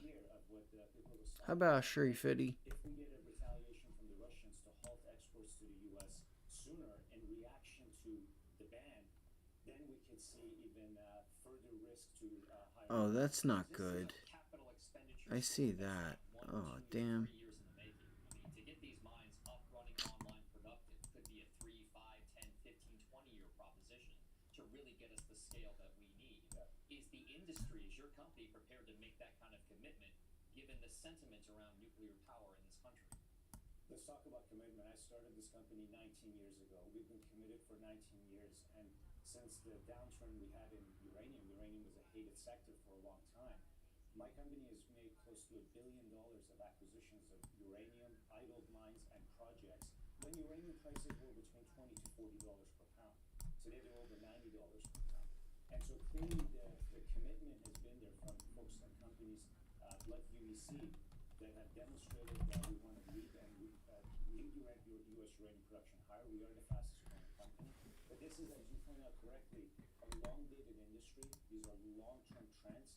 And Dom, I think we're going to have higher uranium prices for longer because even where the price is today at $92, we're well short of the all-time high on an inflation-adjusted basis, which is closer to. All right, what's it going to be?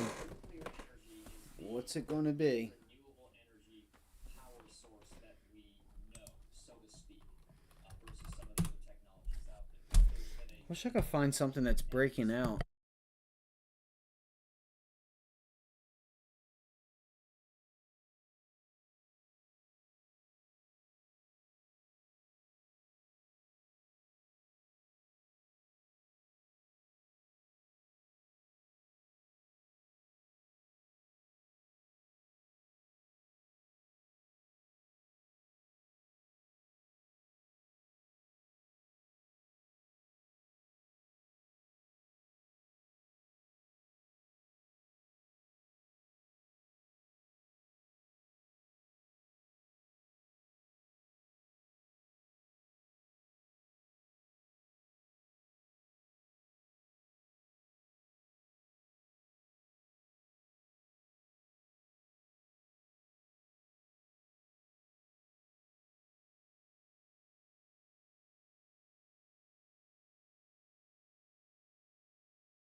MicroStrategy is just itching to pull itself back here. It's like, yeah, I look like I want to pop, but deep down inside, we know I'm gonna fall and break this level. You know, it could go higher, but I don't know. Bitcoin, I don't know what to do. Like, I don't know. We're in a weird spot right now because, like, you have to just see if the bounce gets rejected. If it doesn't, then it doesn't. I don't know. Like yields, right? Yields are bouncing back. Do yields reject and yields continue to pull back, or I don't know.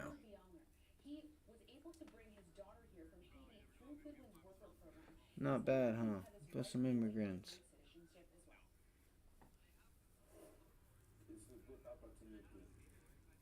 Wait.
This is the saddest and sickest shit you will ever hear on CNBC. I want you guys to listen to this. Competition for them. Elder care, these workers are filling key roles from tech to agriculture as boomers continue to leave the workforce. So these folks are not taking jobs. They are helping to bolster and helping us build back. They're adding needed workers to the labor force. Now that's a key point, Dom, as prime working age individuals that you saw at the beginning there, aged 25 to 54, are still participating in the labor force at levels higher than they were during the pandemic. I'm good, So Matt. these How you workers doing, are buddy? Additive. They're not necessarily taking away jobs from Americans who want to work. They're filling roles that can be hard to find workers to fill. Kate, how much of a boost for the economy has That whole thing, it kind of went quick. That was just a load of something. Right now I'm looking to see what, it's just a slow Friday afternoon. I'm going to grab something to drink and I'll be right back. I hope everybody else is doing well today.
Let's go look. I was looking at that. What I would do is I would personally watch them because I was talking about the Dow, and we know JP Morgan. Okay, where is? Okay, here's my charts. KUKE, music, hitting new highs now on relatively light volume. Oh shoot. I'll tell you 1 second. Right here. Shit, I did not look at this. Welcome back. Sometimes in an effort to breathe new life into an organization, a company will bring back a former CEO. One of those companies reported this week, and we've got May 1st, May 3rd, 2nd. Okay, so it's still dropped. This could start to put some pressure on it. I would watch the Dow. What? See, this is tough. He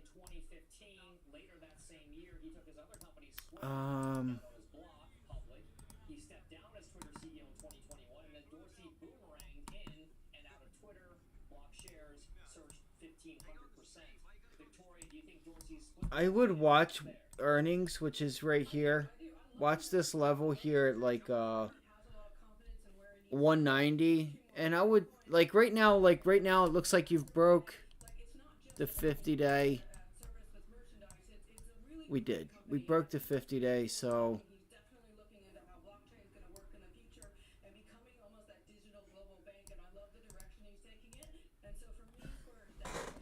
that's a good question.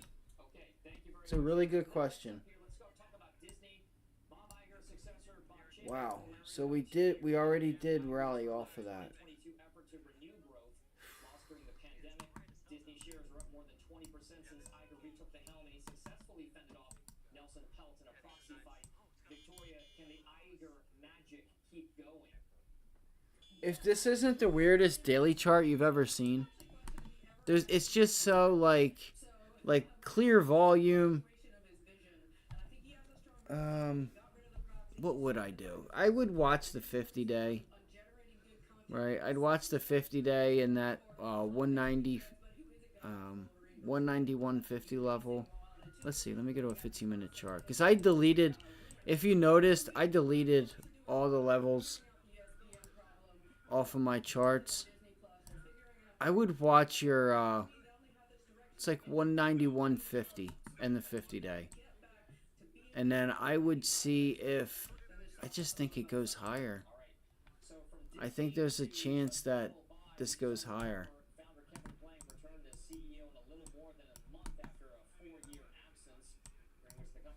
I would see if we can try to go higher and just watch this 50-day.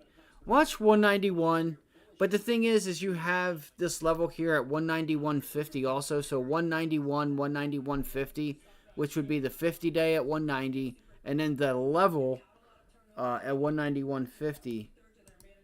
I would look to see if it can. I would look to try and get a long here at like 191 to 190-150 and try to take that to 194.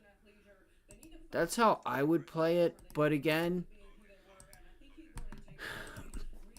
I have no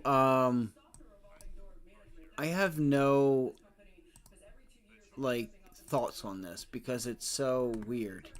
Because again, earnings has messed up a lot of things between indicators and like volume and everything. It's just like it's really messed up the chart from what we had going on before earnings on any stock other than Goldman Sachs. Goldman Sachs was the only one that set up really nice and was like, hey, let's look for new highs, and we got that big winner. But like JP Morgan, like you've pulled back to the day that you opened up for the earnings right there, right? You just wicked it, and you've been that pullback has been getting bought, but it's like watch today to see if we can hold, like if we close above or below this 50-day, this red line, if we close above or below that. It's just weird. I would look for this 190 level to be a bounce, and then 191 to 190-150. That's how I would play it. Right now, I would have to assume that we're going to get above the 50-day, and this would be buying the dip. I might do it. I might do it. I might buy it. I might grab some calls for next week. I don't know though. These two levels are tough right here. It's just like look how fierce the downside has been. Is there any news? Like, look, every time it rallies, bang. Come in with a gap up, bang. All right, let's recover, bang. Like, sellers are stepping in a big way. I don't know if that's Jamie selling his shares or what, but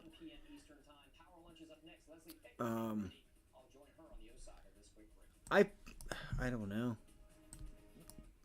I'm not sure. ITE seeing some heavy call activity now. India, Quebec. It's going to be weird to see what happens. This is the weirdest pattern I've ever seen. Like, seriously. Like, what is this, like, rollover? Like, it starts to, like, roll over, and then it just gets real volatile. Like, what happened this week? Like, what happened right there? Up, down, up, down, up, down, up, down, up, down. It was just, like, it was nice and consistent. So you'll have to look to see if there's any news with JP Morgan. I really don't know. I would have to wait. Like, look at it for what it is. Look at it for what it is and realize that, like, this thing's been selling off really massively.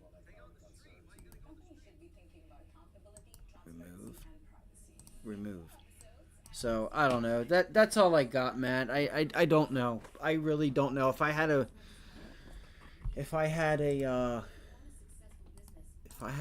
you know, an idea, a plan, keep your eye on this level here. 190. Keep your eye on this 191. 191, 190, 150. That's all I can really say. Because I don't know what's going on with JP Morgan. Has there been any news? Look at what Big Money is thinking. Unveils Index GPT AI tool. AI. Look at this. From speculation to revelation, JP Morgan reportedly unveils Index GPT AI tool. A year after sparking speculation with its trademark application, Index GPT reportedly evaluated the product and details. Novel suite of thematic investment baskets developed using OpenAI's GPT-4. Keywords to identify companies associated with emerging themes.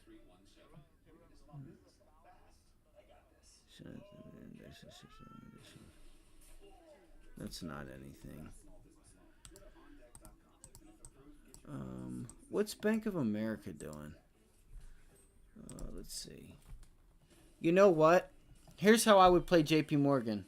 Matt, actually, here's how I play JP Morgan. If you start seeing yields start to pull back, like TLT, if you see a TLT start to rise and continuing to rise, then look for a pullback in banks. If we start to see yields pull back, look for banks to pull back. That's how I would probably play this. But JP Morgan's a little different. They have asset management. So they have the capital markets. They have the loan side, insurance side. Like, they have the world economic side. You know, it's like JP Morgan's like one of a kind.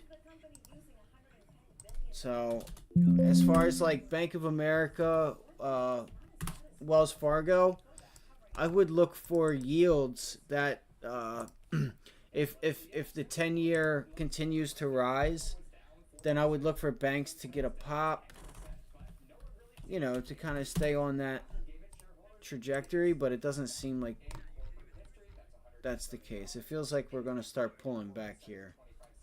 Yeah, so let's see what happens next week. I think we need a little more price action and we'll figure it out.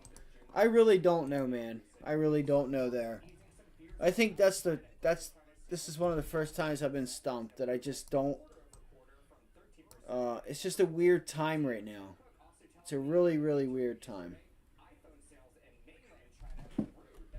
Let me go to BTC USD.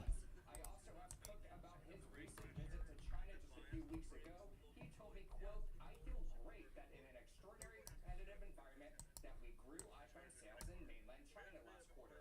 That may come as a surprise. 64,000. Good about China. I think more about long term than I do the next week or so. Oh my gosh, I'm sorry that was so loud.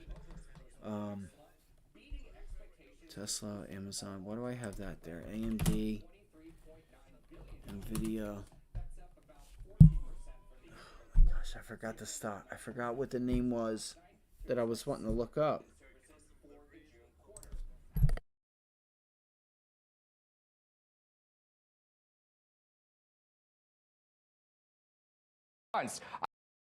I also recent visit to China just a few weeks ago, he told me, quote, I feel great that in an extraordinary competitive environment that we grew iPhone sales in mainland China last quarter. That may come as a surprise to some people, and so I feel good about China. I think more about long term than I do the next week or so.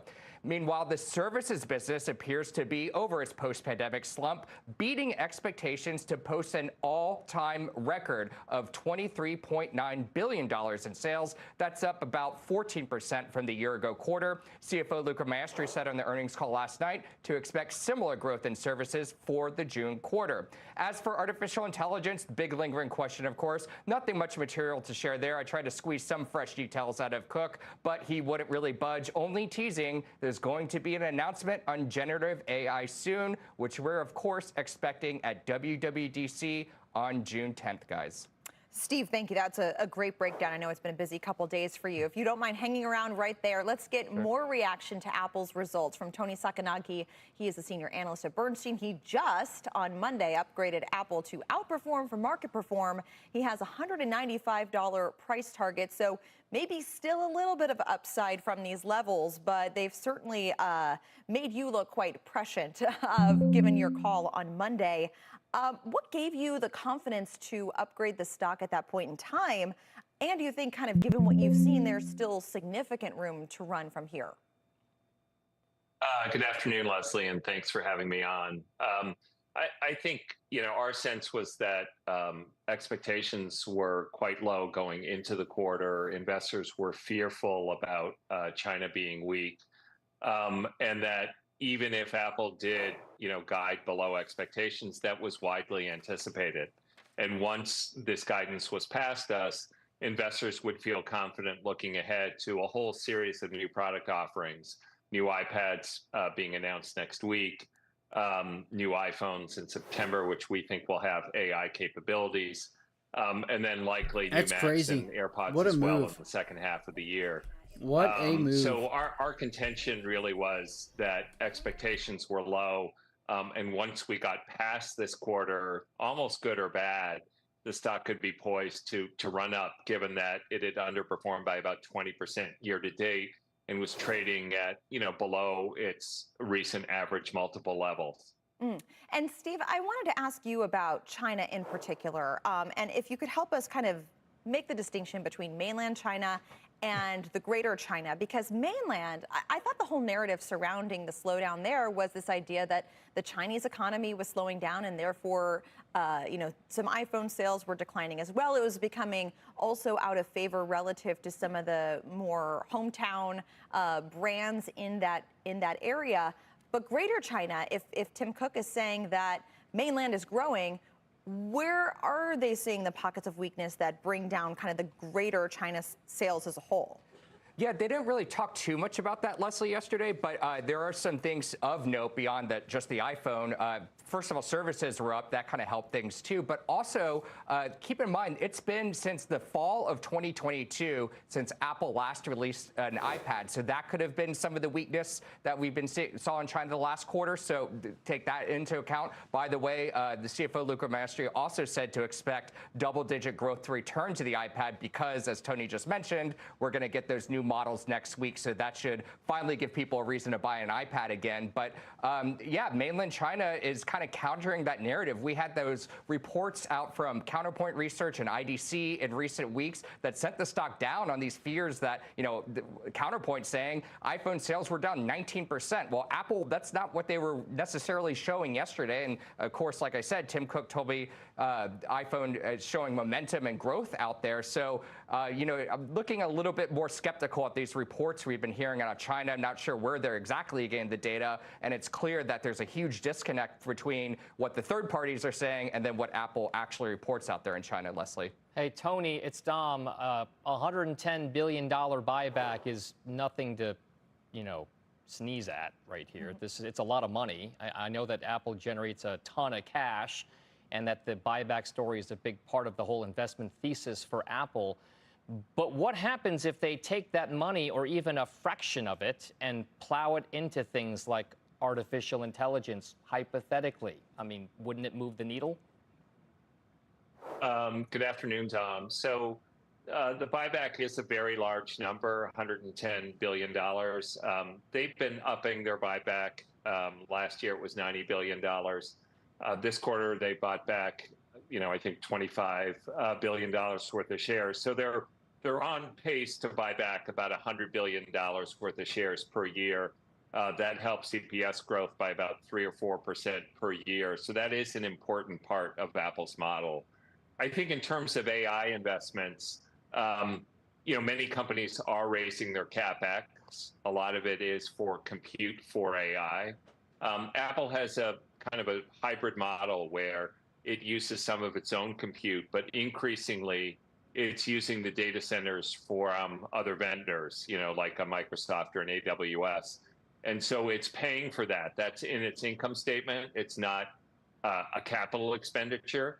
And so as a result, Apple's capital expenditures are relatively low. They're only about $10 billion a year. You're hearing about some of the other Magnificent Seven, spending $40, $50, $60 billion per year on CapEx, in part for AI. Apple's saying, hey, we don't need to lay out that cash in terms of a capital expense. What we'll do is we'll just pay for ongoing use of third-party compute services for us to do our work on AI.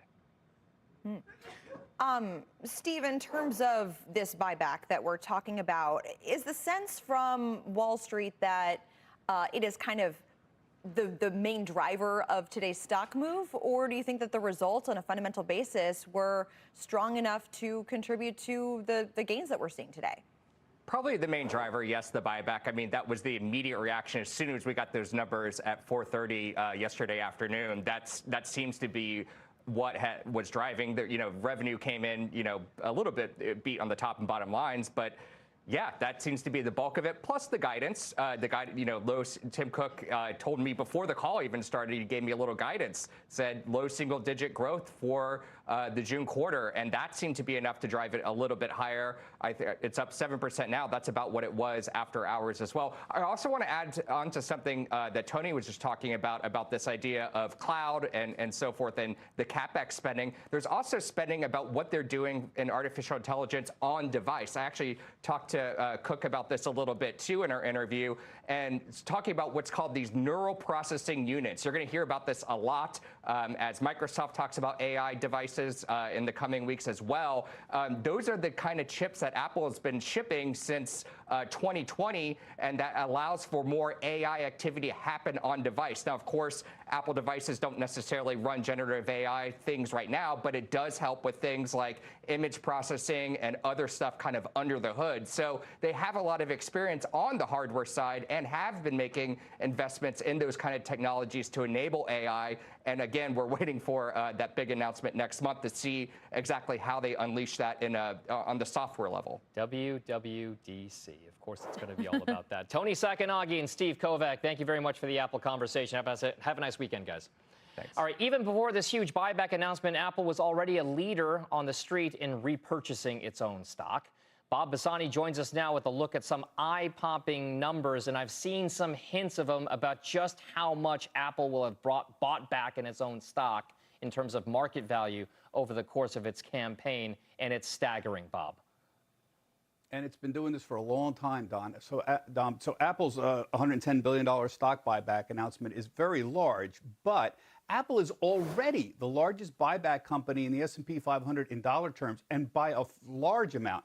In the last 12 months, Apple's bought back $84 billion in stock. That is far above anybody else in the S&P 500. So, to give you an idea, Alphabet is a distant second. They only bought back $62 billion, and Meta, Microsoft, ExxonMobil, they're in the top 5, but they're way down there compared to Apple. But Apple's been doing this for a really long time and consistently. The company has been aggressively buying back its stock and reducing the share count too since 2013, 11 years now. The share count has gone from 26 billion shares in 2013 to 15.3 billion today. That's a reduction of 41% in the share count. That's quite remarkable.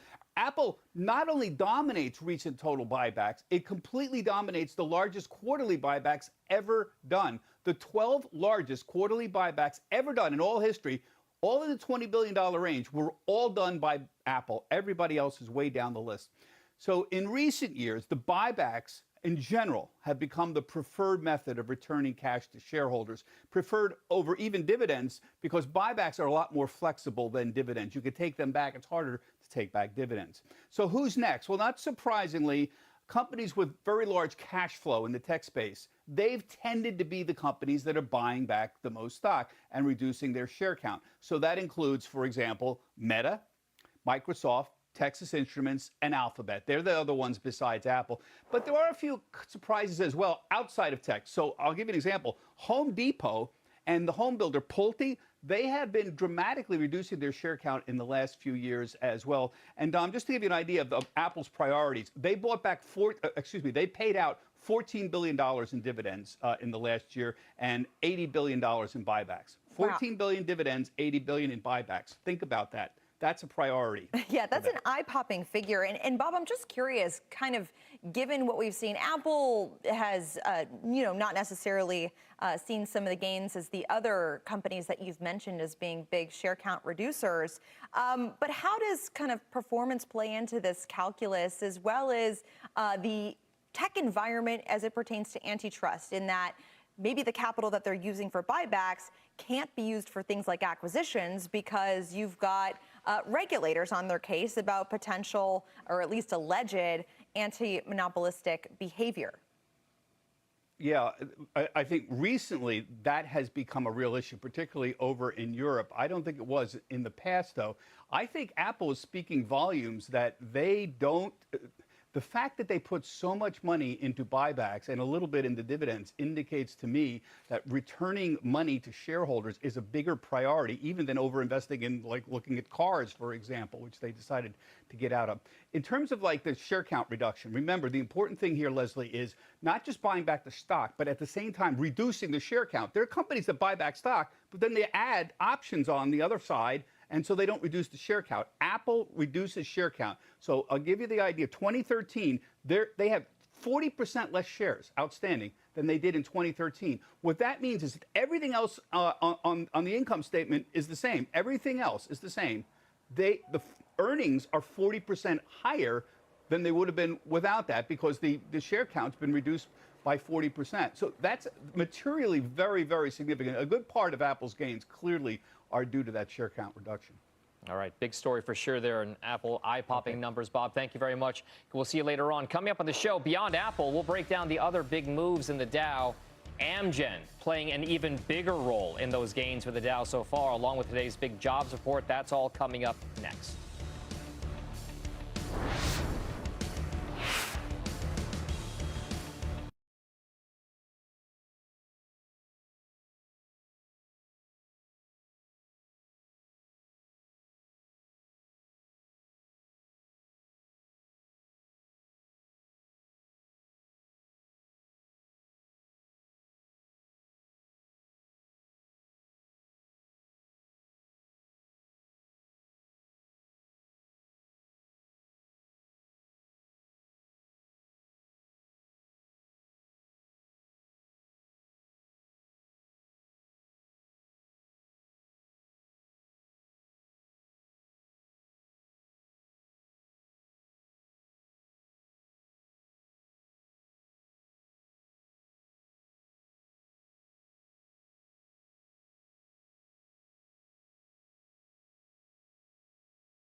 Para News. Paramount. I'm just watching something real quick. Paramount. And GameStop is still going.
Welcome back to Power Lunch. Apple is not the only stock contributing to today's stock market gains. In fact, Amgen is responsible for probably at this point more than half of the gain on the Dow so far. Angelica Peoples is here with more on that stock and why it is surging. And let me take a stab at this. It has something to do with obesity. You're exactly right, Dom. Amgen shares are soaring today after the company saying that it will advance its experimental obesity drug called MariTide into phase 3 clinical trials. Now, executives are saying that an early look at the phase 2 data was encouraging, and they're now going to move forward with this drug. And we won't have the full results from that phase 2 trial until the end of this year, but executives say they're not seeing many people dropping out of the study. And remember, the side effects have been a problem for obesity drugs across the board, so Amgen's trying to reassure investors that that's not an issue here. And Amgen's already investing in manufacturing so it could ramp up production if and when the time comes. This injectable drug would compete with Novo Nordisk Wegovy and Eli Lilly's Zepbound, and shares of Novo and Lilly are both down today. Amgen's also saying, though, that it'll scrap an experimental obesity pill. Instead, it's going all in on this injectable drug MariTide and earlier drugs in the pipeline. Dom? Angelica, I'll pick it up from here. Thank you very much for breaking it down for us. Appreciate it. Let's turn to the bond market now as yields took a sharp dip lower on the jobs data. Let's get to Rick Santelli in Chicago with those numbers. Rick. Yes. You know, not only do I have a special guest, but today's jobs number obviously was a bit less than expected. We'll get into it in a minute. And interest rates along the whole curve went lower. But they have since bottomed, and the reason they bottomed, well, we'll get into it with my guest, who's on the floor, Jim Bianco. We haven't had a live interview side by side on a trading floor in over 4 years. Jim, welcome back. So what are your thoughts about the jobs market? Good to be back. The jobs market numbers were good for the market. It backed off. Too many jobs. Probably the best part of the report was your labor costs fell 0.2 up, and on a year-over-year basis, they're down under 4%. So the market kind of got what it wanted. It got growth, and it got a little bit of backing off of inflation, and that's why you saw a rally. Yeah, and that's the first time we were under 4% since mid-June of 2021 on the year-over-year average hourly earnings. Now let's switch gears. Something else happened at 10 o'clock Eastern, right? That's right. We got the ISM services prices paid. That's their inflation measure, Yes, Pete, at big, 59.2. it is an inflation data This measure. follows So when the people say, 60.9 "Oh, that we got in ISM is a manufacturing that's not earlier going in the week." that's So not that this big of a deal. measure, Nobody that's cares more about recent, ISM. more high frequency Boy, of are you wrong. inflation is saying that purchasing managers are still Boy, paying are up you to wrong. get stuff.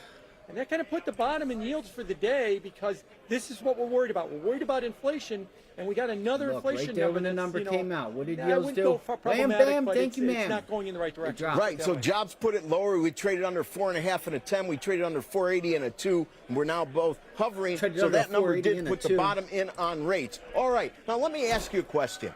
Okay, where do you think we are on the inflation make a front? rhyme out of And that, but I did didn't. you see some of the Q&A Because I with just didn't the wanna chairman say of the what I was Fed? What were your thoughts on anything he may have said that you found interesting. Yeah, so on the inflation front, two things could be true at once. We had a transitory element about inflation coming out of COVID. We went to 9%, back to 3%. But when that transitory element dissipated, we're now finding that that sub 2% inflation world we were in is more like 3.5%. We have higher inflation right now going forward, and that's why interest rates are still at 4.5%, and they're nowhere near where they were a couple of years ago. The Fed chairman, the thing that jumped at me was what he said at the end. Oh, about politics? Yes. Okay, come on. The Fed said that they're not political, and then the way he answered the question was, he said, I'm not partisan. Okay, that's a different question. You're not partisan. You don't sit around the table deciding which candidate you want. But there's a meeting on July 31st between the Republican-Democrat convention. Are you going to move at that meeting? There's a meeting in September 18th. Are you going to move at that meeting? If you move, you become part of the narrative for the election, or you're going to wait to the end of the year. That's the political part. He didn't answer that question. Well, the difference between are you partisan or are you political, it's like saying I'm not a Cub fan, but that doesn't mean I'm not a baseball fan. Listen, we only have a half a minute left. My final question is, do you think that stagflation is a statistical probability, albeit small? Yeah, I mean, to some extent, we're in a higher inflation world, and we're not seeing weaker growth. Right there, that is some version of stagflation. The problem with the word is it's a loaded term, right? When you say stagflation, everybody remembers the late 70s. Well, that's a virulent form of it, but you don't need to have that virulent form. We do have some form of it. It could be slow going and slow coming on the home front of stagflation. Jim Bianco, it's great to see you in person, buddy. Dom, back to you. All right, Rick, Jim, thank you very much, guys. Stocks are higher as today's weaker jobs report raises expectations for a Fed rate cut, possibly, despite mixed messages on Fed policy. Our next guest says earnings are providing a constructive backdrop for the stock market. Let's bring in David Smith, Chief Investment Officer with Rockland Trust. The interest rate conversation pretty much frames everything these days. They do kind of help with the earnings story. Is the earnings story enough to drive the markets higher? Well, I think it is, Don. I mean, at the end of the day, ultimately, investors are looking at cash flows generated by companies, and companies generate cash flows through earnings. And the earnings expectations looking out, we're just starting, obviously, the first quarter reporting period, but they look pretty robust. They look like low double-digit earnings growth for 2024 and 2025. That's a great backdrop for stocks, for sure, despite all the mixed messages that we're getting out of the Fed. And in the data, again, another data point today where that labor force increase, the price increase in wages is very compelling, very surprised to the downside, which is good news. So does that mean that you are tilting your strategy towards more economically sensitive type stocks, or is this an environment where inflation's a problem and you got to be more defensive? And if so, what's on the shopping list? Yeah, so we tend to look long term, Dom. We're not, traders, and so we're thinking out, 12 to 24, even longer sometimes when we're making investments. So yeah, Zinga, you're late on that one. So much right now based on near-term factors like the labor print today. When we think longer term, we want to have a good mix of those things, right? So we want to have some exposure to the rapidly growing sectors. AI is a phenomenon.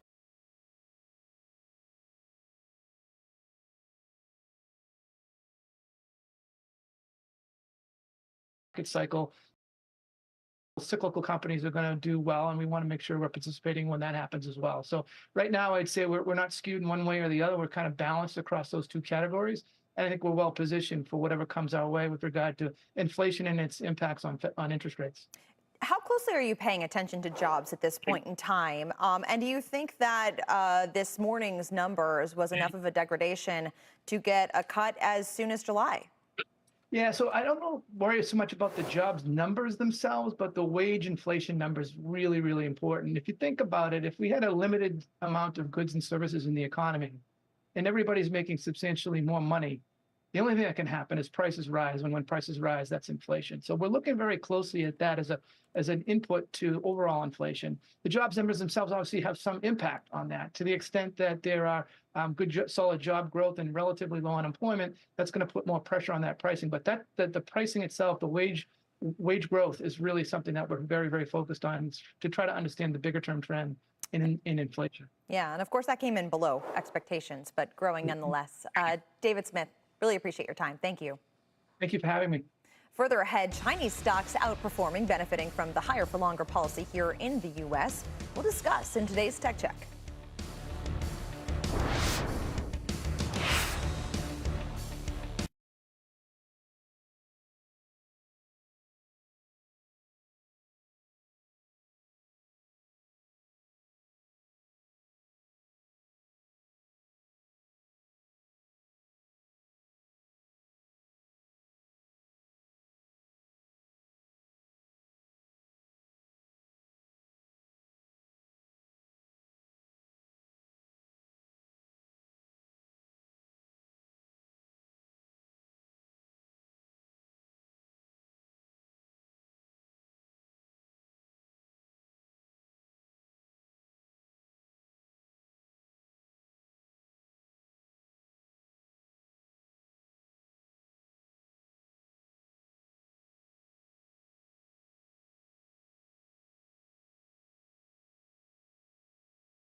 Wow, we should have known. Tomorrow.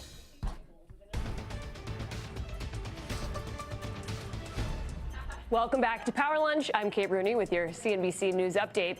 Israel reportedly gave Hamas a week to agree to a ceasefire deal before it pushes forward with an invasion of the southern. Yeah, listen, they don't have survivors to give back, or they would have. Anyway, should have known that that was going to hold, but they announced it on Benzinga and gave it another little Grossberg. So we caught this pretty early, but I'm gonna scan the markets right now, or scan the scanners and see what's going on out there.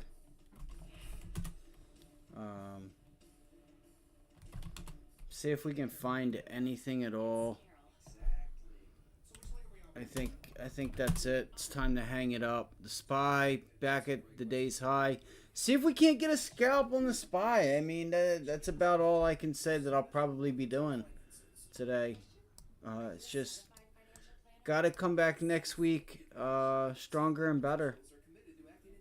All right, gotta finish the week out, or gotta finish this week out strong. I have green trades, but like I didn't have any like big hitters because again, I had things to do Monday and didn't feel like going long Tesla, and then Moderna. I just I had a limit order in case we didn't get a pop, and I it stopped me out when I tried to move my order up. So it is what it is. It comes with the territory. It's just I don't know.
launched in partnership.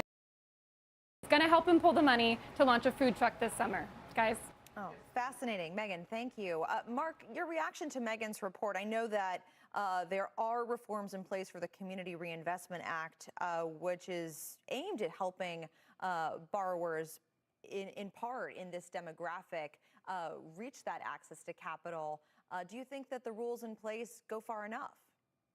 Well, let me say this. I appreciate that report and for highlighting a great DC-based restaurant, but also highlighting the fact that notwithstanding the incredible entrepreneurial, if you will, instinct and Can I ask a desire question in here? Black America amongst Latinos, women, and other communities, access to capital remains too elusive.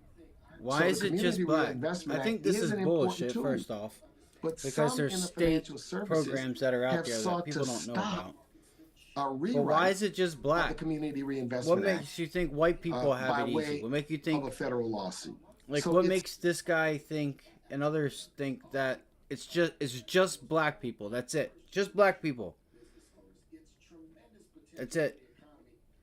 Spanish, Mexican, Asian, India, white. Bro, it's a problem for everybody that doesn't have, like, it's a problem if you don't get up off the porch and get up on your shit, or if you don't step up off the step and go out and do your shit. Whether you raise it your own way, like, the state of black business is what it's titled. Just black, no other one. Chance. Like, why is the profitability and color economic involved? growth lies I don't within see the color. borders of the United States of America I don't see amongst color. these businesses owned by African Americans, owned by Latinos, owned by first generation business owners. It's tremendous potential for the economy, and we have to recognize that while regulators have to do a better job in dealing with the continuing discrimination in the marketplace, and financial services companies that made commitments in some Is it a instances discrimination between after color George or Floyd just? must continue those commitments. This is all about economic growth. It's about jobs. I don't believe It's it. about those things that we all talk about here on CNBC, growing because the economy. Yep, it's an important story indeed, one we will continue to follow. Mark Morial, thank you for being here on a Thank whole you. variety of topics today. Appreciate it. Thank you very much. I don't see where the color part, you know what I'm saying, like, separates everything. I don't know. It's just weird to me.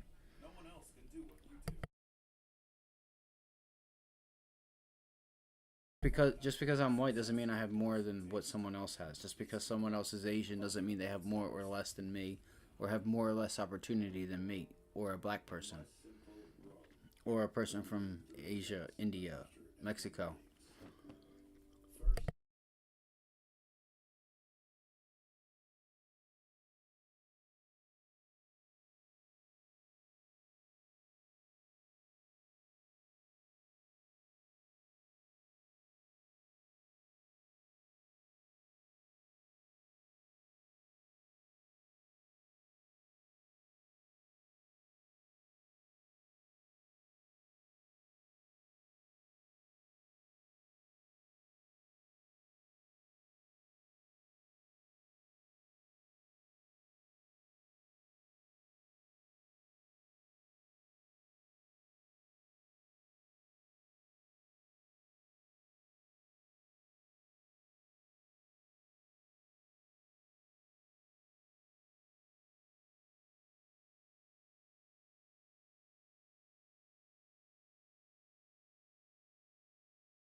All right, let's see here. Let's see what we got. Yo, I need to stop fucking. Excuse my language. I'm sorry. I gotta stop cussing. I don't know why I cuss so much on here. That's a second, third time rejection up there, high a day. So what are we gonna do, folk? Let's do it. Let's do what we do best, and let's put some change. Let's put a little jingle in our pocket. All right, candles are getting smaller, except that last one. Just be cautious, because you could probably get a pop here.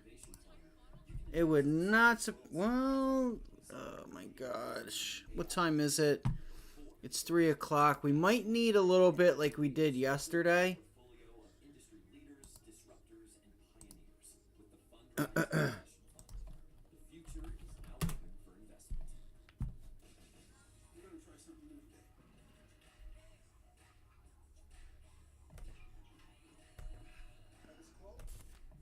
I'm looking at the S&Ps. So just give me 1 minute. Just give me 1 second.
Since O's hit in last week's CNBC stock draft. And shares of Paramount falling this afternoon on a Variety report that Skydance's proposed deal with Paramount appears to be falling apart. This is one of those interesting sagas. And we in the media kind of look at it because it is a media company. We need to bring back Succession because this is I want the Which, five. by the way, remember, was filmed in Man, our studio here at Englewood Cliffs. I gotta log back All right. in, guys. Well, Hold thanks very on. much, guys, for watching Power Lunch. Closing bell starts right now. All right, guys, thanks so much. Welcome to Closing Bell. I'm Scott Wagner, live from Post 9. I missed Here's the it. New York Stock Exchange on There's this your Friday, top- and this there's- make or break hour begins with the rally in stocks. And whether the Bulls got just what they needed this week, a less hawkish than feared Fed and a better than expected Apple. No doubt, two key catalysts behind this late week surge. We'll ask our experts over this final stretch where we go from here. In the meantime, take a look at the scorecard with 60 minutes to go in regulation. Stocks getting an immediate boost today from that employment report. Fewer jobs added, plus a bump in the unemployment rate, sending yields down, the major averages higher, and that is where they have remained. There's your rate picture today. 450 on the 10-year. Well, Apple, I said, obviously helping too. Daddy's That gonna stock get it. having its best week since December of 2021. All right, Results so- less bad than feared, and the announcement of a massive There was buyback, the main a, catalyst there. It takes us to our talk of the tape. Is this the week that Apple finally found its footing? Let's ask Eric Woodring. He is Morgan Stanley's Apple analyst. Okay, He is there we with us go. at Post 9 for his first TV reaction to that report. Good to see you. Welcome back. So I look at your notes. They just today. went You from say, 10 to quote, "It's 17 hard to not be more there. bullish on Apple here." Why so? Sure. So I think the risk ultimately coming into earnings was a fear of a guide down. We let's do actually got this. a Give me guide the up. S&Ps. I'm So just we gonna move trade the past SPY. the June quarter guide now, and we look at the developer conference upcoming, the iPhone launch coming later in September. This is historically when an iPhone, when Apple outperforms. Baby, we yet got we've seen 1 the hour stock left. start I'm the go- I'm year gonna as get its it for biggest- you. As one of the biggest underperformance hang years on, in the baby. last decade. So there's a bit of a catch-up trade. The risk is behind us. Estimates seem de-risked, and there's a reason to be excited about the future. Wow. The revenue decline, okay, the fifth time in 6 quarters that we've seen that. What reverses it, and why doesn't that trouble you more? Sure. So there's the good and the bad. Let's take the good first, which is services, right? Services growth outperformed 14%, very consistent, all-time a new record record. revenue, and record gross margins. On the other side, You the product okay? business is still relatively weak. iPhone declining 10% year over year, the total product business down 8%. There's still work to do in what I'd call an uneven consumer environment, but what Mr. Market cares about is what's ahead of us, not what's behind us. Ultimately, it still does come down primarily to the iPhone. That's where the AI narrative really becomes weaved into. And obviously, I assume we'll get into this, but that's where we are more bullish as we look forward. Because of the AI narrative and the AI playing into an iPhone refresh cycle. Which Sorry, has been guys. stalled? It's just my Exactly. cat. The She's opportunity to refresh an aged install base at a time when there's concerns that Apple has gone X growth, introducing this new technology for the first time. Again, that is ultimately can be a catalyst in our mind to drive that refresh cycle, re-accelerate growth. Why do you think the refresh cycle has been as disappointing as it's been? Sure. So again, over the last, let's call it decade since the iPhone was launched in 2017, I think the innovation curve has looked very different. It's flattened over time. The early days of the smartphone market saw very significant upgrades. What we see now are maybe more subtle upgrades, maybe some of them even in the guts of the phone, right? Apple Silicon is a big powerhouse recently. So ultimately, what Apple needs to do is, one, introduce new innovation. AI Come can on, be I'm that gonna go get you catalyst. food. Come But on. two, ultimately, Let me we go are run in still here, a very guys, uneven demand environment. and grab her something. Concerns about rates, concerns about the economy, concerns about where jobs might be going. If there's something to look forward to in the future in terms of rate cuts, there could be more confidence from the consumer to say, hey, maybe I'm willing to spend a little bit more in the future. I'm glad you mentioned innovation because the critics today, and I there feel are a like I'm few, gonna miss of this course, trade. and the snark is about innovation and the lack thereof in those folks' mind, and say the most innovative thing that they're doing now is the massive buyback, and that this is a financial engineering story, not an innovation story, and that nothing material has changed. Now, you've probably heard the same criticism today around Doesn't the need way. to change. How do you respond to that? Well, listen, let's take both of them separately. Apple announced the incremental $110 billion buyback authorization, biggest in company history. they are effectively generating. It's funny that we call that incremental. I know. But they are generating too much cash, a good problem to have, and they're going to return more of that to shareholders via buybacks. That doesn't mean that they aren't investing. Look at their R&D. They're going to spend about $31 billion in R&D this year. How much does Microsoft spend? $31 billion. How much does Google spend? $35 billion. To say that they aren't innovating, I just think is not necessarily seeing. If I can only, if there's a way that I could go through a chart without having to fucking click, I swear to God, by the end of the week, I want to throw this mouse right out the flipping window. Business that is more swear to God. At scale. What they need to do is leverage their existing. And I know you guys are probably tired of hearing it provide too. New features to their consumers. I'll be right back. Just Let me go drive get that her catalyst something because I'm engine. tired of. Record install base across geos and categories entering the June quarter. All of this becomes very important. Okay, so when it comes to R&D, and 30-minute. I do think that they're ultimately spending. They are innovating. It just looks different than it once did. This is the best evidence, I suppose, that when it comes to the inevitable question that I always ask you and others always think about, some other way of using their cash, deal or We get a otherwise, nice little this pop is the here best way they're going to again, use their and then cash. we look to see if we Through can't. CapEx and giving money back to shareholders either through an increased dividend, Get a which nice they did, rejection or on it. the massive. I'm gonna go buyback, feed which her they and I'll be announced. right back. And they will still acquire I feel like companies, it's but gonna Apple's start MO is to dropping. look towards smaller companies, No, underdiscovered it's got a engineering, little bit. technical companies. It's got a buy little talent, more room to integrate the them into upside. I Apple feel like. culture and ecosystem, and build out that way, right? We've seen Apple build up a number of businesses organically through that means. I see no reason why that won't continue. How do I view what's happening in China? Okay. Better than feared.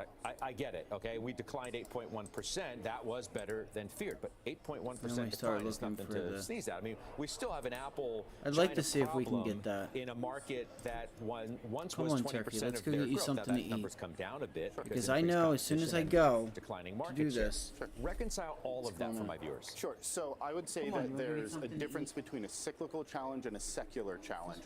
I think coming into earnings, the concern was Apple has a secular challenge. There's competition in the China smartphone market. Apple is losing its flavor amongst consumers in that market. That spells doom and gloom for multiple years. What we learned was actually that iPhones grew in mainland China in the March quarter, far beyond most expectations. Now, that doesn't mean that Apple doesn't have some challenges when it comes to competition. Huawei has come back, Xiaomi does have competitive products, but to say that Apple, again, has lost its flavor with the Chinese consumer would be misleading, again, when we see that Apple is growing in mainland China. So everything isn't perfect, of course, I completely admit that, but there isn't a secular problem. There's an issue of of competition. Well, if Apple can innovate, come out with new generative AI features in a new phone, that spells a very interesting dynamic for China as we look out over the next 12 months. So you're confident, I guess, that a decline of 8.1%, just to use the word incremental again, just continues to incrementally get better. Well, again, I would actually clarify. Next quarter, in the June quarter, Apple faces an 11-point more difficult compare. And so optically, you might actually get an acceleration of the year-over-year declines in China in June. That's not a function of demand worsening. That's just a function of last year's June quarter being very good. So again, optically, that might look bad, but to me, we're not necessarily seeing demand fall off a cliff. That is just purely a nature of numbers and comparing year over year. No, that's great perspective. That's why we like having you. Let me ask you about AI. Sure. Okay, because we expect it at WWDC, as everybody's talking about, next month. Sure. In your mind, what is it going to do? What's it going to look like? How meaningful is it going to be? And is it really going to be that thing that the iPhone needs to spur that next cycle? Sure. So I do think it is the thing that the iPhone needs to spur that next cycle. What I'm looking for are two different aspects when we get to the developer conference. First is, what are the features that Apple can introduce that the average consumer can look at and say, wow, I want that, right? Historically, software is not usually a driver of upgrade cycles. It's changes in form factor, new hardware. The other dynamic, again, that you need to pair together with hardware is, how backwards compatible can they make this software? Meaning, if it is powered by on-device Apple Silicon, the latest Apple Silicon, and you need that silicon to power your on-device AI inferencing, then there's the potential that some of your older models just don't have the capability of giving you the user experience you need to run some of these workloads. So if Apple comes out, introduces a new Siri, basically makes the phone a kind of a voice-driven intermediary between you, the consumer, and the world of applications and websites, and doesn't make that fully backwards compatible. What I hear is force upgrade cycle. That is what becomes very exciting for me. That's what I'm listening for at the developer. Gotcha. It's great to get your insights, and it's great to get them first on this program. I appreciate it very much. Thank you so much, That's Scott. Eric Woodring of Morgan Stanley joining us today. His first reaction, as we said on TV, to that Apple quarter. Let's bring in now Cameron Dawson of New Edge Wealth and Josh Brown of Ritholtz Wealth Management. Josh, a CNBC contributor. I'll go to you first, Josh, just to expand on Apple. As a shareholder, obviously, this is a great day for you and many others. It is, and I was definitely concerned going into the number, not because the expectations were high. In fact, they were very low, especially the stuff around China and iPhone sales. But I really wasn't fully convinced that they would be able to tell a story on the services side that warranted continued belief in that being the metric. But they were. They blew it out, actually. So, yes, there's still a hardware issue. What is the thing that's going to make my wife, my kids, myself want to go and get the next iPhone? I'm on a 13 Pro All right, I Max guess she right doesn't now, want to eat, and or I give her, am usually somebody that has. or we'll give her 5 minutes and So, she'll want to get something to eat. Eric had to say. I would also point out, Damn it, Apple she has scratched no the problem shit out of me, man, right in the doing weirdest things that spot are on my not thumb. backwards compatible. So I was Think trying to about the clean way her that they eyes. just randomly decide they're going to I don't change know the if you charger heard her. port. Everybody has to get the new charger. End of story. She usually lets me, but she was just being a little catalyst. The other thing that I would say on the technicals here, which Eric didn't address. Yeah, it hurt. Now you wanna get that's up? What I'm looking at. Apple Come has on. just broken through its 50-day moving average. It tested that level on the 29th but failed. Now we're well through. Prior to the 29th, Apple had spent 62 straight trading days below its 50-day, which does not happen often. That was the longest streak. You have to go back to October of I would be 2015 careful, like- to find a period of time where Apple sat around wallowing in its own bear market for that length.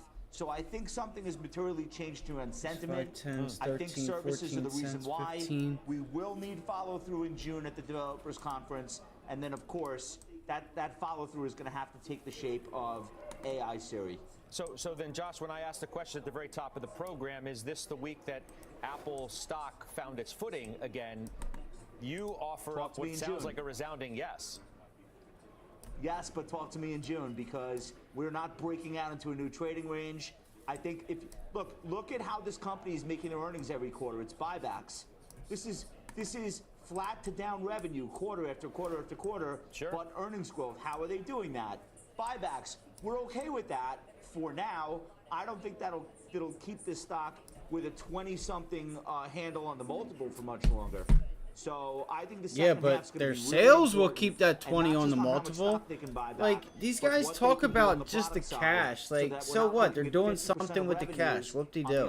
on the What do you iPhone want 'em side to do? And say, okay, You don't hear them what- talking what's about next? Google We can't be or saying Amazon that like next this. spring. Yeah. Cameron, I mean, buybacks are a big reason why people continue Like, to they look at have these mega cap tech stocks as the products that they attractive need. in this kind of market. They've because covered they're it, all doing people like and it, all of the and they will numbers are continue big. to sell they the just don't look product. quite as huge next to Apple's, which so stands out from the crowd. Yeah, and it speaks to the quality of the earnings of the mega cap tech stocks and the fact that they are sitting on such huge cash piles that are generating a lot of yield because yields are so high. They don't have a lot of debt as Come well. on, baby. And so that capital gotta return go is eat. good. The Come thing on. with Apple that we have to watch is, do we see an inflection in the core underlying fundamentals? It's great to return capital to us, but if you continue to have low single-digit growth, it raises the question, what do you pay for that? Come on, At let's go 26 eat. times, that is a fulsome multiple for that degree of growth. Let's talk about where we are from a market standpoint. I think, coming into this week, I think the bulls, maybe felt as though the goalposts were narrowing, right? And I just wonder if that's now changed, and if you think it has by virtue of what's happened this week. As I said at the very top, a less hawkish than feared Fed chair, and then data today, if you want to take the jobs number and some of the components of it and say, it's about as good as you can get for the bulls and for the Fed. Yeah, it threads that Goldilocks needle of just right because it's soft enough to take further rate hikes off the table, but it's not weak enough to cause us to cut growth forecasts for GDP or EPS estimates.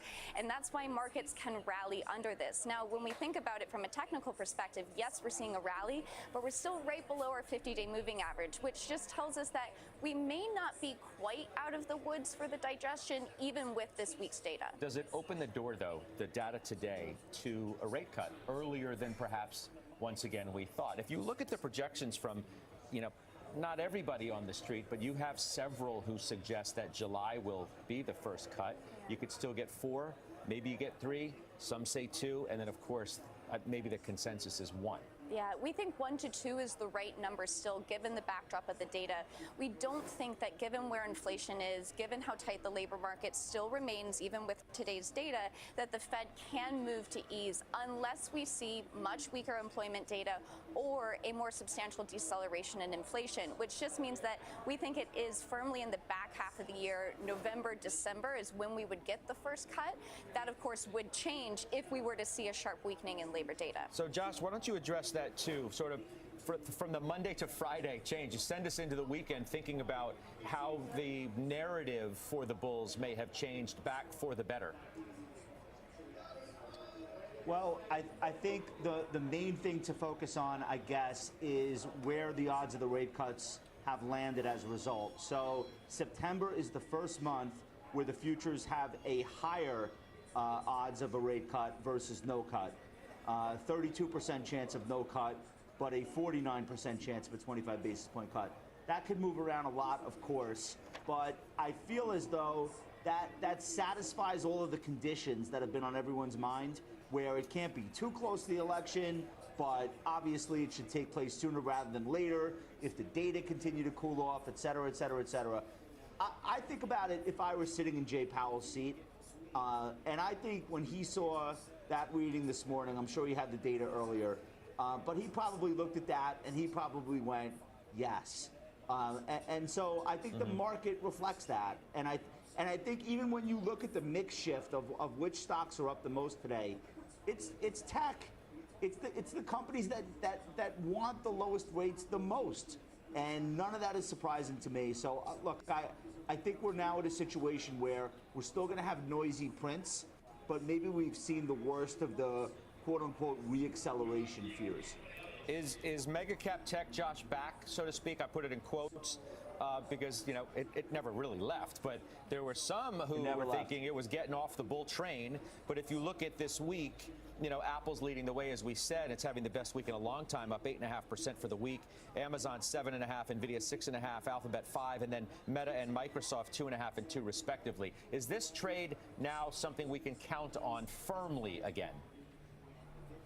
I think what's funny is that we talk about market rotations all the time. We actually have rotations inside of the Magnificent Seven. And some of these companies are big enough to be their own asset class. We talk about Bitcoin as an asset class. It's like $1 trillion. We're talking about $3 trillion companies when we're talking about Apple. I'm going to grab. Some of these are bigger than the whole Russell 2000. So if you think of it that way, Judge, it's tough to say that we've had a correction or that large cap tech was ever off the table, because Amazon and Alphabet have been making new highs while the market's been selling off. So in a very peculiar way, they are still using these companies as a flight to quality when the VIX spikes, just not all of them at once. So over the last month or so, it's been Alphabet's turn in the limelight to the upside. Maybe that'll shift now, it'll be Apple. But investors still reach for these names when they're in doubt about the economic situation or the pace of the rate cutting cycle. I don't see that changing. It's like a learned behavior, and the reason why it gets learned is because it's worked. What about the broadening story from here? I have a limit order out. Should we be back talking about it? For puts on the SPY for today. 11 cents. Still not going to get filled. Now rates are down. The Russell's getting a bump. How would you assess how we should think about this trade? The equal weight S&P 500 hit a new relative low versus the cap weighted S&P 500 today. You're not seeing the broadening trade. And I think part of that is because of earnings revisions, where the most earnings revisions upward are still in these largest names, in these largest tech and mega cap names. It's where all the growth is. If you look at the growth for this earnings season, it's entirely, almost entirely from those names. You know, it's no wonder why the money is going where it is. And that story changes I as just we got get in into it. the back half of 24 and into 25. And I think that's when we'd have to ask the question, does the All right, star I'm in of puts. mega caps I am start in to fade? Because that's when you see 5, their 10 earnings puts. decelerate materially into the last quarter, 24 and 25.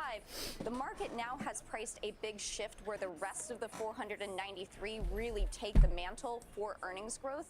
That does remain to be seen because we're not seeing big upward revisions for those names. So we're not as concerned about mega cap leadership today, but it's more of a second half concern as you see that earnings growth decelerate. We shall see. Great weekend to you. Thanks for Thank being you. here. It's Cameron Dawson. Josh, you'll stick around. We're going to take a break, come back and 5, talk some 10 Berkshire puts. Hathaway ahead of the meeting this weekend, which is really now underway. In the meantime, we send it to Christina Partsenevelos for the look at the biggest stocks moving into the close. Christina. Thanks, Scott. Well, Cloudflare is sharply lower today, even after topping Wall Street expectations for the first quarter. The cloud management firm's full-year outlook really left a lot to Baby be girl, desired. I That's why don't know Bank of what you America want. reiterated its underperform rating for the stock, with another What is analyst it? pointing to deceleration in the second I half will of get this you year, something and that's why they're else. concerned. Shares are off by 17% After the at this market moment. closes, And then baby. you also have cyber company for another There's cyber nothing company wrong firm with that. painting You a ate it similar all. picture to Cloudflare. That would be Fortinet. Surpassed You the scare me Street's being first quarter underneath the mic. expectations yesterday. Sure, great, but disappointed on its second Come quarter on. billings You scare me forecast. being under the chair, Investors baby. Clearly reacting with shares down almost 10% right now. Scott. Christine, appreciate that. We're just getting started. Up next, I said Berkshire Hathaway's annual meeting is underway. People are there now. The stock nears $1 trillion in market cap. Josh Brown has owned that name for a while, has great insight on Berkshire Hathaway, and so does Mike Santoli, having great insight. He is out in Omaha at the meeting. We discuss all of it next. We're live with the New York Stock Exchange closing bell, coming right back.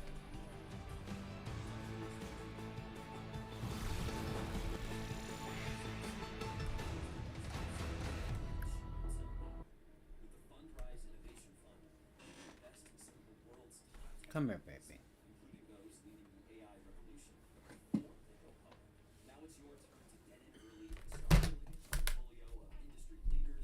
I'm sorry. Daddy didn't mean to. Please watch where you click.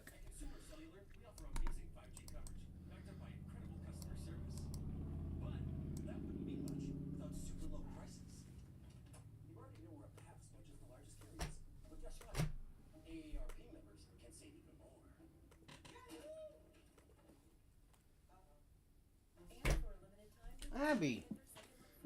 Come on, girlfriend. Damn.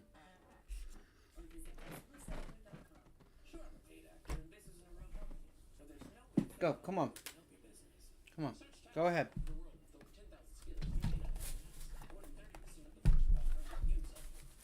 She's mad about something. I don't know what. Alright, where are we looking to go to with this? I'd like to get in the money. That'd be cool.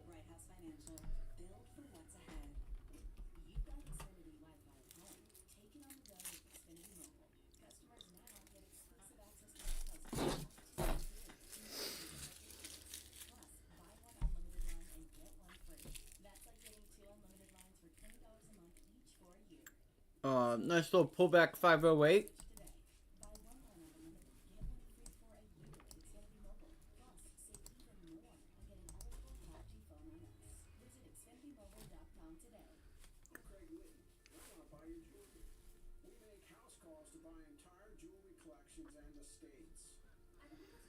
Usually you'll notice that the volume in the afternoon increases, except on Fridays. That's our problem. And that's our biggest issue.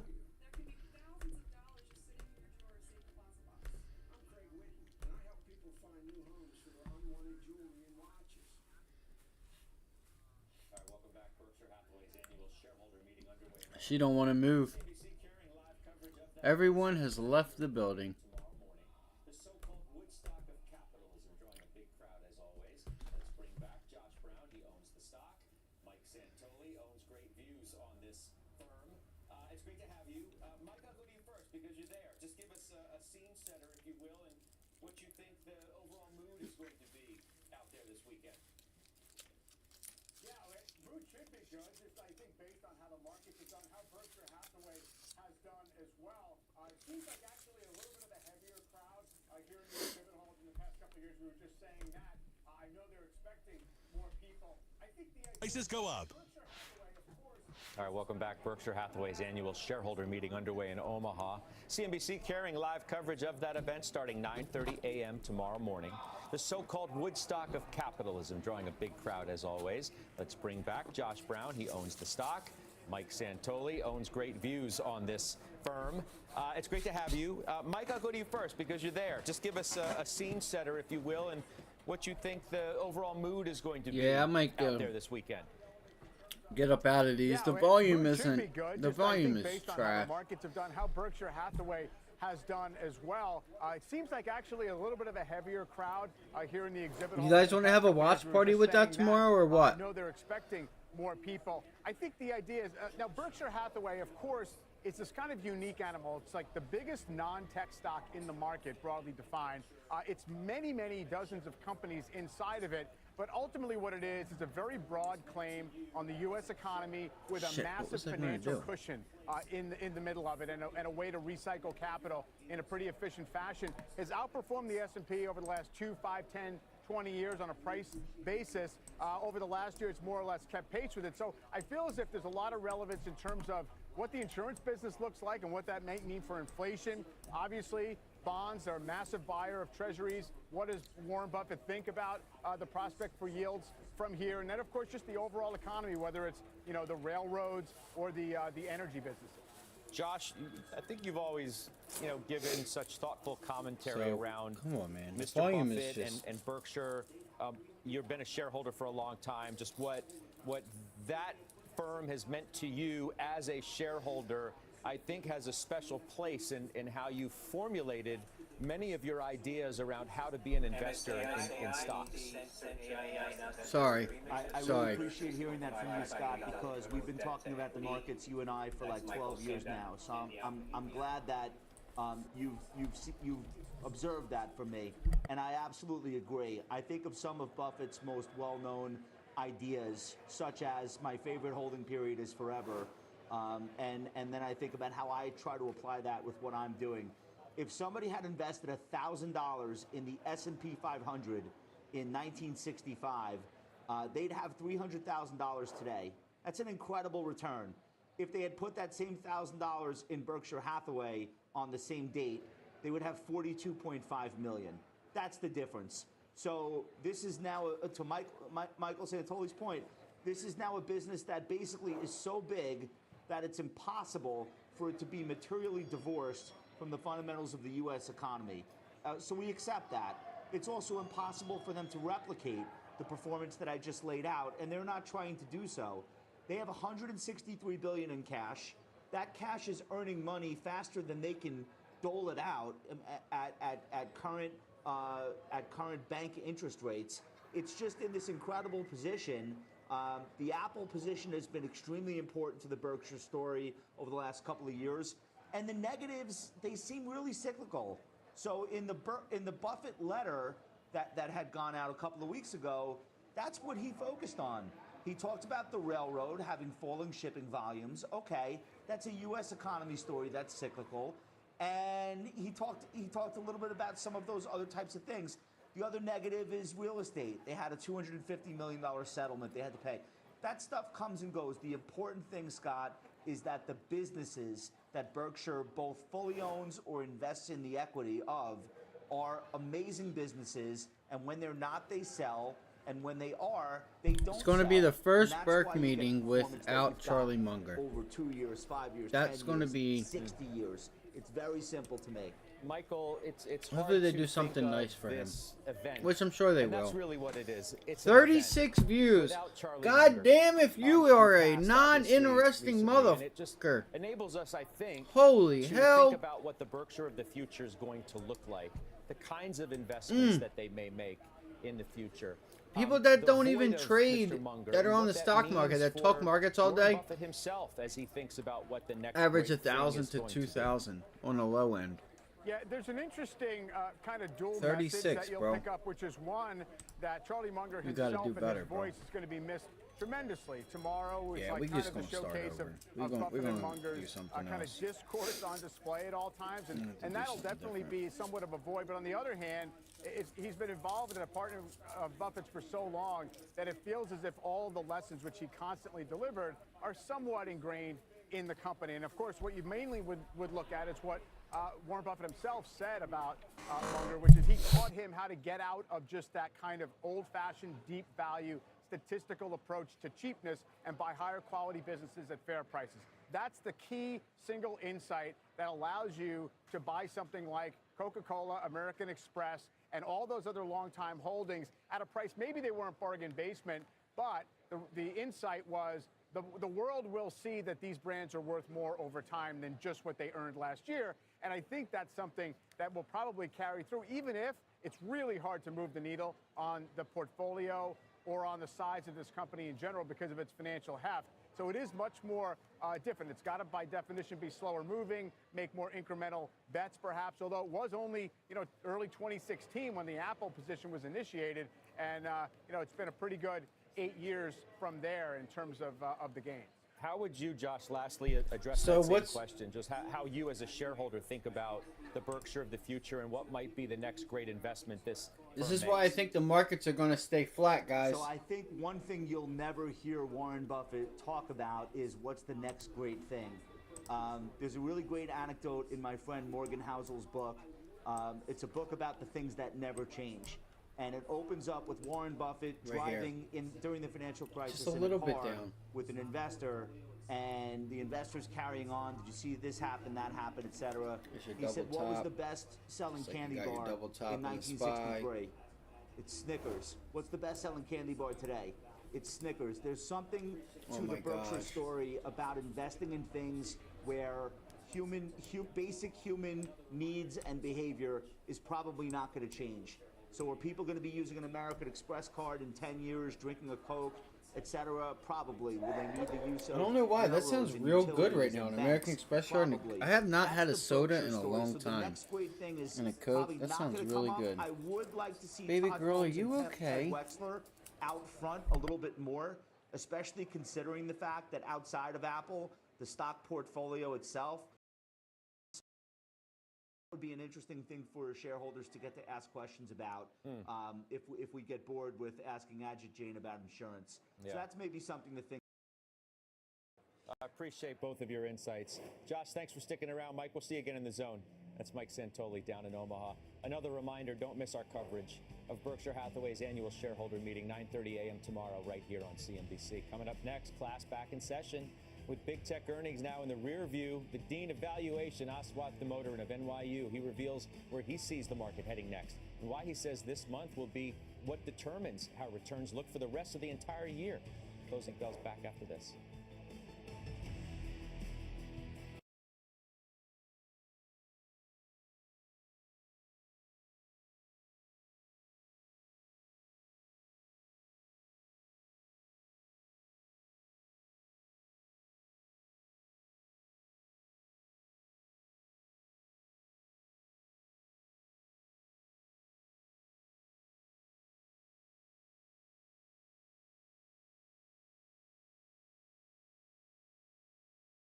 That might be it. You just tested that 511.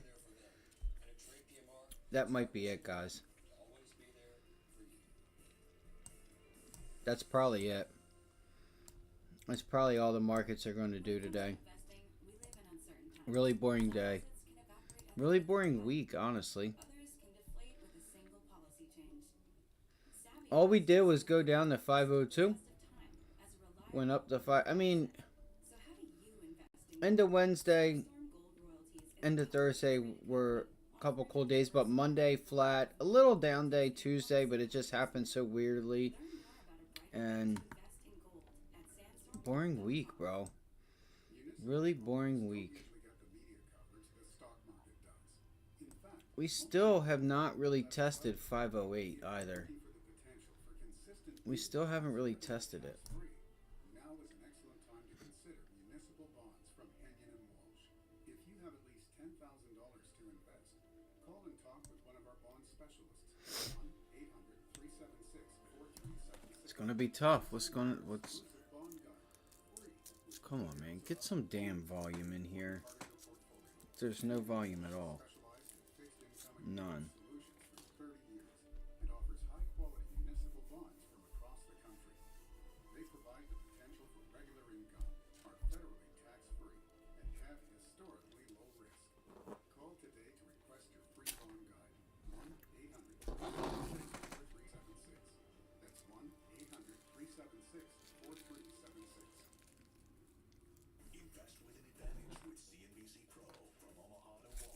Exclusive access to help you identify opportunities in any market. Go Pro with a flash sale offer for a limited time. Go to cnbc.com/joinpro now. Welcome to CNBC's Crypto World. CNBC's daily digital show has trading updates, the latest headlines, a global perspective, and high-profile interviews. Yeah, it's time to get out of these. This market ain't doing nothing, guys. I hope you guys have a good weekend. Look, are you serious? We literally just popped all the way up there. They just made them worthless now.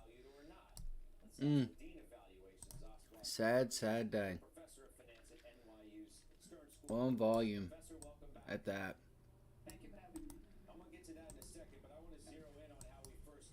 That's crazy.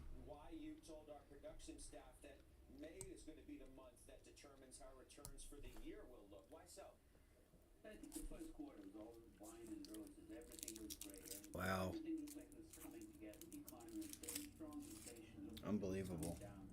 And I think in April you saw the Oh man, they just murdered me.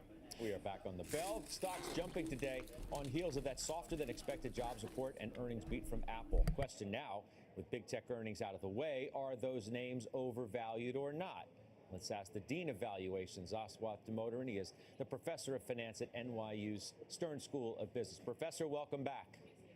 Thank you for having me. I'm going to get to that in a second, but I want to zero in on how we first teased the segment here and why you told our production staff that May is going to be the month that determines how returns for the year will look. Why so? I think the first quarter was all wine and roses. Everything was great. Everything looked like it was coming together. The economy was staying strong. Inflation looked like it was coming down. And I think in April you saw the dark side of inflation, that it stayed stubborn, and you started to see the first pieces of evidence of maybe not a recession, but a slowing down of the economy. And I think that's why I think the market's at a tough time last $14 month. to $17. Are you serious? Because it's not just the facts on the ground; it's the mood and momentum that's driving the market. And I think you have a good day today. I think that's a good way. Mark to start McGuire. But I think. Shout out Mark McGuire. That is a parabolic move, right there, straight up.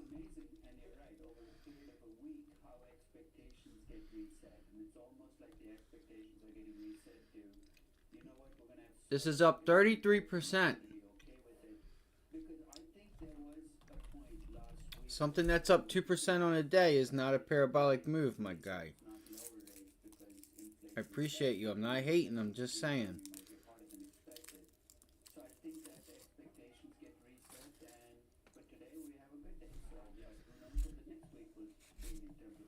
Fucking Jesus fucking Christ. $269,000 fucking dollars. And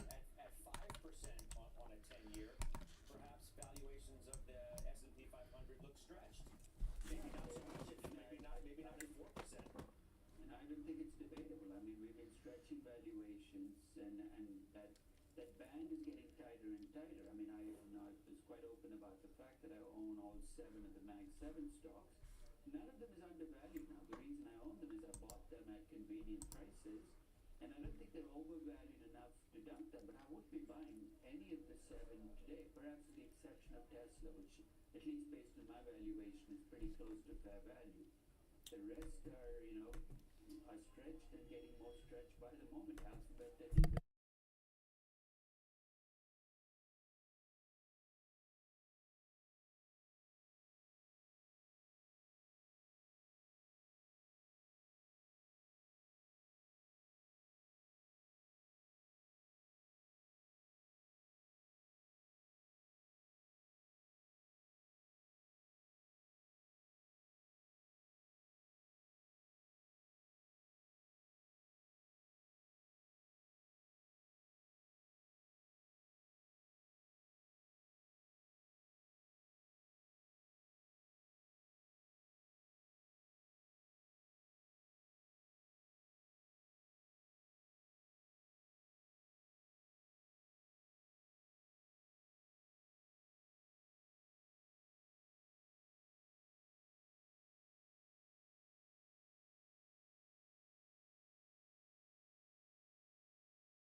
soaring today thanks to its crucial obesity drug trial. We'll discuss what that could mean for the stock and for the other GLP-1 competitors. Back right after this.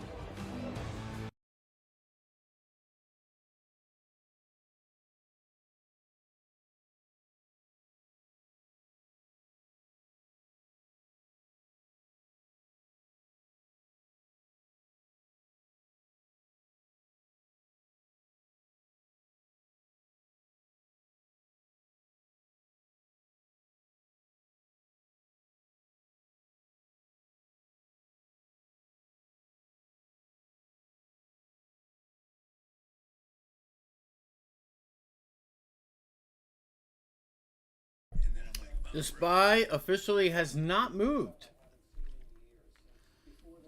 The SPY has not moved today.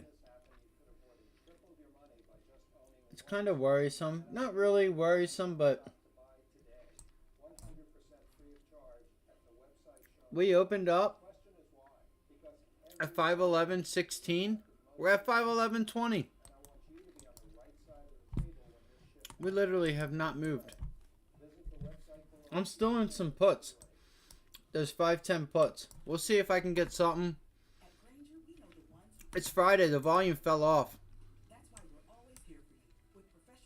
There just isn't any volume. So if I can get out, like, if I can get out, I'm gonna get out. If I get out break even, that's cool. But that would be 100. I need 100% to get out break even. It's okay. It's not a big position size. I can lose it all.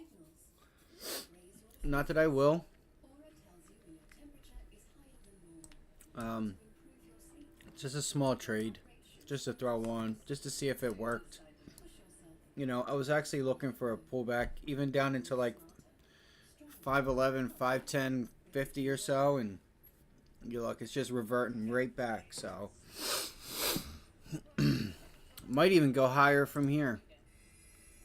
We'll see. I got in it pretty early, so. Yeah, I hope you guys have a good weekend. I'm just going to hang around and see what happens at the bell. And then get rid of these if I can. If I can't, I can't.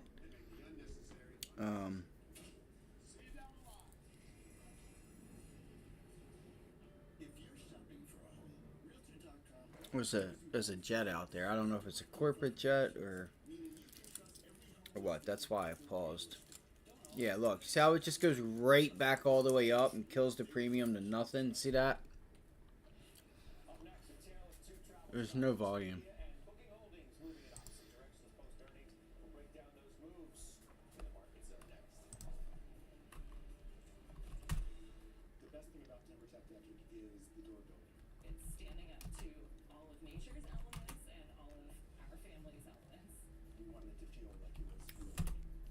Yeah, the markets aren't going to move. I'm going to get rid of this next time I get a chance to.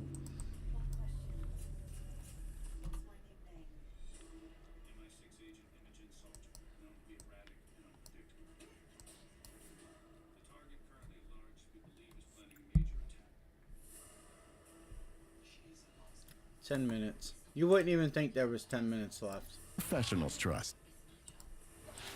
Up next, a tale of two travel stocks, Expedia and Booking Holdings, moving in opposite directions post-earnings. We'll break down those moves in the Market Zone next. Next week's going to be a lot better, so for those that are just joining us for the first time, be sure to visit next week. I got a few things up my sleeve, and then there you go. They just got shot on. Look at that. Well, that's it for me.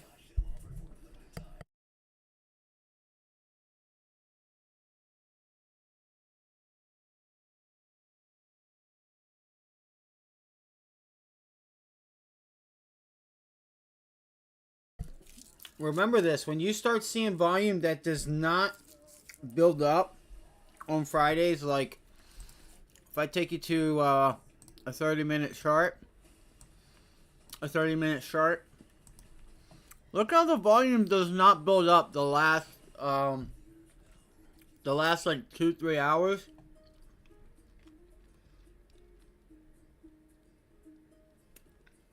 Sorry.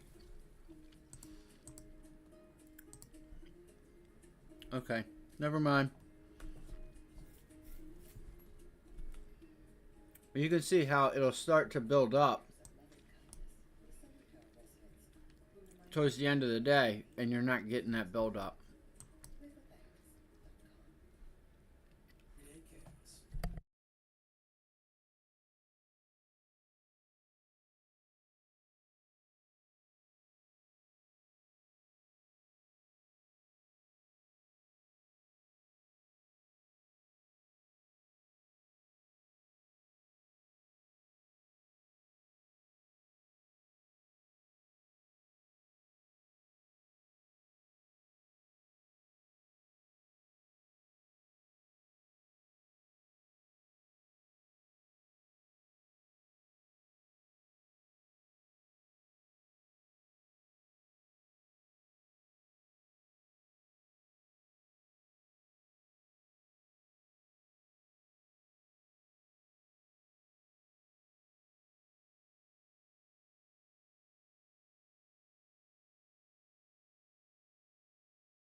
In that sense, because I think you're not, you don't do that. 5 minutes.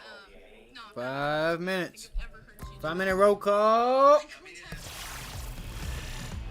We are now in the closing bell market zone. CNBC senior markets commentator Mike Santoli in Omaha to break down these crucial moments of the trading day. Plus, Amgen's leading the Dow today. Angelica Peebles on what's behind that move. Seema Modi on the tail of two very different travel stocks today. Mike, but I'll go to you first. So your great takeaway for this week and the S&P at 5130 means what?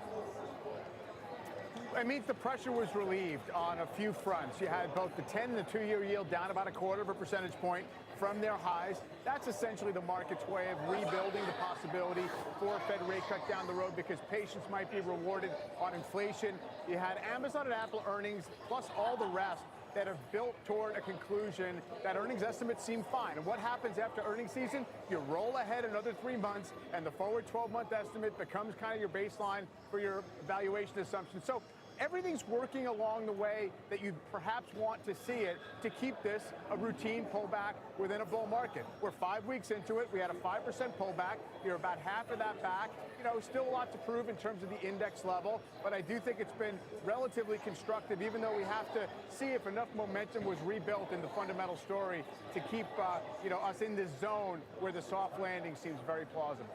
Angelica Peebles, tell us about Amgen today. Big news, a big stock move, too. Yeah, Scott, Amgen shares are having their best day in almost 15 years, and that's because Amgen is moving its experimental obesity drug into phase 3 trials. This is a monthly injection that could rival Novo Nordisk Wegovy and Eli Lilly's Zepbound. Right now, those two drugs dominate what could become a $100 billion market by 2030. Jefferies today saying that Amgen could have a $5 to $10 billion opportunity in the future here. But at this point, we don't know how this drug stacks up to the competition. Amgen not disclosing the phase 2 results at this point, only saying they're very pleased with what they've seen from the ongoing trial, and they're not seeing people dropping out because of side effects. Still, shares of Novo and Lilly both down today. And Amgen did scrap an experimental pill, but investors still excited about the injectable drug. Scott? All right, Angelica, I appreciate it very much. Angelica Peebles. Mike, I mean, this just underscores, really highlights the fact that in this space, it's GLP-1 and kind of everything else. 100%, and Amgen, a pretty cheap stock, a pretty sleepy story for a long time, and you get a little bit of this hope in the stock that it might be a player in this area, and you see the result. I mean, we've made the comparison before, but it's kind of like when boring old Broadcom became an AI play, and all of a sudden there was room for valuation expansion as long as that story, in fact, seems credible. Yeah. All right, Seema, you sat here on Post 9 and told us what to look out for from both of these reports yesterday. Now they've delivered stocks in opposite directions. Why? Right. There's two reasons behind this outperformance that Booking is seeing. Aggressive spend on marketing at a time when Expedia pulled back really allowed it to gain market share in the home rental category, where Expedia is experiencing a slower than expected recovery. Booking also pivoted into international at the right time. They're seeing China, Japan, Europe sales increase. This is a region, country specifically, where Expedia has less of a presence. This is the last quarter for Peter Kern, who has led Expedia since 2020. Incoming CEO Ariane Gorin on the call said she's ready to hit the ground running, drive traffic, expand margins. Yet, still a number of price target cuts on the stock this morning, Scott. So we really want to see how this company turns around and when this technology migration will start to pay off. I will point out BTIG did reiterate its buy rating, citing valuation on Expedia. All right, Seema, thanks to you. Seema Modi, have a good weekend. Mike, I'll send it back to you out in Omaha. And I guess one of the questions on the shareholders' minds this weekend, and certainly the journalists' minds too, is what, if anything, and when is Berkshire going to do with that mountain of cash? And I don't know if we'll get any clues, but that is an outstanding question, shall we say. No, for sure. And it's a lot about, how the hunting is in terms of well-valued investments. We do keep in mind, get Berkshire Hathaway's earnings first thing tomorrow morning as well. So you're going to see how the company performed, exactly how much cash there still is in there. And of course, in the course of hours of Q&A, Warren Buffett will no doubt weigh in on whether he sees things as being more or less